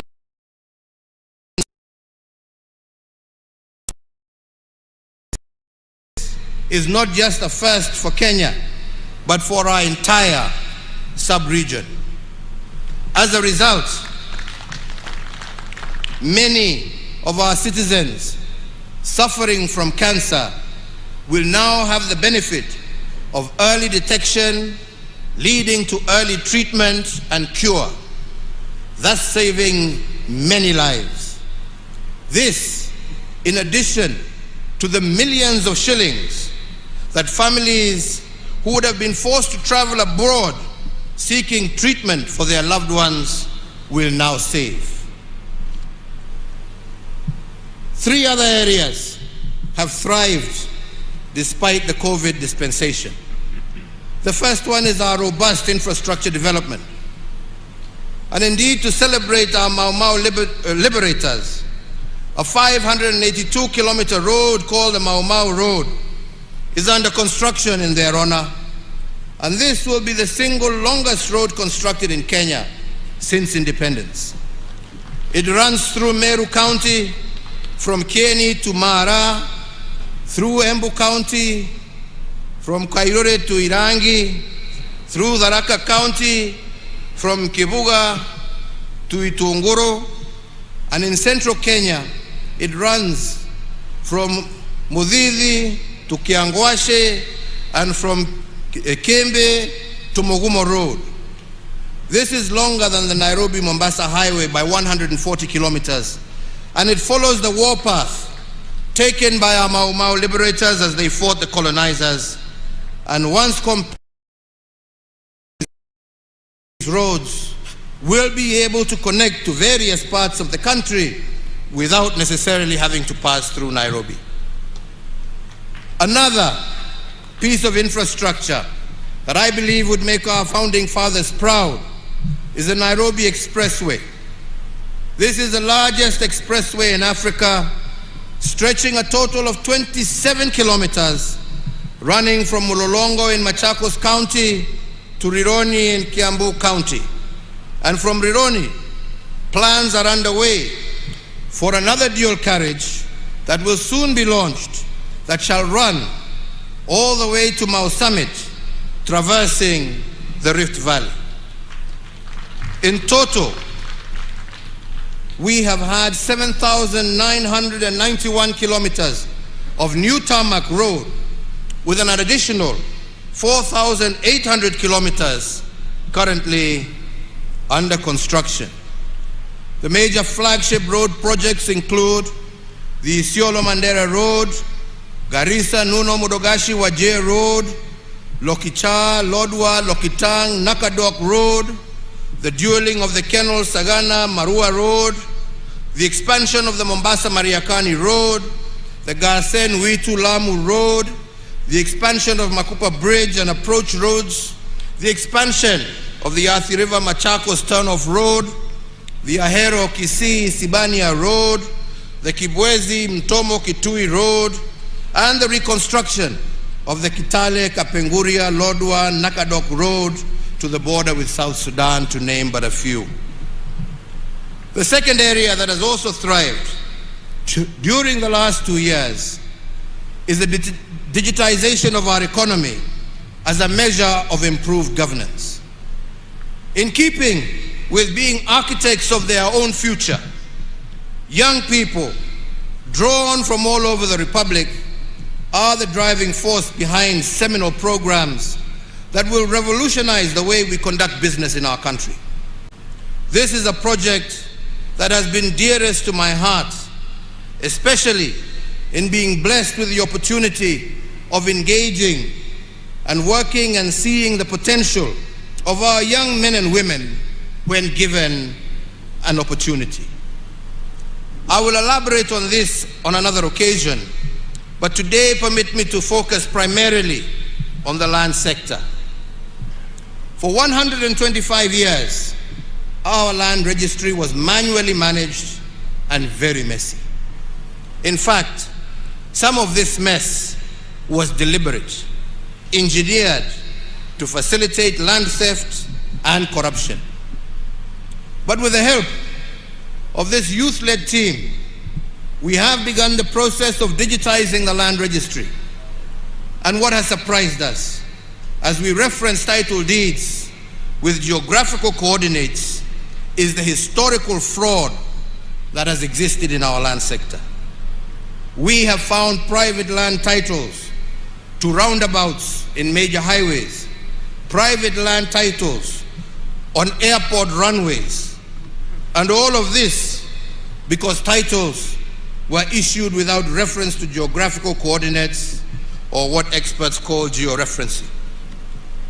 To stop land fraud, therefore, we are now in the process of cleaning all title deeds to ensure they have a corresponding geographical coordinate, and this will help stamp out the fake title deeds and restore the sanctity of the title deed as envisioned by our founding fathers. The major advantage in digitizing our land registry under the system now known as Ardhi Sasa is that where it took you a minimum of 6 months to do a single land transaction, this has now been reduced to 48 hours or 2 days in the registries that we have digitized. Where once it took 1 and sometimes 3 months to obtain an official land search, the Ardhi Sasa system will give you a land search result in 3 to 5 minutes. And now, with digitization, we have the platform to ensure that every inch of Kenya is mapped and all areas eligible for allocation and issuance of titles have an accurate, secure, and fraud-free system of issuance. It is my belief that after digitization, issues of land titling will be sorted out once and for all. And I say so because my administration has already issued 5.3 million titles under the manual registry in only 8 years. That is equivalent to the number of title deeds issued by the colonizers and the first 3 administrations combined in a total of 125 years. So I believe that if we have achieved 5.3 million titles in 8 years under an archaic system, how much more will we be able to achieve once the national system is completely digitized? Added to this, we have taken the independence era dream of decent, affordable shelter and used policy instruments and incentives to make it a reality. One such intervention is that anyone registered as a pensioner can withdraw up to 40% of their pension and use it to get a housing mortgage. Additionally, we have exempted first-time mortgage holders from payment on stamp duty, and in addition to a range of incentives for developers who build units under the Affordable Housing Program.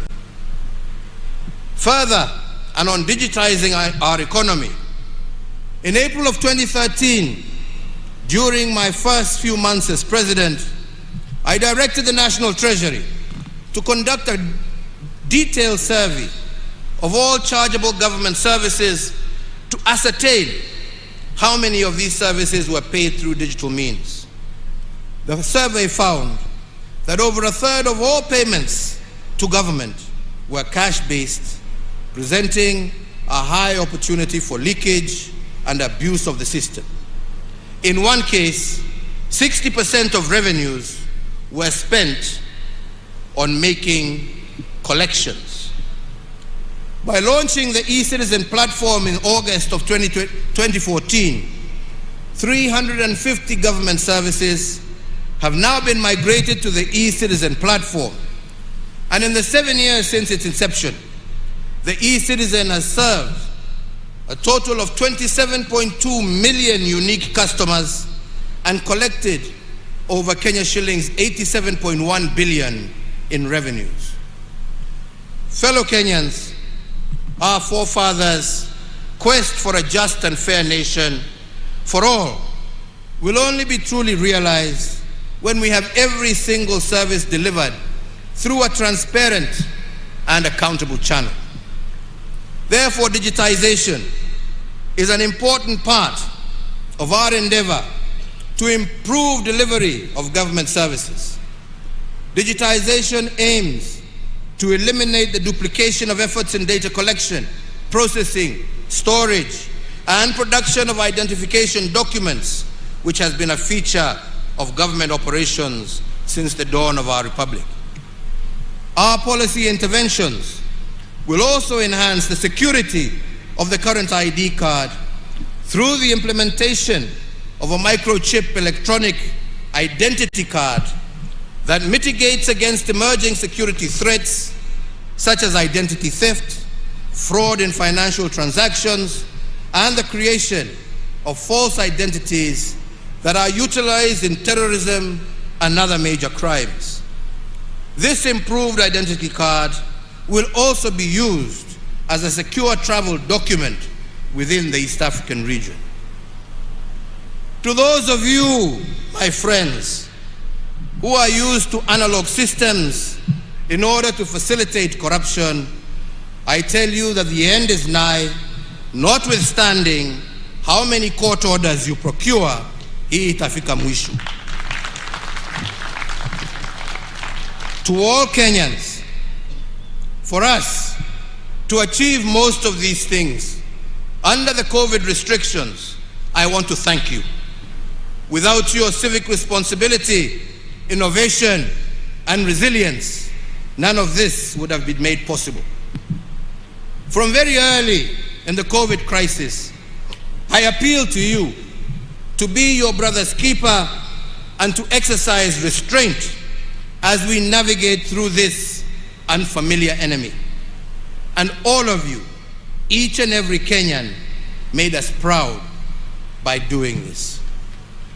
The vision of our forefathers was a nation free of ignorance. The remnants of ignorance will only be uprooted from our midst when we continuously build the capacity of our citizens to remain abreast with the demands for a rapidly changing world. It is against this backdrop that we instituted reforms in our education sector that led to the introduction of the competency-based curriculum, or CBC. As a mark of this seminal transition, we now have 2 cohorts of children in pre-primary and 5 cohorts of our children in primary school who are the pioneers of this groundbreaking curriculum.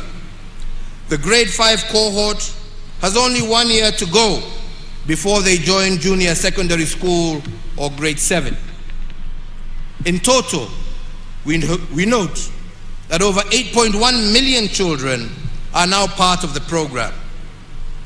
As a caring government and one that appreciates the solemn duty of the state to prepare every child for their destiny, we will continue enriching the curriculum to ensure that our children sharpen their talent and maximize their opportunities in keeping with our vision for a holistic growth of every child in Kenya.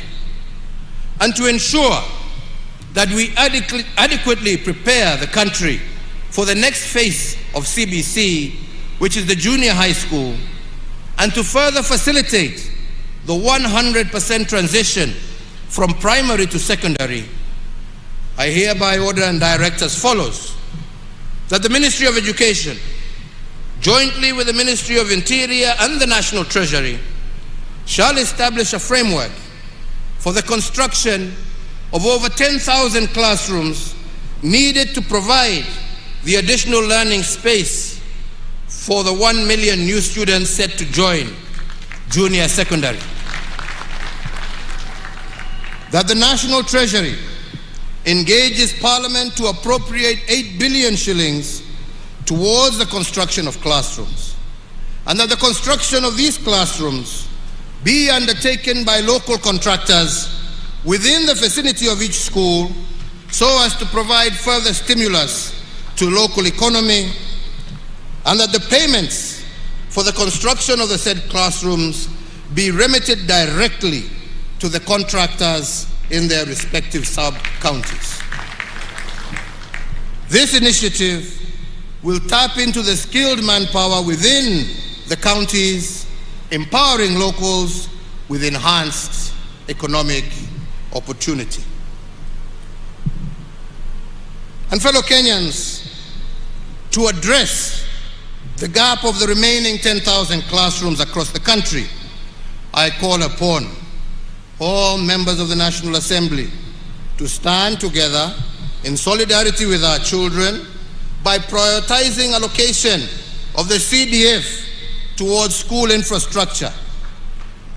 The timely program provides additional momentum to my administration's prioritization that no child is left behind in the transition from primary to secondary school.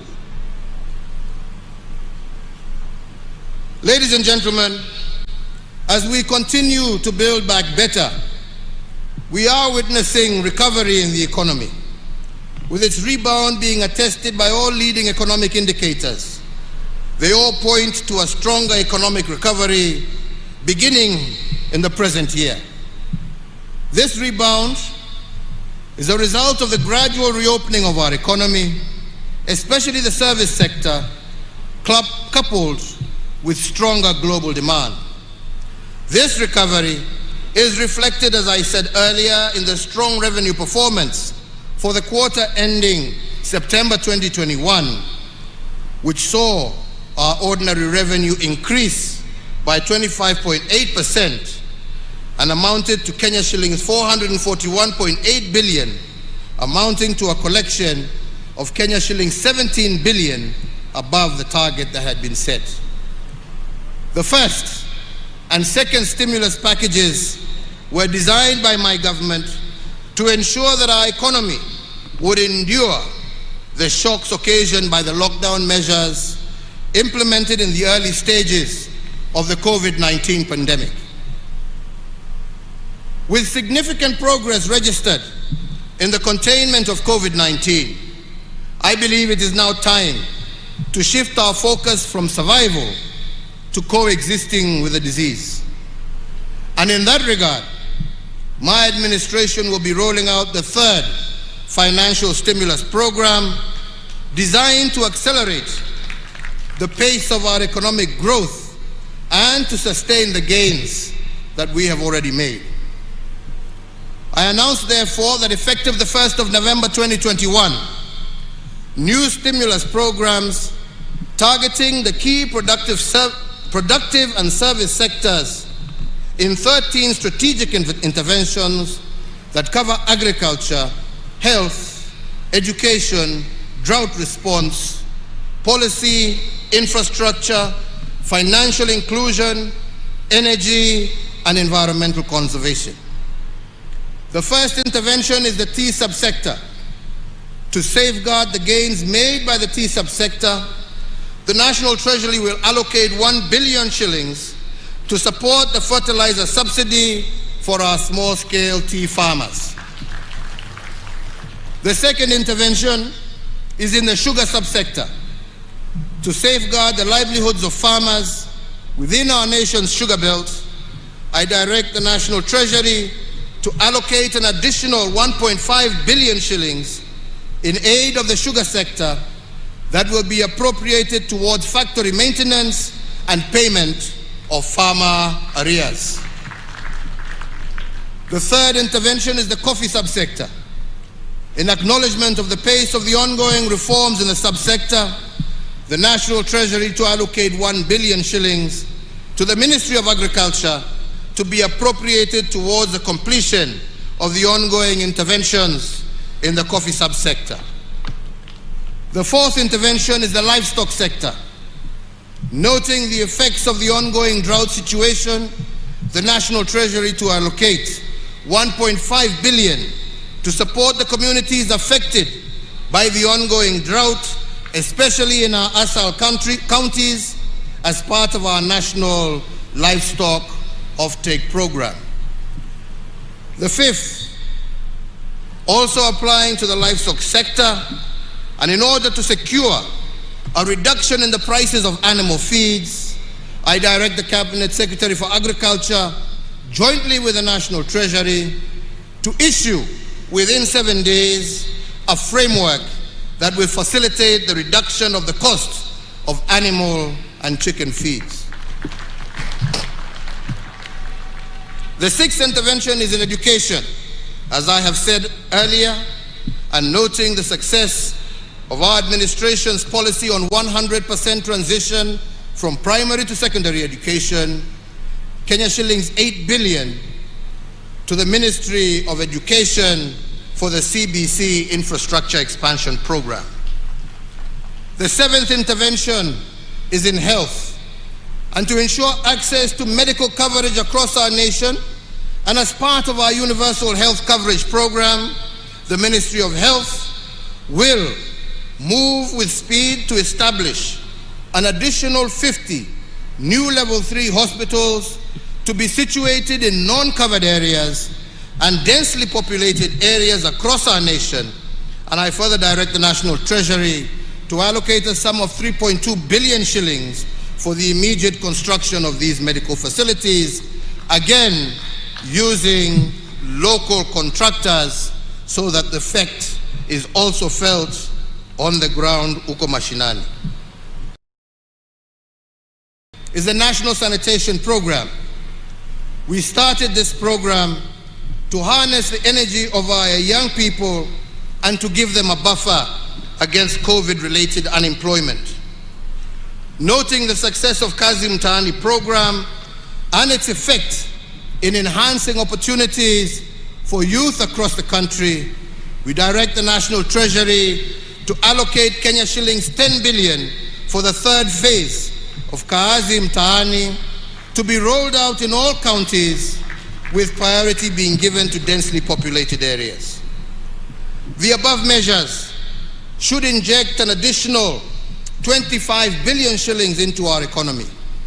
These new initiatives complement ongoing state interventions that are expected to sustain the momentum of recovery within the year's growth rate projected to be at 6%. The ninth intervention is on energy and petroleum. Being fully aware of the positive strides being made in our economic recovery, the gain stands the risk of being eroded by high energy prices. And to address the plight of our people, I do direct that the Ministry of Petroleum and Mining, jointly with the National Treasury, to develop by the 24th of December a framework for stabilization of petroleum prices so as to cushion Kenyans against the turbulence caused by the current volatility in fuel prices, and that B, the Ministry of Energy shall secure the full implementation of the report of the Presidential Task Force on review of power purchase agreements that establishes a pathway for the reduction of electricity prices by 30% by or before the 24th of December this year. I look forward to Kenyans being relieved of the burden of high tariffs by Christmas Day. The 10th intervention is in the banking sector. The transformation of our economy and the emergence of our nation as a financial hub is as a result of the efficiency secured by technology. The gains we have made in digitization of our financial processes and transactions have made it possible for us to better track and trace illicit flows of money. In view of these, we remain committed to the anti-money laundering and the combating of financing of terrorism CFT frameworks stipulated by the Proceeds of Crime and Anti-Money Laundering Act, POCALMA. These include the requirement for financial institutions to report cash transactions above US dollars 10,000. However, it should also be recognized that the implementation of the framework by banks has been onerous for micro, small, and medium enterprises, and cash still remains an important payment channel for MSMEs, representing 80% of all their financial transactions. Therefore, accordingly, the implementation of the cash transaction requirement by banks has not been facilitative of the operations of MSMEs, and to some extent has inhibited their growth. And in this regard, I further order the National Treasury, after consultation with other stakeholders, to immediately cause the upward revision of the cash transaction reporting threshold from the current mark of 1 million shillings, applicable to both withdrawals and deposits by customers. The financial institutions, however, will retain their reporting obligations to the Financial Reporting Center. The 11th intervention is to access to credit. Over the last decade, we have developed a robust credit information sharing mechanism for the banking sector, which enables Kenyans develop a credit history to enable them access to cheaper credit. This is an important pillar for pricing of loans. The COVID-19 pandemic, however, has adversely impacted businesses, particularly MSMEs, and as one of the COVID-19 emergency measures, we did previously suspend the listing with credit reference bureaus of borrowers whose loans were non-performing at the beginning of the pandemic. This suspension lasted for 6 months, from April to September of 2020, and provided relief, particularly to medium, small, and micro enterprises during the pandemic period. However, some of the MSMEs continue to struggle to get back to a sound footing following the adverse effects of the pandemic. So in that regard, and to further augment the interventions that we are making to give micro, small, and medium enterprises reprieve, I further order the National Treasury, in consultation with stakeholders, to secure the following additional measures to provide further space for recovery of micro, small, and medium enterprises. That the relevant authorities will, for loans less than 5 million, effect a moratorium of listings in CRBs for a period of 12 months to the end of September 2022. And further, borrowers with loans below 5 million and below, listed on the CRB from October 2020 to date, will not have that listing incorporated in their credit reports for the next 12 months ending September 2022. In addition to foregoing measures and to accelerate our economic recovery, I also urge all banks and financial institutions to accommodate customers who seek to restructure their banking facilities. The 12th intervention is digital financial services. In recognition of the importance of digital financing services, especially to the small-scale traders and the household at large, I do direct the National Treasury to engage all digital payment providers with an aim of deepening and expanding the use of the digital payment channels so that people can save more on their wallets and use them more. The 13th intervention is in the area of vaccine production. If there is anything that we have learned not only as Kenyans but as Africans, from the COVID-19 pandemic is the essence of self-reliance. As the first step towards this goal, we as a government have established a company to facilitate this venture in the name of Kenya Biovax Limited, and therefore the Ministry of Health should operationalize this company to build a form and fill and eventually manufacture vaccines in our country by Easter of next year. Fellow Kenyans, on the 29th of June 2021, during my 16th address on the COVID-19 pandemic, I pledged to the nation that by Christmas this year, we would have vaccinated over 10 million adults. Today, I am pleased to confirm to the nation that we are on course to realize this target. As of today, we have vaccinated 5 million adults. Owing to the compliance with the health protocols and guidelines on COVID-19, I have further noted with much appreciation that surge of infections has declined over the last 2 weeks, as characterized by the positivity rate of below 5% that has been registered over this period. I once again want to thank the people of Kenya for exercising an admirable degree of civic responsibility in this fight and truly being their brother's keepers. It is, however, important for all of us to appreciate that we are not yet out of the woods, and we must therefore continue to observe the containment measures as directed by the Ministry of Health, as this is the only way to sustain the gains we are making and guarantee the full reopening of our economy.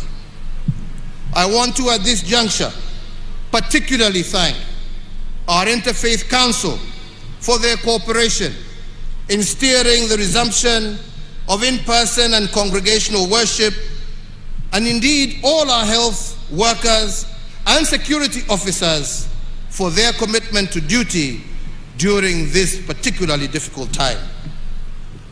So, fellow Kenyans, the National Emergency Response Committee on COVID-19 and the National Security Council have continued to monitor the evolution of the disease situation within our borders. And therefore, given the progress in containing this disease, the committee, jointly with the Council, has recommended a review of the existing containment measures. Accordingly, the number of persons gathering for in-person worship is now reviewed upwards from 1/3 of the congregants to 2/3, provided they adhere to all the health protocols. In the same regard, and by the authority vested in me as President, I hereby order and direct that the nationwide dusk to dawn curfew that has been in effect from the 27th of March 2020 be and is hereby vacated with immediate effect. Asante sana, God bless you and God bless Kenya. Asanteni sana. Basi kwa heshima naomba sote tusimame kwa ajili ya wimbo wa taifa. Ninaomba kwa heshima sote tusimame tafadhali kwa ajili ya wimbo wa taifa. Watamalize ndio.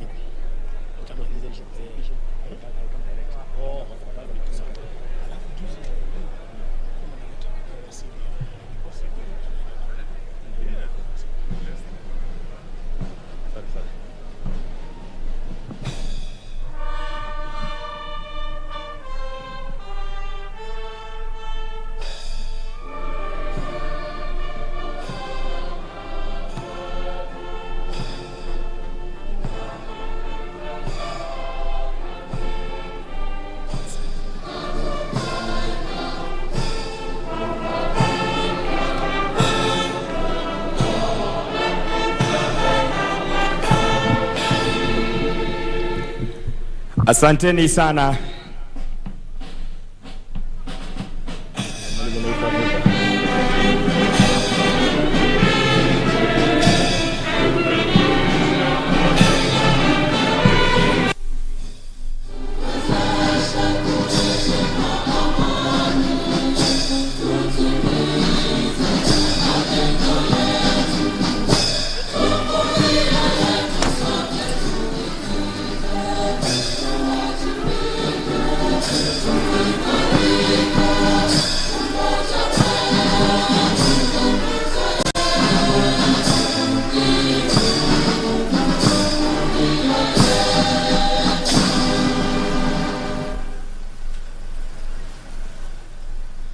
Baada ya hotuba ya Mheshimiwa Rais, nitaomba tuwe watulivu ili tuweze kutangaziwa itifaki ya kuondoka ya Kenya, na Mheshimiwa Bi Margaret Kenyatta wataondoka kwanza, na wale wengine tuwe watulivu ili tuweze kuongozwa katika itifaki. Tumhe nafasi Mheshimiwa Rais anapoondoka. Wale wengine wote tutatulia hadi tupewe itifaki ya kuondoka, the exit protocol. Anaondoka sasa Mheshimiwa Uhuru Kenyatta na Mheshimiwa Bi Margaret Kenyatta. Wale wengine tuwe watulivu tafadhali. Tutulie ili tuweze kuongozwa.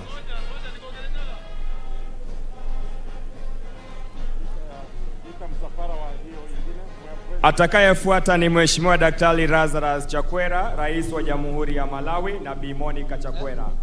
Tuwape nafasi hiyo ili waondoke kwa hiyo itifaki. Baada ya Mheshimiwa Uhuru Kenyatta kuondoka, utafuata msafara wa mgeni wetu Mheshimiwa Daktari Lazarus Chakwera na Mheshimiwa Bi Monica Chakwera.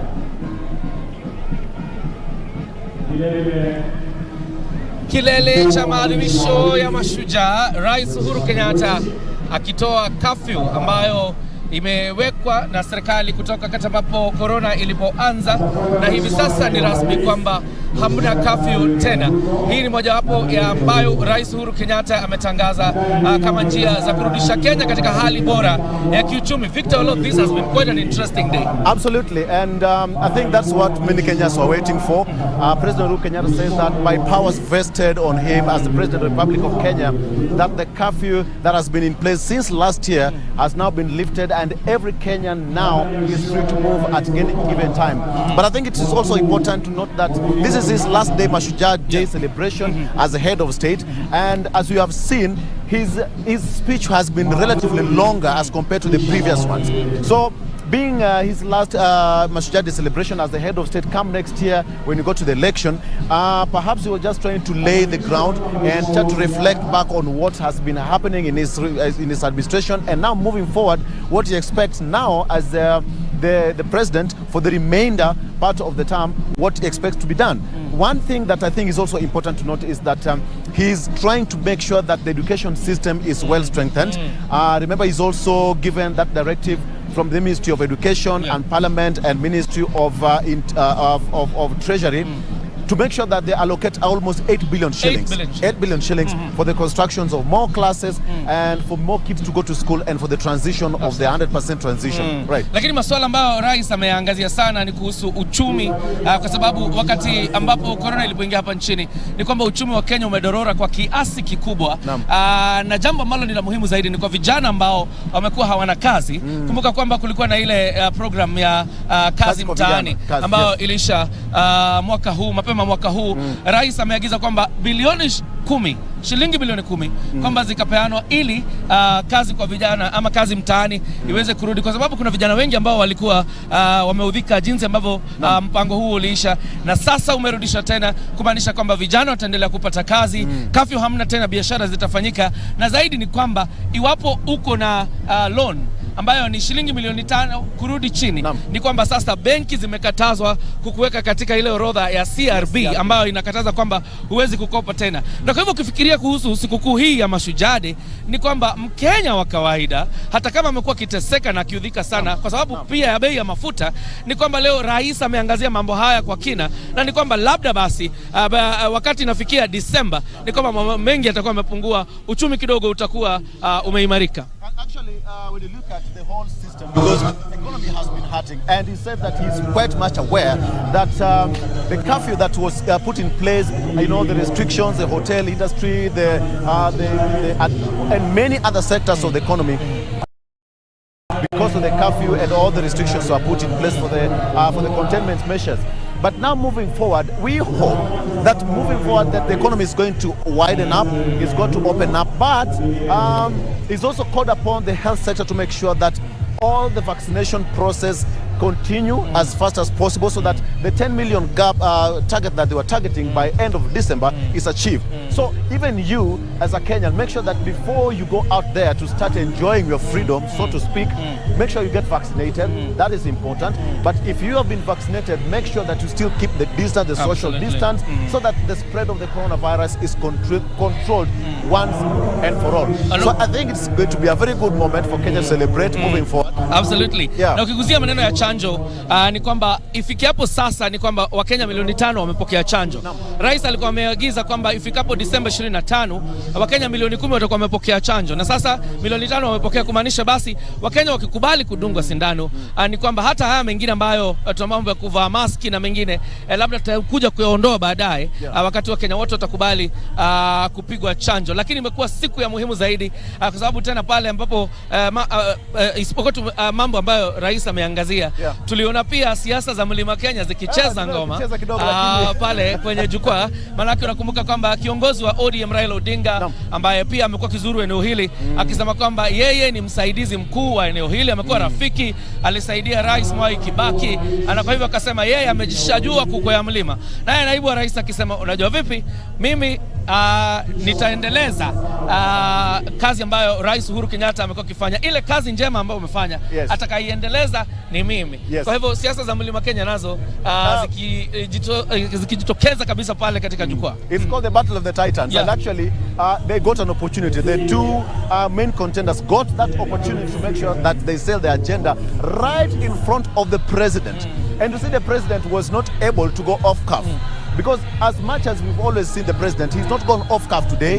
He's read his speech, the official speech, which almost went for more than an hour or so, and he was done. He did not go off cuff, you know, wananchi, this, that, this and that.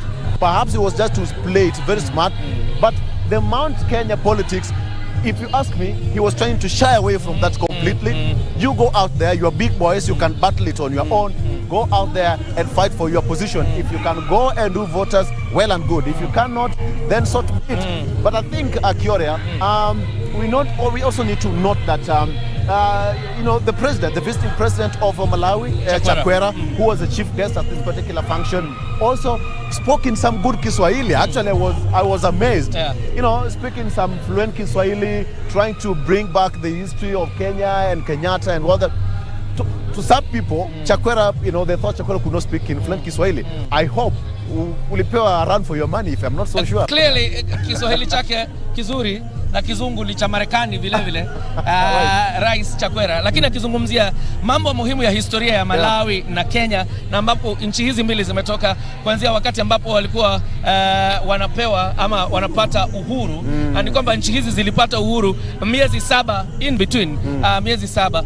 Lakini tunapomalizia, jambo la muhimu zaidi ni kwamba rais amerudia yale aliyosema wakati alikuwa kule New York, wakati alikuwa mwenyekiti wa Security Council. Wakati aliposema kwamba ile hukumu iliyotolewa na koti ya ICJ kuhusu mzozo wa mpaka kati ya Kenya na Somalia, na rais amerudia na tena kwa kizungu, not even an inch, ambayo nchi ya Kenya itapana ama will be ceded probably to the Republic of Somalia or any other republic. Na akasema kwamba sisi tumetosheka na mipaka yetu na yale yote yaliyo ndani tumetosheka nayo, na kwa hivyo hakuna inchi hata moja ambayo itaweza kuchukua even an inch ya sehemu ya Kenya. Actually, so I think that wraps it up for us. From us, it's been an amazing 2 days here from Wanguru Stadium.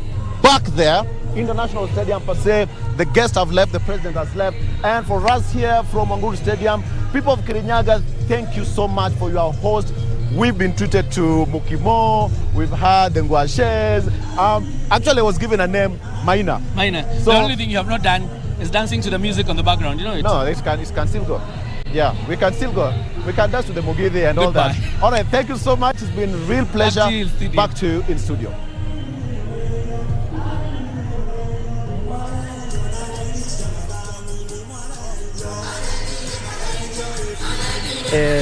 And of course, Olo there, of course, winding it up for Kirinyaga County. Thank you so much indeed for the comprehensive reporting there since Monday. And of course, it's kudos for what you have been doing, and actually